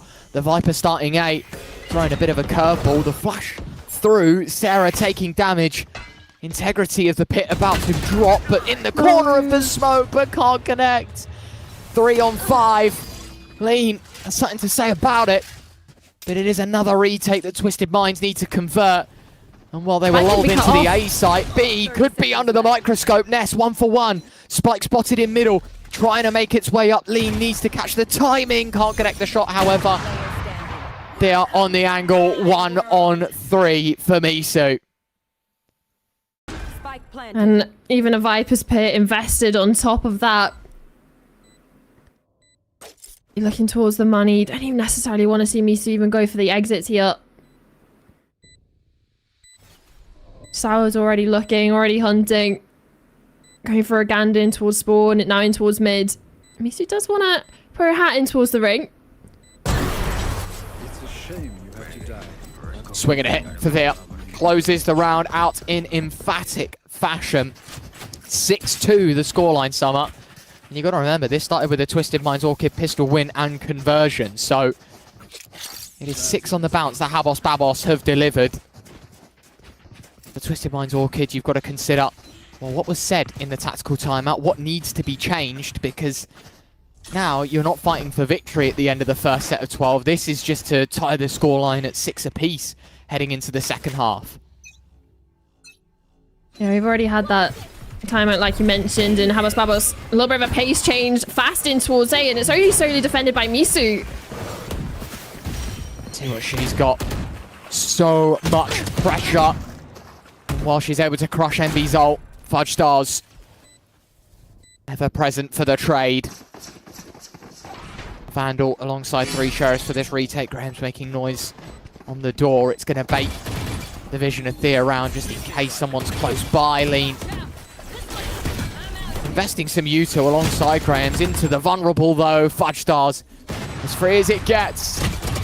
Starting the collapse here on this retake, but to no avail at all. Fudge Stars able to make it 3. Sours and So Real in support.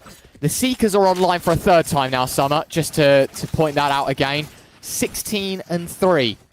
Yeah, and do you know what the worst part is I genuinely believe we might see another Seekers in this half, because sure, there's only 3 rounds left, but we've seen it get used early on, pick a couple of kills on the way out or on the site hit itself, and then you're basically refreshed yes again. So definitely a player that is proving difficult for Twisted to handle, but it's not only that, it's also the follow-up as well, getting the entries coming in from MB. Flash goes out, MB first blood, Graham's trades, wall goes up, and it's just a level of security to try and get out of dodge. Problem is the harbour wall deployed by the attack makes it difficult for the op to find its mark. That's disgusting by Grahams. And again. Asking for another, Grahams. Turning the tide in favour of Twisted Minds Orchid. 2 on 3. ISO ult into sight, now clearing the close position. Double tap engaged, and it's going to save Lean's life. Now all on 1, all on Sours. Has the ult available. Spotting out a couple of bodies in towards the heart of sight. The spike yet to go down as well. And unfortunately, too much to do. Not enough time to do it in. 7-3 the scoreline. Twisted Minds able to put another number up, Summer. But even then, it's an uphill battle. Twisted Minds continue to fight. Yeah, look at this couple of kills here. Graham gets the first peeks through the smoke for the second, and goes yet again for a third. Sure, eventually gets traded back out, but it's nice to see Twisted Minds aren't necessarily shying away from going for those danger plays, hero plays, playing with fire realistically for Grahams, but works out in the end and puts the rest of her teammates in a prime position to convert. Still, it's the only conversion that they've actually been able to get in regards to rifle round, bar the pistol. Still a lot to be asked for from the Twisted side, and head to head here, Thea just swings and absolutely shuts down one of the playmakers of the previous. That is so quick as well. I mean, we saw that from Graham's POV, and it almost makes the shot look nicer. Blink and you miss it stuff out of the chamber ult, as you say. HABO wall to go up towards B, and the problem is this cut circulation of this entire retake. The tide being turned in the heart of the B site, and this is just going to cause more problems for Twisted Minds, because now the game of deduction tells everyone, well, all 4 players are now playing for the retake. The spike to go down up close. Oh, no lean. At least it's trading, in fact, doubled up, but there's still a chance as Babos will go down kicking and screaming. Fudge Stars at the double. 1v2 for Misu. HABO wall of her own. And this is now going to cause issues for Babos. Have to get on the aggressive. Can't allow for anything to happen. Misu sticking it to halfway. Shorty comes through for Fudge Stars. It's another multi-kill. 8-3. Babos having their own way here on the attack of Breeze. I take back any sort of doubt of why they chose this attacking side. Yeah. It's something that they struggled with previously against them, right? You look back to the group stage, they got 2 rounds out of 10 on the attack, and now you look at this, they've completely flipped the script. Now it's the pressure on towards Twisted, who are incredible on the defensive Breeze. In the flawless win rate throughout groups on this map is 85%. And now you're looking at it as if we've got the scoreboard wrong way round. Not used to this position, Twisted, so definitely a lot of focus to see what they can do to turn the tide. Wow, this is unorthodox. Flash to go out, blind, that's so real! Does one better than just trade. Eliminates the early aggression from Twisted Minds Orchid, an unorthodox push through the door in middle. And that's really going to hurt the chances of Twisted Minds finding a 4th. Sarah not on the B site itself, instead walking through lane, and actually there's no chamber trip here somewhere. It was placed early towards A, so the backstab works. Orb to go up. It's going to buy her a bit of time to cross, take the op. 3 on 3. Still a lot of work to be done though by the rest of the teammates retaking lean. Gotta be careful. Full tap engaged, but it's too little too late. Sarah's position already compromised in the previous moments of this round, and it will be 9-3. A dominant start for Babos. Will they continue this upswing in the second? We'll find out right after this.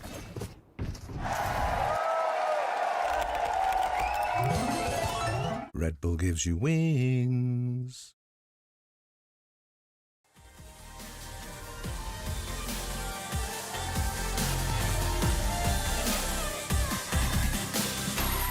Every step will test your soul.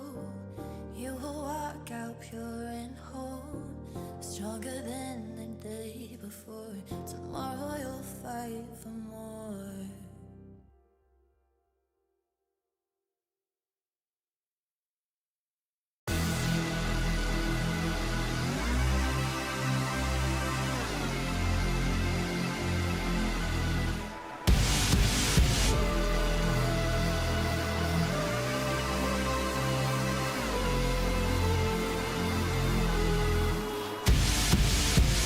Am I learning my lesson? Never running from wreckage when it's getting too close. A million reasons to turn, a million ways to get burned, and still inside it I go. I'm caught inside the fire. Some say the 9-3 curse is something to be relied upon. However, Summer, in this second half, you kind of feel like with the trajectory this game has been on, Twisted Minds need nothing short of a miracle. They can't just rely on a curse. HABOS Babos 6 to the good. Now onto the defensive side of Breeze. We'll see what they've got in their arsenal for this defending half. However, Twisted Minds, it all starts with a pistol. But the thing is, you talk about the 9-3 curse and building back up as a team. They also have to get past So Real, a team unto itself. Now already proving weight in gold here in the first map. They found a lot of room up mid. I was going to say, towards mid, and it's quite scary. Lean low, but not dead. Fudge Stars with the double. Twisted Minds down to 3. Carved in half. They are under the pressure of a couple of these players, and unfortunately, I've had that issue before. That is the old running out of space on the mouse mat.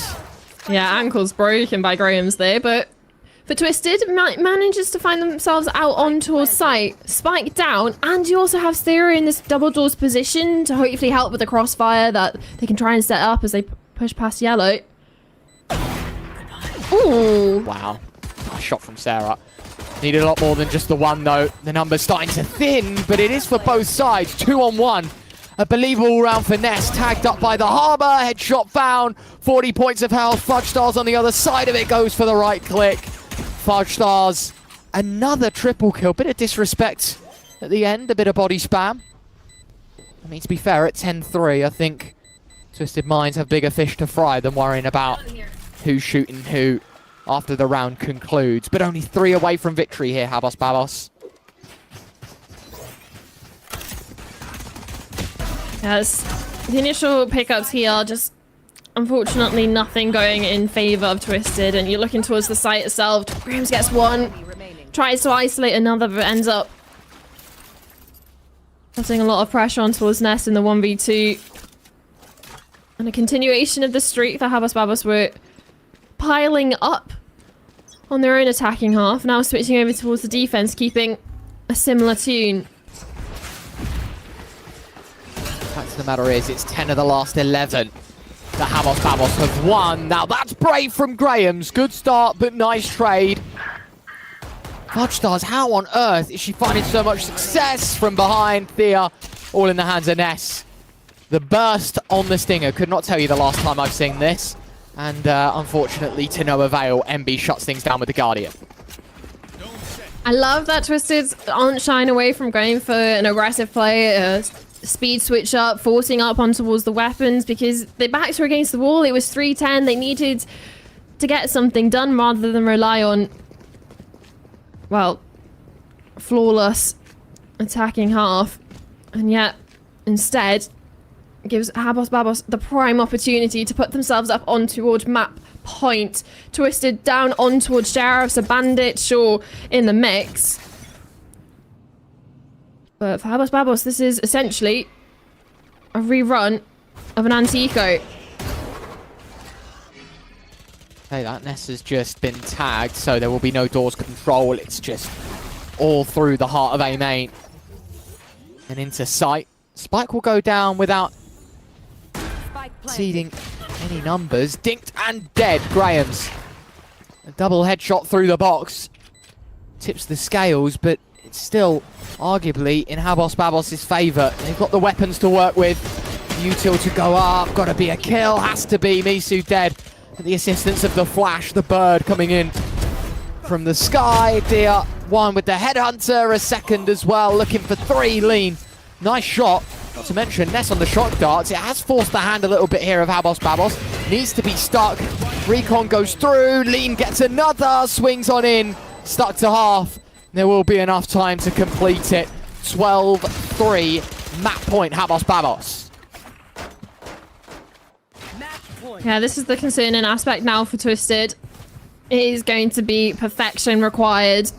And with HABOS Babos playing for that 3-round streak to begin their defensive gambit, you can see the investments being made. You saw a player trifling with the possibility of bringing out the operator for MB early on, but knowing might not necessarily be needed, keeping enough money in the bank. But even with the weapon saved over, the Guardian and Bulldog, everything else is full rifles. Really focus on mid. Oh, huge swing from MB, playing with fire, emerging out of the smoke towards doors, punished for her actions. Swing from main. Thea gets the trade-off, 4-on-4. Twisted Minds. Decisions to be made, can't be allowing more than one there. Lean will eventually hit the mark. 3-on-3, Graham's taking big damage. Wall to go up to cut across, the HABO wall behind, so Twisted Minds want to be keeping secure control of this A site. Are you looking for HABO Spabos? What they have for the retake? You've got a flash, you've got everything in Sour's arsenal that could be wanted. So for Twisted, they have to play forward, knowing that the Harbor's Cove is still online. And there's the danger of the flashes. One goes out, doesn't actually hit anyone. Cut wall up. There, good start. Down to 2 now. This Twisted Mind side need everything. Lean going to be caught out, but should be dead to rights. It's all on the hands of these two. Thea closes with a quad kill. Another multi-frag moment for HABO Spabos. 13-3. It is a swift dismissal. The selection of Twisted Minds Orchids backfiring in spectacular fashion. 20-9, so real. I mean, look, you can look at the scoreboard all you want. We just know who the MVP is going to be already. Thea, right? Okay. Okay, yeah, no, so real. Like, you can't deny any sort of the impact that's been had. And sure, maybe not necessarily the most active in regards to the First Bloods and being in the initial engagements, but it's everything else. This player was in the thick of it. Multi-kills in the middle of the rounds, multi-kill clutches, multi-kills in the post plan, doing so much for the team. And sure, 9 deaths, but whatever, when you're getting those 20 kills, 321 at ACS, just massive amounts of impact on this player as just a rifler, but also in regards to the utility as well that they brought forward on that Sky. We saw how many Seekers in the first half? Like, too many. I think the top number in all of this is what matters most, right? The first kill department. We were speaking about the Twisted Mind side, how many first kills, how many 5v4s they were putting themselves in. And it always turns sour. HABO Spabos just rewinding the opening kill. Able to find their conversion. The post plant's very solid. No clutches, no thrifties. So it wasn't exactly like the rounds were out of the ordinary. It was just that somehow HABO Spabos had a path back into every round. Twisted Minds pick. They start on the defensive breeze. And 3 rounds is all they have to show for it. Haven next though, Summer. The HABO Spabos selection, of course. And I've got to say, I don't know where I quite place myself in terms of where this map's going to go. It doesn't inspire confidence for the Twisted Mind side, but we know they're a team that have the heart and soul to keep going despite taking defeats like that. Yeah, and especially since this is the first defeat that they've actually experienced on Breeze, they have a similar track record when it going into Haven, so it's not necessarily a bad map for them either. And for the side of HABO Spabos, they've played it once, so they're not necessarily much tape in regards to making that sort of prediction that we can have in regards to the comparison. But yeah, definitely interesting to see how that will go, but definitely going to be licking their wounds after that one, because that was an incredible victory for HABO Spabos on the first map, which isn't even their own. Most definitely. HABO Spabos simply a map away from finding themselves knocking the Twisted Minds Orchid side out. Do the Twisted Minds camp have a rebuttal, though? That's what we're going to find out. Haven up next. Don't go anywhere.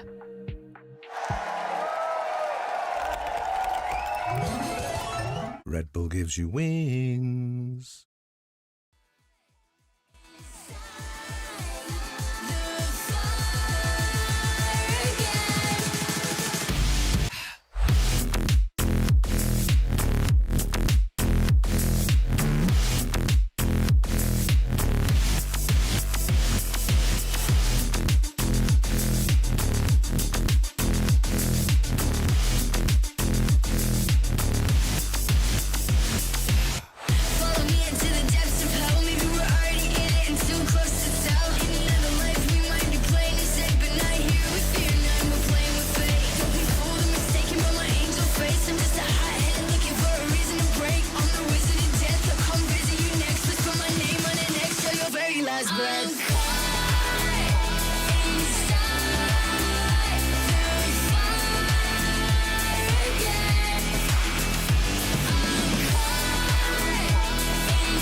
the depths of hell, maybe we're already there and too close to tell. In another life we might be playing it safe, but not here with fear, now we're playing with fate. Don't be fooled or mistaken by my angel face. I'm just a hothead looking for a reason to break. I'm the wizard of death, I'll come visit you next. Let's put my name on it next to your very last breath. I'm caught inside the fire again.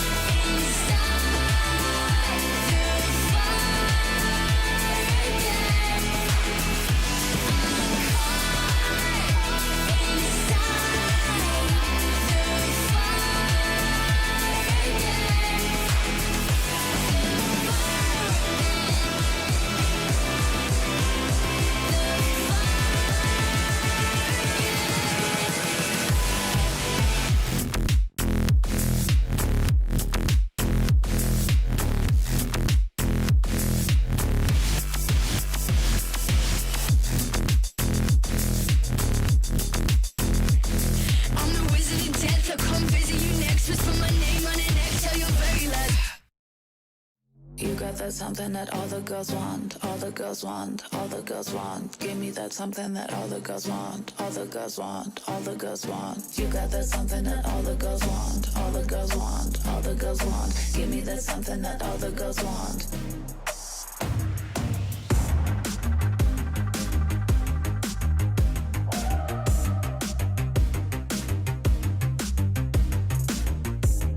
Hey, who are you? Tell me your secrets and let's talk about it, about it. I know what you need. Come on, let me show you, babe. Let us dream about it, about it. Your hands would feel so good on me. I'm falling for that fantasy. You got that something that all the girls want, all the girls want, all the girls want. Give me that something that all the girls want, all the girls want, all the girls want. You got that something that all the girls want, all the girls want, all the girls want. Give me that something that all the girls want.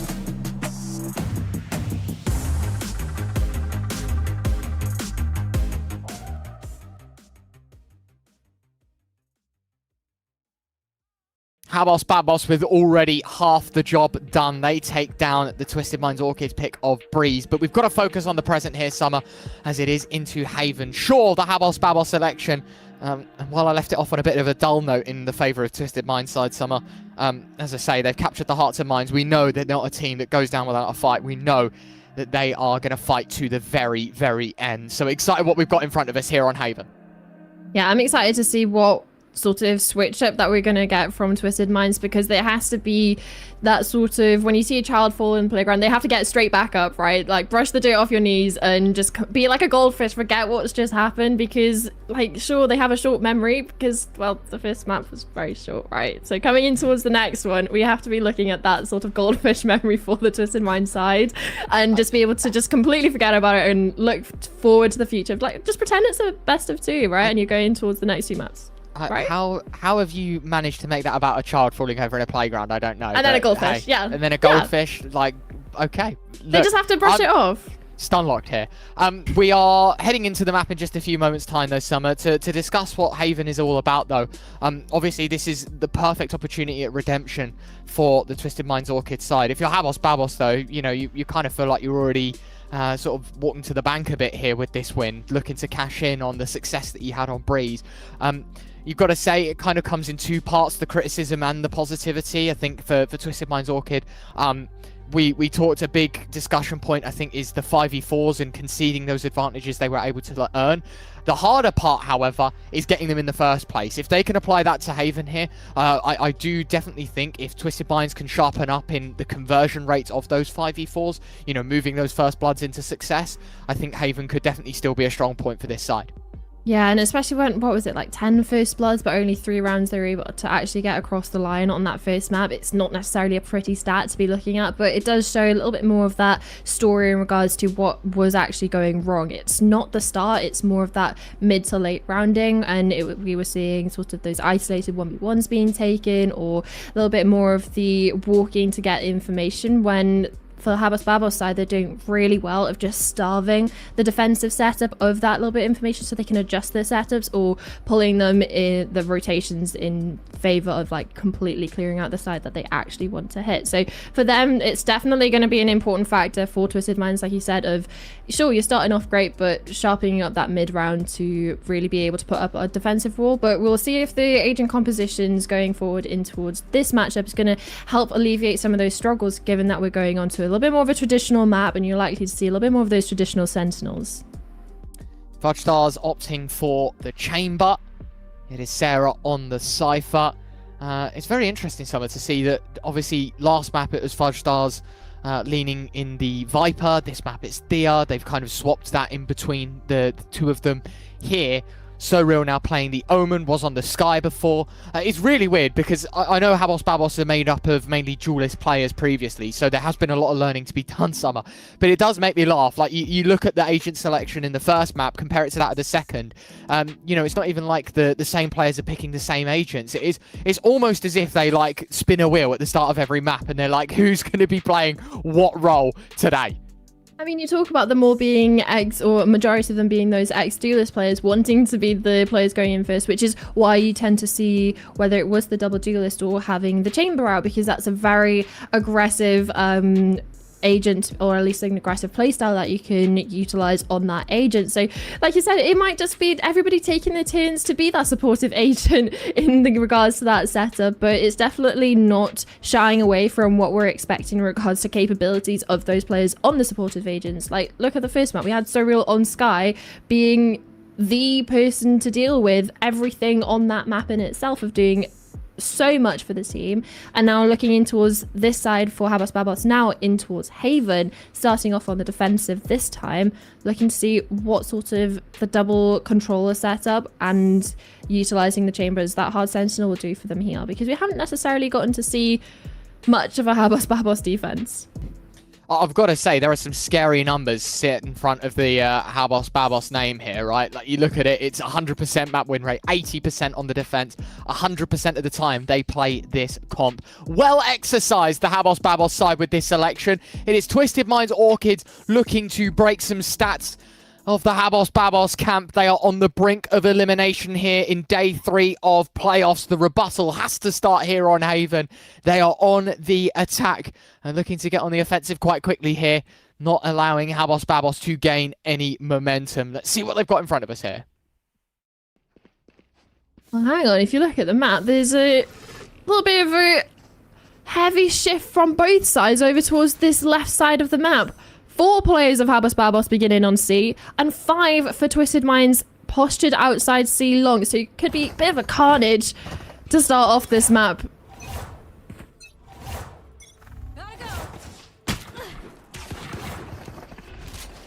Early peek towards the C long position. Fudge Stars, Headhunter, clue in the name, finds first blood. Graham's walking round site on the right-hand side. MB at the double nest, getting one back with the bandit. More work to be done for this attack. Fudge Stars still kicking. Sarah already finding one. Needs 2 more. Doesn't know where Sowers lies, though. The Sova Sheriff combination could be around every corner.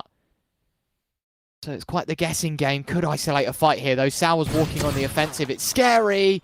Doesn't connect for the kill, but damage has been done. Sarah, a bullet away from death.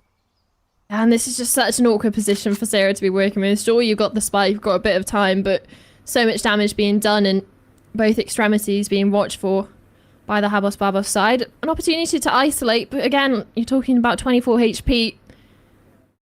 Kills are going to have to come in sharpish and clean. 30 seconds left. An opportunity to get a spike down. Found a little bit of a gap, although it's going to be notified. Breaking that chamber turret. Thought she was going to leg it towards the A site then, but no. Planted the spike.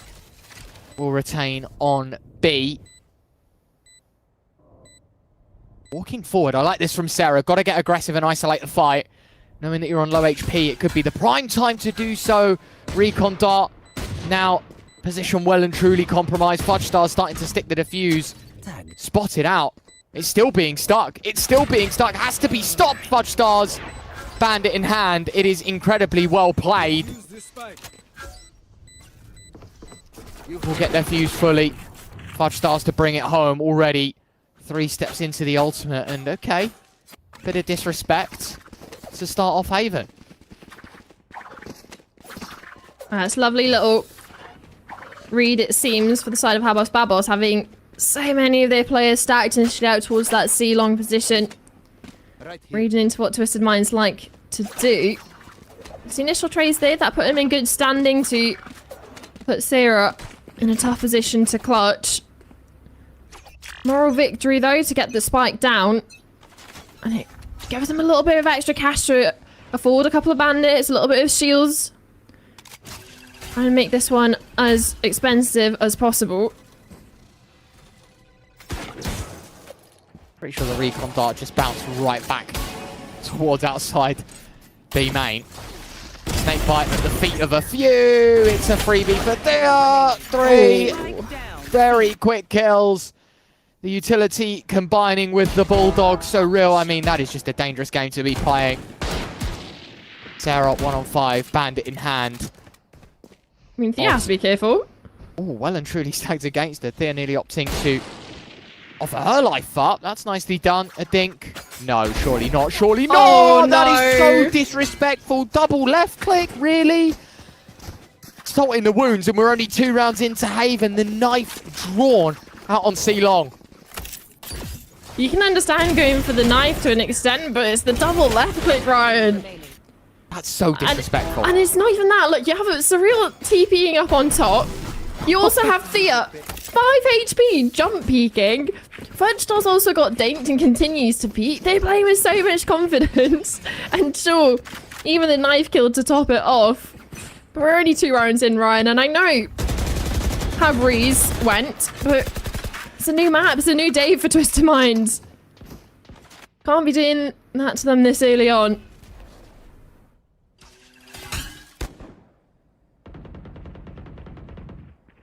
A little bit of support from Thea, allowing MB's position to go unnoticed.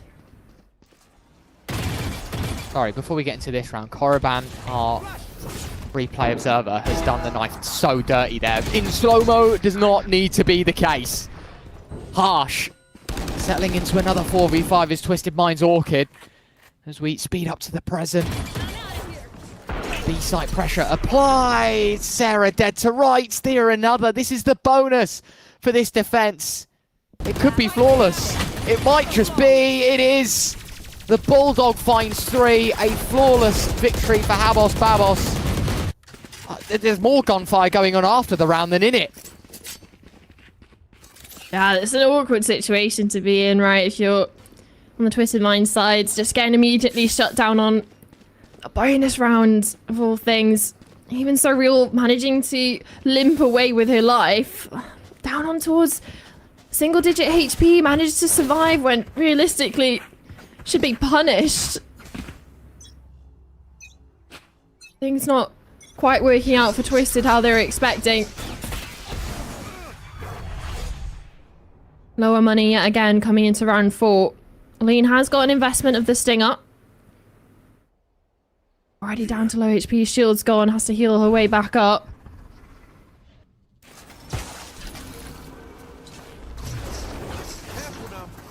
Out towards A. Twisted Minds will walk into a vacant site. It's Fudge Stars in on short that could be a thorn in the side of Twisted Minds. Spotted out, takes the TP safely towards Spawn Summer. So a retake that Habos Babos have to engage in. It is against pistols and a singular Stinger. Recon dart at the ready. Now ready to just flood out into sight. The U2 is just insane. No stopping the site push. MB a double, a hat trick. Surreal with the 4th. Lean can't do anything in the 1-on-2. Habos Babos make light work of the retake. Good damage done by Twisted Minds, however. Yeah, you take a look at that of like the investment that they actually made coming into it is the Stinger, right? They get the plant done, they get a couple of kills. Not that it's really going to mean much for the HABO Babos side because, well, they've got enough money. Fudge Stars is like, oh yeah, you killed me in the last, that's fine because I'll just buy up into an operator in this one. So it definitely makes sense Babos and their investment coming forward, but for Twisted might be just be a little bit more of a moral victory in towards that one of, sure, we didn't necessarily win, we made it costly, showed that we still have teeth to this attack, even without the necessarily best weapons. Oh, man. And she's able to escape.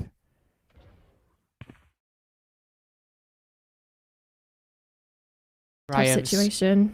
Just buried instantly out towards B, and as you say, with no rebuttal, just gets even trickier. Now drone from Nest to spot what's on C. Trip also destroyed. Out towards the B site, Twisted Minds approach through the heart of the map. Well, manages to catch MB off guard. There's a little bit of chip damage. This is aggressive. Flash to go deep. Dangerous. Anticipating the swing. It's a good read from Ness. Needing more. 4v3. Still in favour of Habos Babos. The numbers thinning for both. MB playing with her food, and it's just going to force the backstab to come into effect. Recon out towards site. Misu on the aggressive. No one's played close mid. It's messy from Sarah. Neural theft online now. The stun to go in. Knows that she's getting pushed and able to throw out the damage. What a shot from Thea. A 1v1. She can't be winning it. She can't be allowed to win it. 5-0. A Red Bull clutch to boot. 5 from 5. Twisted Mind's best chance at it yet. And still, Habos Babos find a way to win. I really need to see this replay because I believe she was completely blinded on that first initial kill in the 1v2. Think? I believe so. Oh, unlucky. Well, I don't see it, but I think it was. So I saw the shroud around the head of the black cloud, but unfortunately it doesn't really matter because the kill came through either way. Like I said, Habos Babos up to 5. Similar initial punchy pace out towards A. Pushing back any sort of Habos Babos defense, wanting to keep that long sight line into lobby. Any worry is, look how many of the players from Habos Babos are over on towards this east side.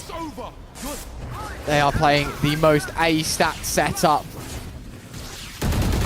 In towards site. Good start for Lean. Wondering where these defenders are. Didn't spot Envy. She turned round. So Real able to find another stun sent forward. But So Real not caught in the util. Not caught under stress. Sarah able to fight back. They know that the Omen's still on short, but it's buying time for these rotations. The Neon ult deployed. Envy cutting the numbers in half, and she wants her hat trick. 6 from 6. This defense unstoppable right now. And it's a sad watch for Twisted Mind fans so far, unless there's something that they can do to change it, because you see the initial kill off the back of Lean's ultimate. Get one, it's completely untraded, but it's the follow-up.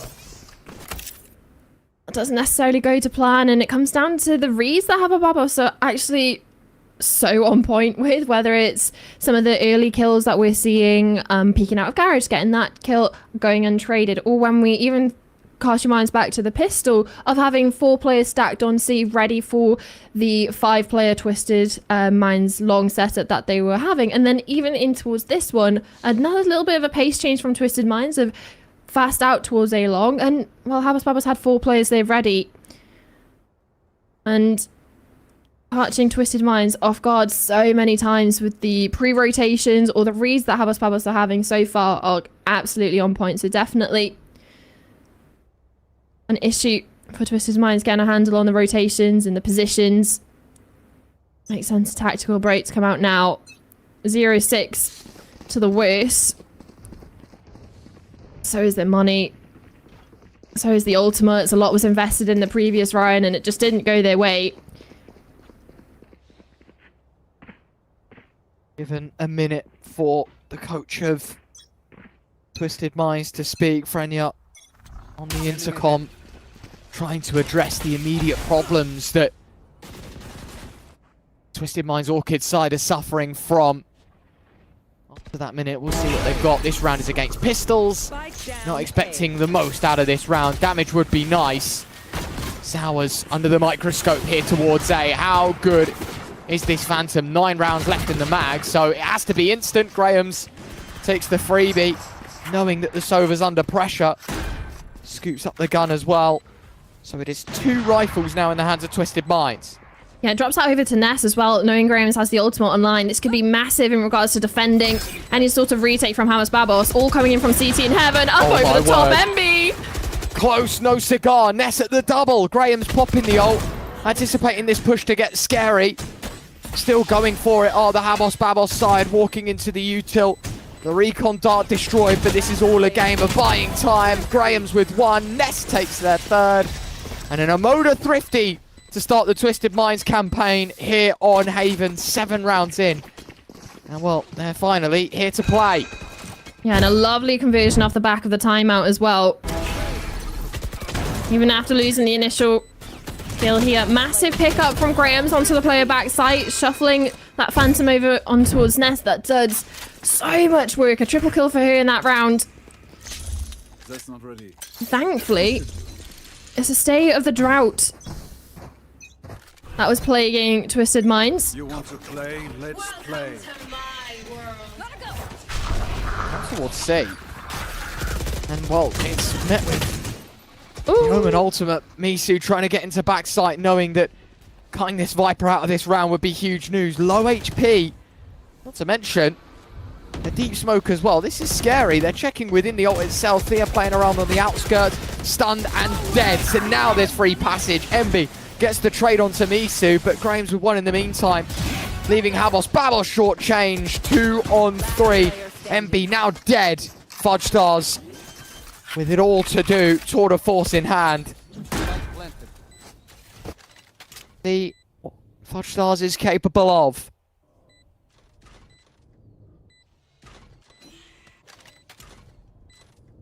Only thing is, there's a trip and a camera. At least on the way Fudge Stars was intending to retake the site from. Okay. Movement.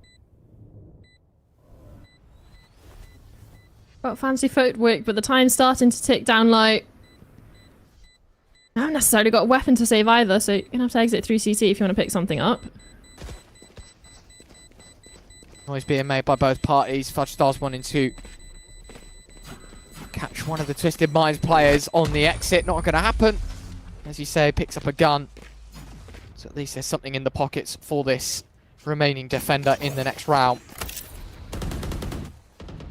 Yeah, lovely little punish here. Yeah, I was going to say, got to give it to Twisted Minds. Sarah finding the opener there, and obviously with the chaos caused by the Misu ult, it's quite hard for Habos Babos to have any rebuttal. That was one of the few rounds that we've seen them relatively out of position for the retake. A lot of those initial gunfights going extremely isolated, whether it was the initial Thea ultimate on site or MB fighting for her life in backside. Or players getting caught out through garage windows. So for Twisted Minds managing to thread the needle, that might be what MB's trying to do here. Nicely done, only for 1. Neural theft deployed. Sarah removing the cap to make way for information. See where this defense is at. Only the 1 defender here. It's all on Thea in the thick of it, really. Inside Graham's. Nice hat trick. Spike down. A 3rd on the board for this attack.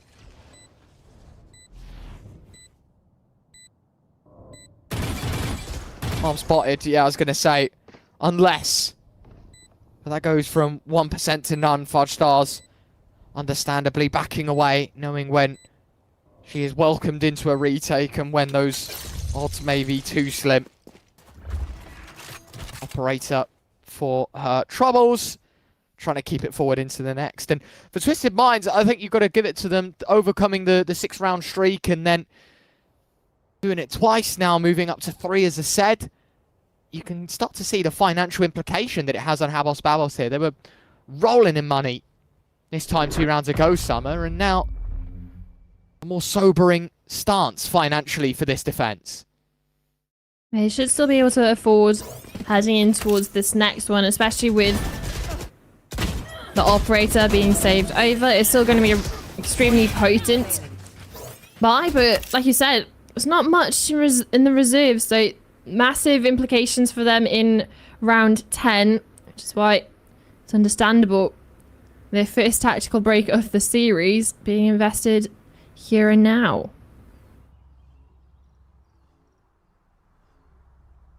Babos ensuring that this momentum doesn't start something that can supersede their capabilities.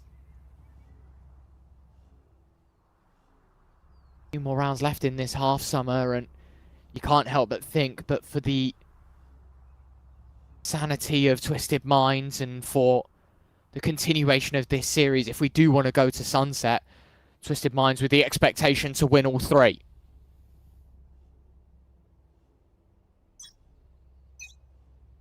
Definitely a key point to keep in the back of your minds as we go in towards round 10, but off the back of the timeout, sure, we have the operator that's been saved over for Fudge Stars, but there's been a further investment for Sours, and Odin being brought out for the Sova player. And both Odin and operator playing towards the same side of the map, allowing them to be slightly heavier in their default stack over towards C. Spot from Ness. Getting the information of the ever-present Thea out towards C site. Dual prod and poke.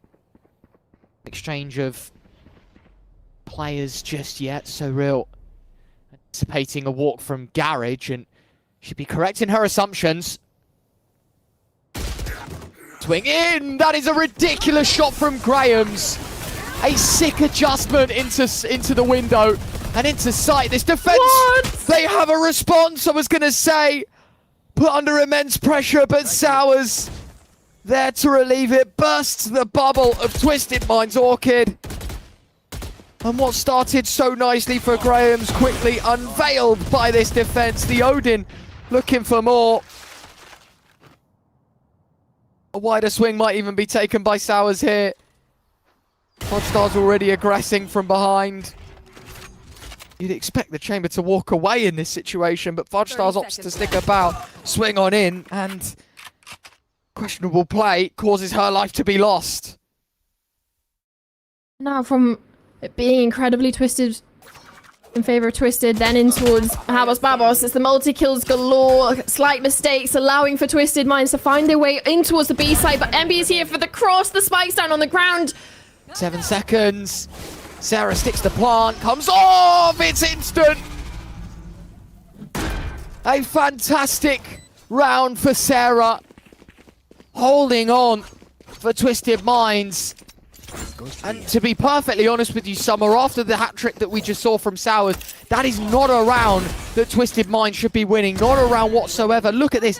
8 seconds left, 1v1. The spike needed to be picked up. MB makes the right play, slide wide. Try and draw the crosshair away. Find the kill. Stop the plant, whatever it may be. But the combination not enough to ground Sarah. It just feels awkward as well, sliding into the wall, ending a little bit prematurely. But like you said, after the back of that triple kill spray down we saw with the Odin, there's lots of mistakes that Babos are starting to make. The over-peaking, giving up isolated 1v1s, which is another one being picked up. Another entry for Graham's on the board. Sarah, up close, personal. Camera spotted, Sours trying to move away. A slimy move made by the Cypher. And that is a disgusting shot by Ness on the fadeaway. So Real's ult yet to find success, and with the information gathered, it's cancelled. Vandal brought up into the defensive arsenal. But this is looking like a 5th on the board for Twisted Minds. This really has been a game of 2 halves, Summer. An extensive advantage taken by Babos, but every inch looking to be clawed back by Twisted Minds. So Real, the only stopper to the door closing on round 11. It might be made flawless. Sarah needs this kill. Checking both sides. Nice shot from So Real. So damage done, but it's not exactly like the money is too sparse. Twisted Minds can rebuy all 5 of these weapons in round 12, so a hunt is what they're looking for. I don't think they're necessarily going to be able to sniff out Surreal's positioning, keeping that weapon going into the final round of the half.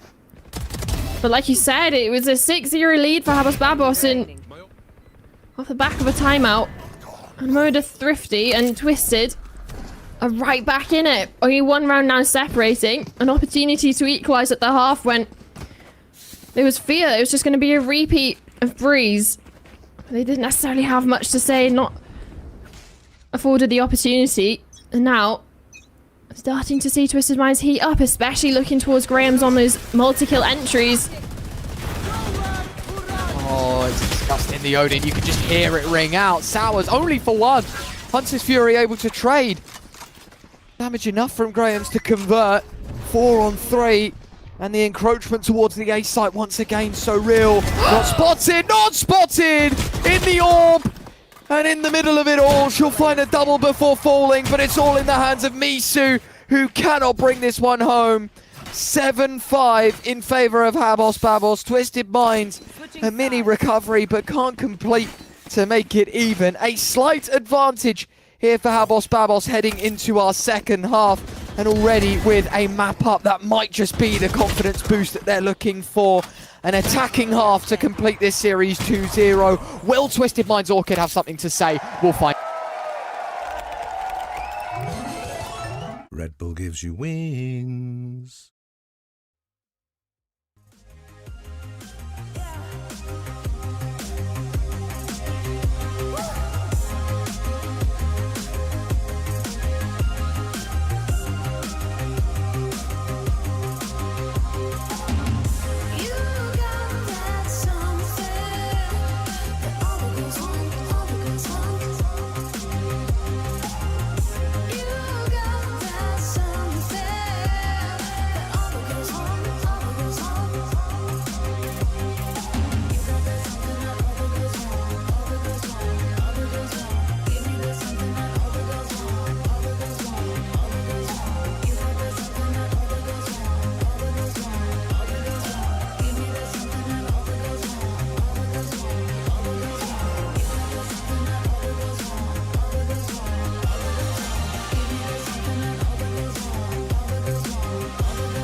A half to learn from for Habos Babos while establishing an early lead. Twisted Minds with 5 in a row.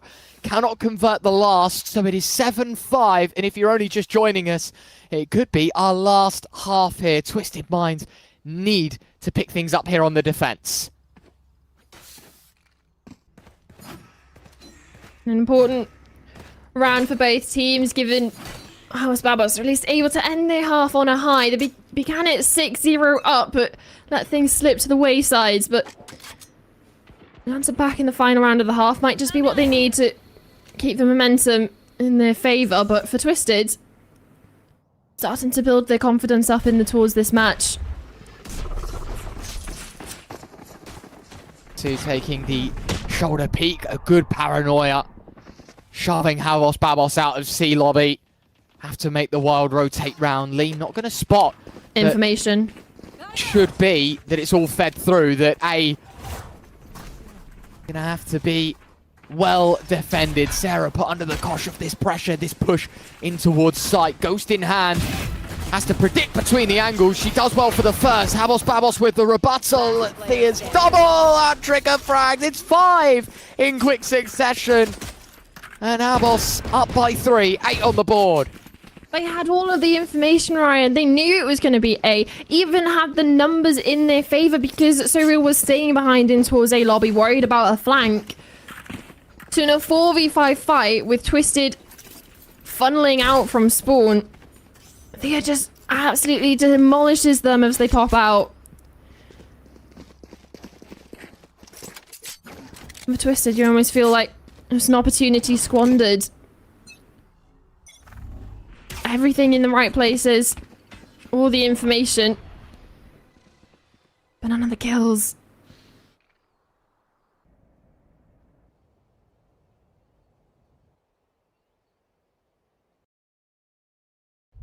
That's a little bit of housekeeping now for Habos Babos. No investment really coming in from Twisted, but with numbers heavily stacked in towards short, can be a good punish for any of the unsuspecting players, but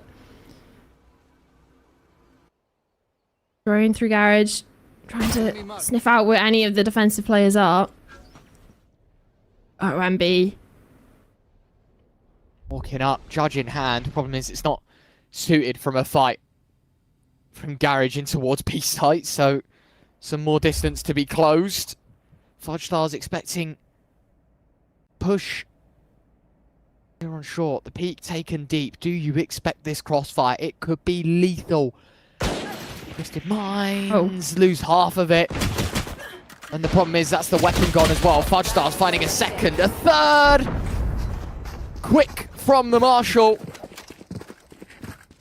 The stack towards A, right idea. Just cannot be executed. Habos Babos with a way out of every situation. 9-5, 4 rounds away from taking this series 2-0. There must have been a cheeky little elbow on display or something on that short push. Tucked in cubby. Wasn't necessarily a wall bang that started off that multitude of kills and the dismantling of the short setup. Well handled from Habos Babos. A technical break. Nice to see that it's happened on the second map, Summer. I feel like we've been quite cursed. Played with these. I've been told it's not even a long one, so don't worry. Doesn't disrupt the flow of play too much. Of course, gives a little bit of time for self-reflection here, Twisted Minds, understanding you're down by 4. Need to win this map to stay in this event and not have your aspirations of making GCC crushed. If there is ever a time to step up, it will be right now. As we come to the tail end of the technical break, like you said, it's the self-reflection aspect of things that's going to be weighing on the minds of each individual player of not only individual changes that can be made, also for the IGLs, a moment, a little bit of a respite to think on the next moves, because heading in towards this one, it would be devastating for Habos Babos if they're devastating for Twisted Minds if Habos Babos are again able to convert their bonus round, which has been incredibly potent for them. With the further investments of Thea's Vandal, MB's Judge, you have to be worried.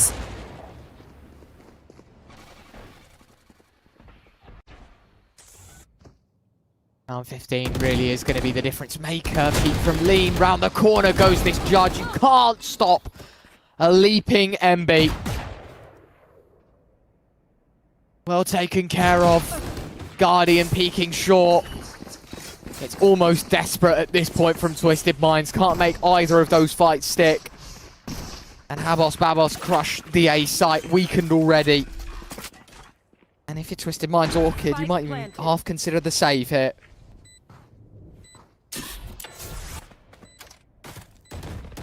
Even just upgrading weapons for some of the Habos Babos players. Oh, nice shot. A nice little punish. Oh, hold on. Forget the save. This round is back on. Orb will have to be dropped at some point. Thea runs out of fumes. Has to peek the corner. Sours on the Judge. As quick as the ball gets rolling, it will be stopped. Double digits, Habos Babos. A bleak scoreline for the Twisted Minds side.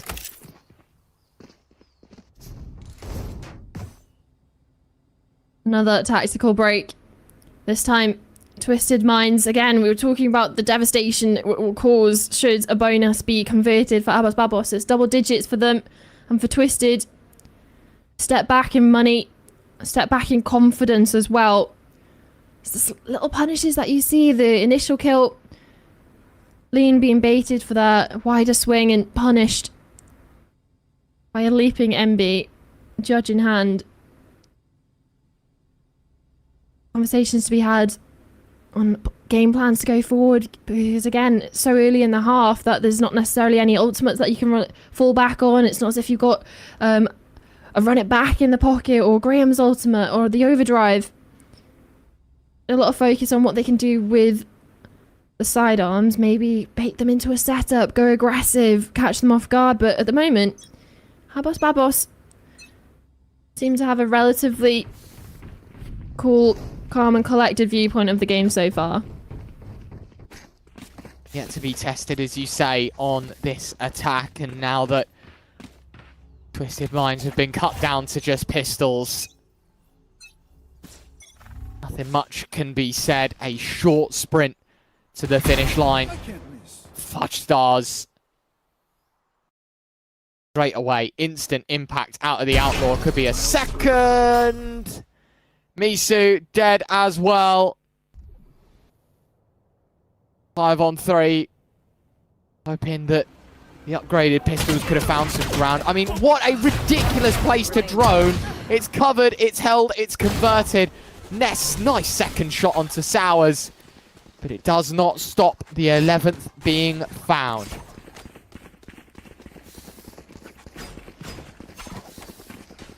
It's a tricky situation to find yourselves in for Twisted, because sure, it's low by, but now so much pressure going forward into this, because again, Ryan, this is an elimination match. There is no low bracket to fall down into. You're already there, and for Twisted, having such a performance in group stage and them ramping up throughout the year, the improvements and the consistency of playoff appearances, it'd be a shame for them to exit the 2026 season in such a fashion. But for the side of HABO's Babos, you have to be hopeful for their future.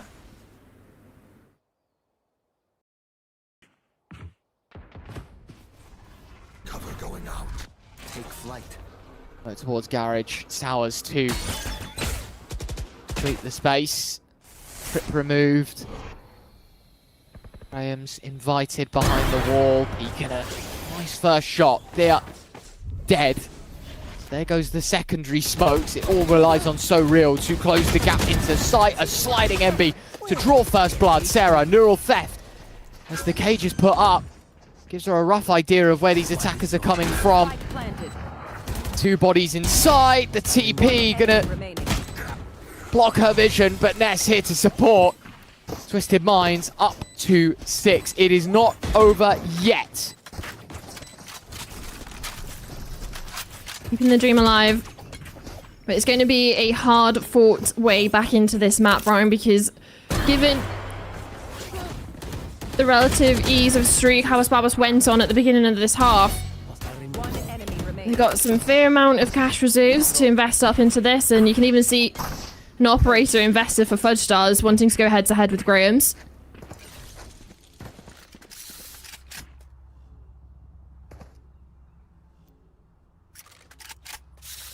Relatively split setup, but heavily leaning towards A for the initial fights, wanting to smoke off and put some pressure on towards Graham's on long. Pulled out. Trying to spike some information here from this HABO's Babos side. I mean, you are playing with fire though. If she gets, I was going to say, too far around that corner, Fudge Stars was looking to punish, walking away with her life. Information that the operator started outside A. Yet again, Sowers to through the trip. Drop dart to remove it. Sarah trying to take the peek here. That spotted! Sarah! Good start, 5v4. Dink for 148. 2 points of health is all that's required. Fudge Stars down to 3 as well. Graham's got to be careful. The slide here, holding the angle. Snakebite used. Thea trying to escape. Smoke put up by the defense will allow the escape of both, though. And as much as it's carnage over towards A with the pot shots and the pressure being put onto Thea, look where the spike is, and there's no one really to defend this site for Twisted Minds. You're looking towards the retake, Misu wanting to at least keep a hold of Garrett, and same goes for Ness.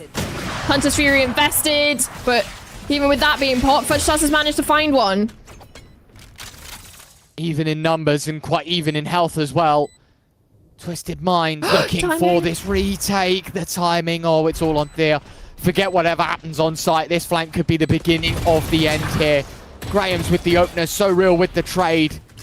The flank still yet to capitalize. Finally it will. Finally it will. Thea's double locks in map and series point. HABOS Babos, Twisted Minds Orchids need 6 in a row. Otherwise they are eliminated in 7th, 8th place of stage 3. Not a comfortable position to be in at all. And they can see how much stock they put in towards Graham's with that operator, forcing that out. Ness, only a sheriff to a name.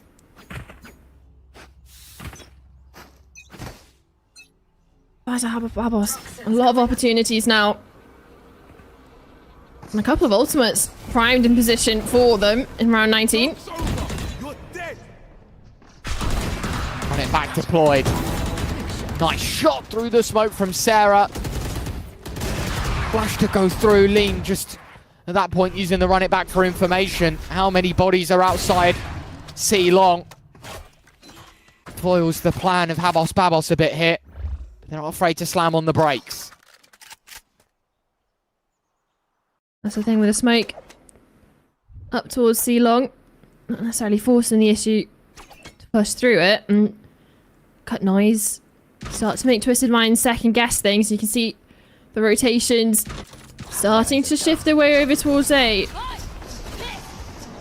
Goes the neon ult. Misu let it slip by because she knows the trigger discipline is worth its weight in gold. Misu. Unbelievable stuff. The import for Twisted Minds Orchids might have just done enough for a 7th unless Sowers has something to say about it. It's getting close. And there's time for the Spike to make a move. A 1v4. Now a 1 versus 2.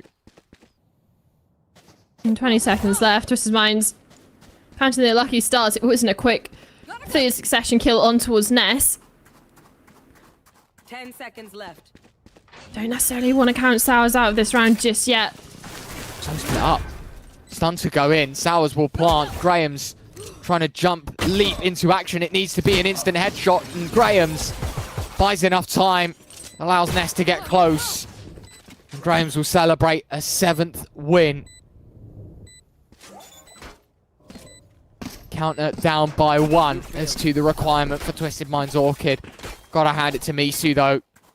The trigger discipline in that close left cubby corner. That is what earns them success in this round. Lovely shot by Sarah to start things out. But look, lets MB walk by. Punishing so real. Fudge Stars tries to trade. The operator's always awkward to find success there though. This. Say, if that kill goes the other way, probably an entirely different story. And potentially a very abrupt ending to potentially the final chapter in the Twisted Minds book. Definitely a sigh of relief. Spotted out towards long. So at least the operator towards A won't be too much of a stark surprise for HABOS Babos. With Fudge Star's help, able to insert Thea down towards short. Send a couple of players drone in through garage, trying to poke and prod information. But look at this walk down mids. Wow, it's aggressive. And it's successful. Mitsu, the opener. Graham's on the second. 3 on 5. Swings back in. Held by the Viper. Gotta be careful though, if they can get this spike over towards A, Thea's got the Viper's Pit, it can lock some of the Twisted players out from sight. There's no Hunter's Fury to get back in. You have the recon, sure. No flashes either, other than the paranoia. Recon's going to get used now, potentially. Spike planted. Teeing up the start of this retake. Waiting to hear if the Viper's Pit was used, opting against that investment. Lean with the first of 3 required on this retake. An argument to be made now for the HABOS Babos side. A peek for Thea. More information gathered, trying to pre-fire the corner. Twisted Mind starting to flood on out now. Need these trades. Good swing from Misu. Stops in the open. Catching the Viper by surprise. All on Sowers 1v3. Ness, the higher HP of the two. A must-hit kill. It will be brought down in favor of the Twisted Mind side once again. Now, wanting to play with the rifles other than opt to use both ultimates available to them, wanting to fight forward, and to an extent you can understand why given the track record, but Twisted able to punish with numbers advantage on the swings and play the trade game. Now this is where it starts to come into question for HABO's Babos side in regards to the money. Starting to get a little bit shaky. Still a bite.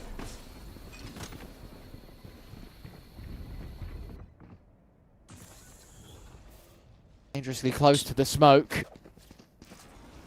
Dodge against the shorty. I was going to say it was a scary thought, but it's the C site yet again put under the threat of the HABO's Babos side, and there's the Viper's Pit Summer used in this round where the success percentage is a lot more plausible.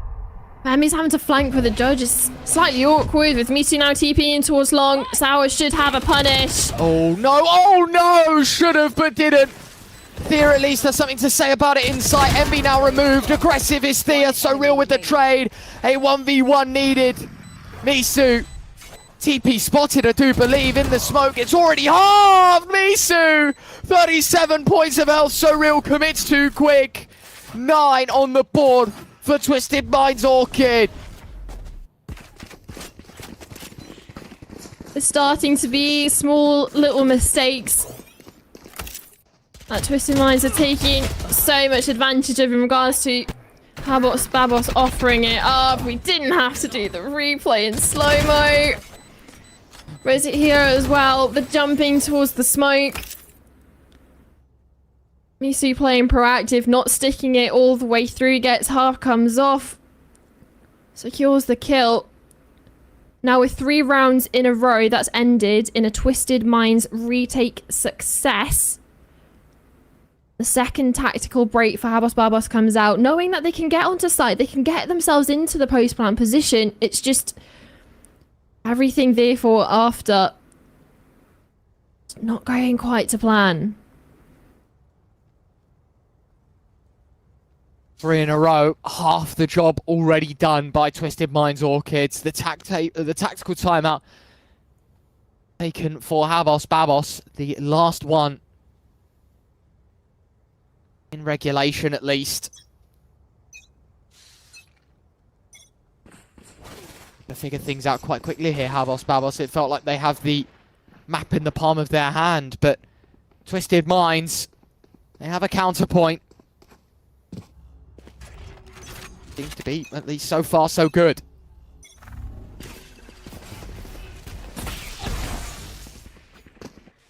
The issue is that was a lower buy for HABO's Babos. It was a half buy. Still making it competitive, but now with weapons back out.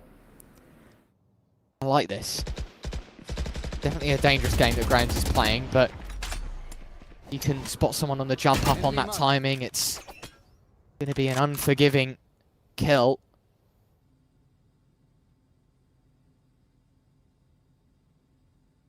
Recon 8 picks up on some information. Again, it's HABO's Babos leaving Twisted Minds on a bit of a drip feed here. They don't particularly give all too much away in the early round as to exactly where the end goal is, and it's silence across the board now. They have managed to move lean in towards Hell on A, so at least some pieces are in the right position, and one away from the run it back. Comes online on the right moment, could be the undoing of HABO's Babos, but Envy is already in backside. Oh, it's fantastic. It's fantastic from Twisted Minds. Hunter's Fury used, lots of information given away, but able to escape it.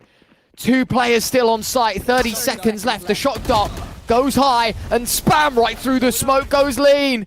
Now the wall goes up, preventing a push from short, and funnels so real into the crosshair of the Phoenix. The run it back available. And it was a couple of kills ago. Fudge Stars left to save.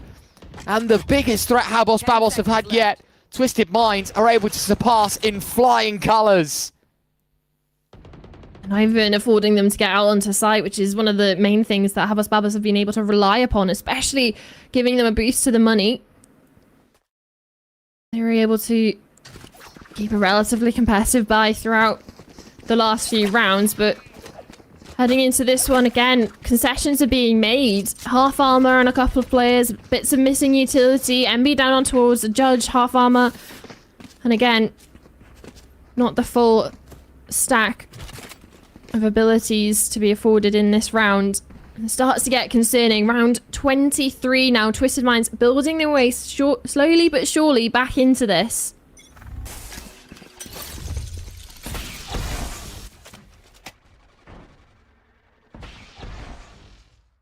Starts ringing off. Graham's got to be careful for what's walking behind the wall. Thea already up close. The top thing goes down. Graham's an intuitive corner to be held.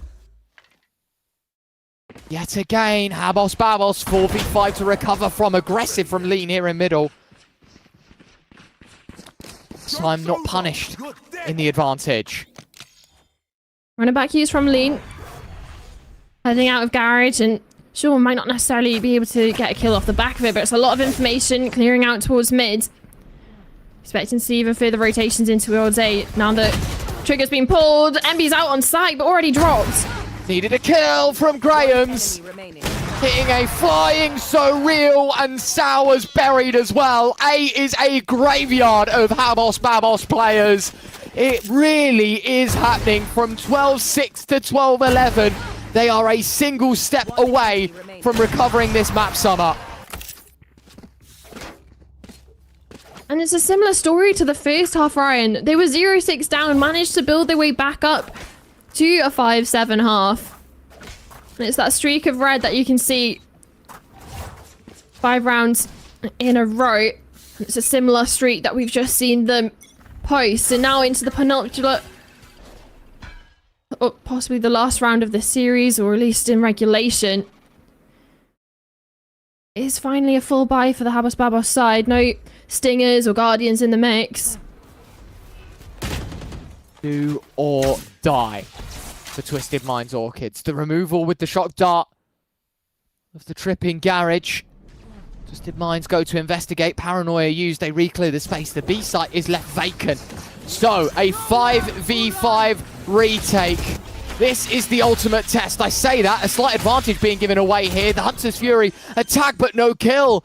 MB able to find Sarah in the back of sight. So now, Twisted Minds given the ultimate test. Thea holding. Oh no! Able to escape. I suppose it's a bit of a delay at the end of the day. The ultimate used, do believe, by So Real out towards C. There's layers to these flanks. No one clears backside. MB will be traded 1-for-1. Fudge Stars and Thea both with kills. It all lies in the palm of Ness. And unfortunately, Twisted Minds give it a damn good go. But there can be only one, and it will be Habos Babos. 13-11. Twisted Minds eliminated. And it's a sad end towards the Twisted season, but for Habos Babos, really drawing it out to the final round in regulation. They just needed a couple of extra tries to get across the board, but that also goes towards the lead that they were able to build up so early on in this series. And in this map in particular, that it afforded them a couple of those mistakes, and heading over towards the MVP of this map, Thea. It's no surprise that consistent name in the kill feed, 22-15 with 251 ACS. Definitely star player for Habos Babos here. Yeah, and that is the difference maker right there, right? Is you were talking about the stats and the numbers, how good they look for Thea here. And she is the outlier. 13-11, the scoreline. You started to think, you know, having seen those numbers drop down a bit, do we look at OT? Do we look at a third map? Quite literally, game defining here. For Summer, of course, it is the end of the road for the Twisted Minds Orchids side. I've got to say, a huge recovery from them in both halves. Kind of a shame that we don't get to see more from the Twisted Minds side. You could see in pieces, you know, the hot streak that they went on in the middle of their attack, the defense. They were 12-6 down. They pulled it to 12-11. Like, you really do start to believe that they had something to show. And, you know, not to draw the curtain too quickly here, but you'd hate to think after a recovery like that, Twisted Minds would definitely find themselves feeling good heading into a third. Of course, it's all speculation at this moment in time. HABO's Babos do draw it out in regulation, 15-9 in first kills. Neither team looking fantastic in the post plant. Most rounds coming in the form of defense. One clutch, and that might have just been the difference. 11-13. It's a sad day for Twisted Minds and the fan base that they have. But, you know, before we talk about the HABO's Babos side, and obviously jumping into the interview in just a bit here, I've got to say a personal piece, I think, and maybe echoed by you and further on to the hearts and minds of GC EMEA, and that is that I really hope to see Twisted Minds back. I was even saying to you in the green room before we started today, this is the team that have probably captured my heart the most in Stage 3. The upturn of success, the way that they look within the group stage, the pieces that they were able to put together against SK Nebula. Again, a super close map here on Haven, not to mention the last 3 that they had to play against Stage 2 winner. I've got to say, I'm a huge fan of the Twisted Mind side. I really hope to see them back. However, for today's results at least, Summer, it is Alternate Attacks joining Twisted Minds being eliminated today.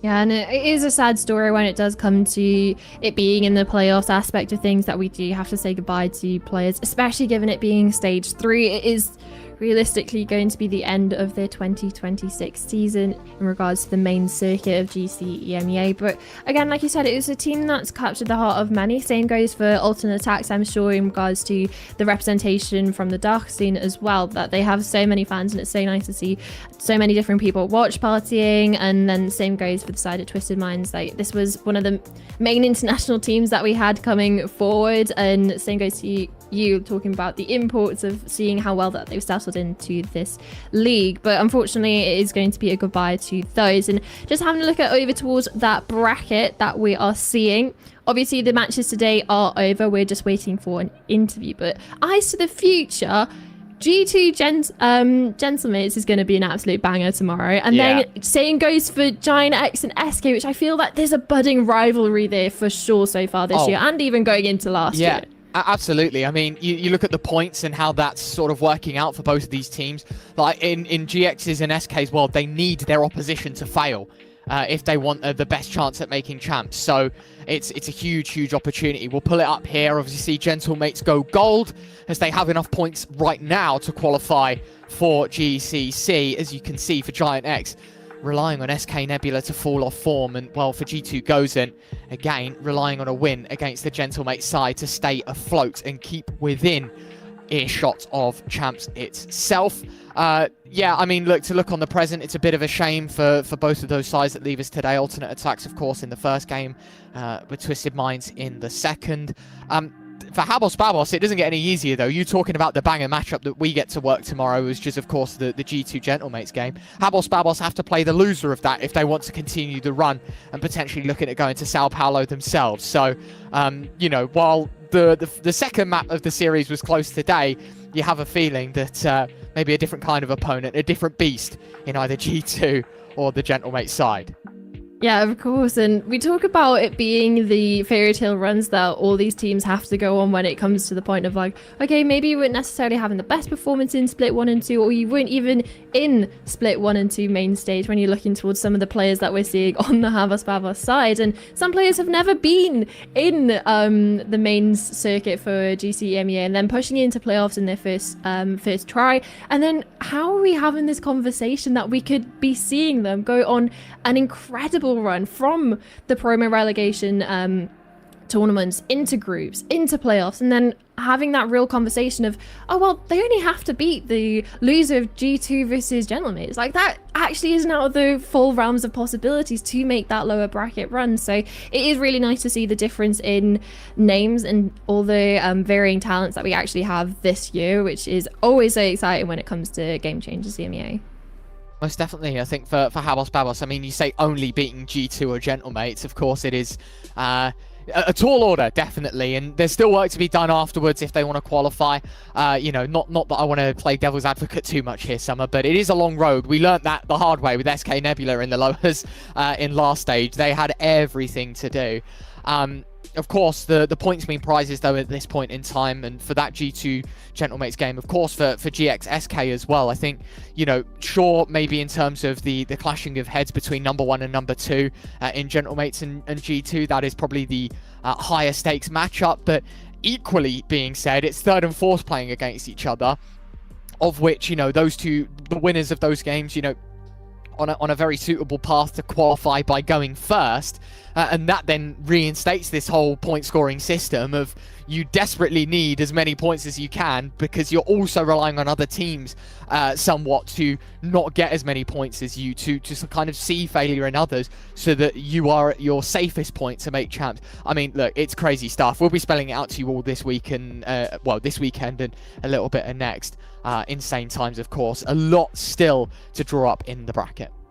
Yeah, I'm so excited, but I don't want to hear your voice anymore, Ryan, because we actually managed to get the interview coming through now, which congratulations on your victory here, Thea. How are you feeling after that? Because after the first map, it was relatively quick and a little bit more of a drawn out victory on that second map. How are you feeling? Yeah, I mean, it was a bit hard at the beginning because, like, I'm playing under 32 degrees in my room, so I was like, my arm can't move for the first map. It was just so hard to aim. Now I feel great because we play a lot better than when we play against Giantix, and I'm just proud of my team. Is that someone that you're hoping to have a little bit of a rematch as you make your way further into the playoffs bracket in the lower bracket run? Wait, can you repeat the question, please? Are you excited to play against Giant X, or do you want to play against Giant X as we go through the playoff stage, so you can have a little bit of a revenge opportunity? Yeah, I mean, yeah, like, Jade is one of my friends, so if I can play again against her, it could be great, yeah. Okay, and just a question about going on to that first map. Obviously, in the group stage, you didn't necessarily have the best performance against Twisted Minds on that one, especially when it came to the attack. You guys got locked out on that by the Twisted Minds defense. Today, it was completely dismantled. Was there any major changes that happened between groups and now, or did you guys just shoot back better? I mean, we changed the comp, so it's helping a lot, because we were struggling on playing slow round with 2 duelists. Now we can just walk the map and it's working way better like that. I do love the ideology that you guys actually have around how this team was formed, right? Because it's all of this sort of get all the duelist players together, force them to actually learn how to use utility rather than just going in first. How has that actually been developing throughout the promo tournaments, into groups and into now, of like, you guys keep switching agents? Like, I don't even know what we're going to be expecting when you do have those composition changes. Like, well, from the first map, we had different players on the same agents being carried through from map 1 and 2. So how do you guys actually decide who plays what? Okay, I joined the team like 4 days before main event starts. So at the start I was playing as Smoker. I was just playing Jet and Chamber on one map, I think, because I'm also an op player. So at the start it was like that. After 2 or 3 weeks we start swapping from like me playing Viper more, because I'm also a good lurks, so this could be better if I can play on it, because I'm still learning a lot about my team, because I didn't play a lot of time with them, like it's only 1 month, so they just put me on agents I'm gonna be the most comfortable with, that's all. That makes so much sense, because, well, obviously we can see it's working out for you guys so far, obviously pushing yourselves further in towards that lower bracket run. Looking at your next opponent, is there anyone that you would prefer to face up against in regards to that G2 Gentlemates matchup that's going to go on tomorrow? Who are you hoping comes down to lower bracket to face you? That's a good question. I mean, if I have to choose one, I will say G2. Okay. Because for me, it was the best team in main event for so much years. So if we can beat them if I can beat them one time, it could be really great. Okay, well, thank you so much, Thea, for the interview, and congratulations again. And hopefully you might get your opportunity to face up against G2 in the coming days. But for now, I will leave you to go enjoy your victory and maybe watch the game tomorrow and actually figure out who you're playing. Thank you. Bye-bye. Bye-bye. There we have it. Awesome stuff. I mean, yeah, look, to be fair, it's hard to say, right? Like, G2 and Gentleweights are two very insane teams, and the lower bracket run, we already know it's tough in of itself. You know, the upper bracket is for the teams that haven't lost, and then eventually when they do lose, you know, you have to play the best of the best, and it is a grueling task for Thea, of course. Not playing tomorrow, but opponent revealed as to who she and the rest of HABOS Babos will be playing as we turn towards tomorrow's schedule. It is not the elimination games no more. We move back into the upper bracket. We start things off with G2 taking on Gentlemates, a colossal matchup for Game Changers EMEA. Of course, in Game 2, it doesn't exactly stop there either. Our top 4 teams on the point scoring tally playing against one another across the 2 series tomorrow. It will be exciting to see how this unfolds. Summer, we are starting to draw the lines and teams starting to conclude their year of Game Changers EMEA. There are still more stories to complete, however. It'll be very exciting to see over the coming days who makes it through stage 3, who will deliver, and who gets to make it to Game Changers champs. That's for you to find out tomorrow, though. The upper bracket game starting same time, same place. Until then, have a great night, and we should see you all tomorrow. Bye-bye.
Alberto was looking for you, by the way. Really? Yeah, you better get there Okay, quick. I'll go check.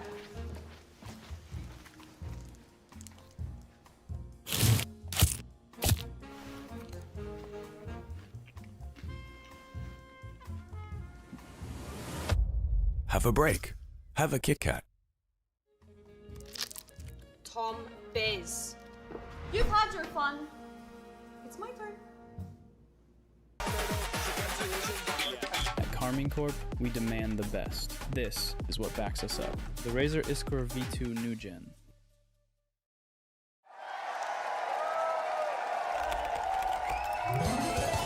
Red Bull gives you wings.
Let me take you for a ride.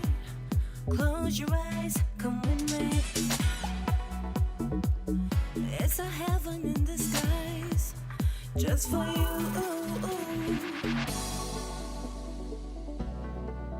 Just for you.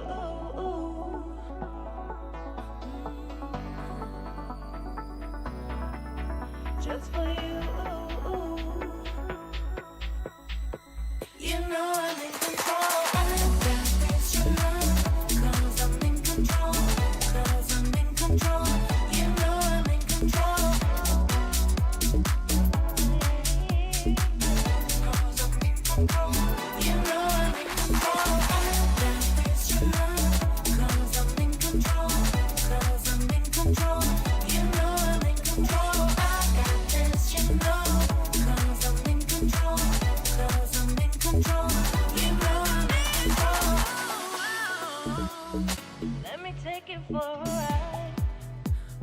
your eyes, come with me.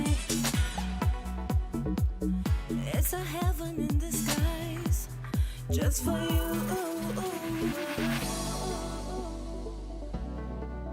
Just for you.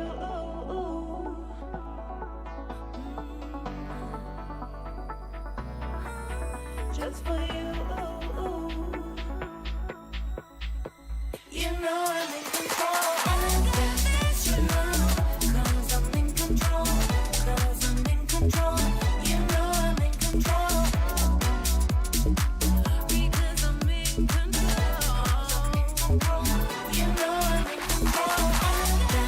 You know, 'cause I'm in control. 'Cause I'm in control. You know I'm in control. I got this, you know, 'cause I'm in control. 'Cause I'm in control. You know I'm in control.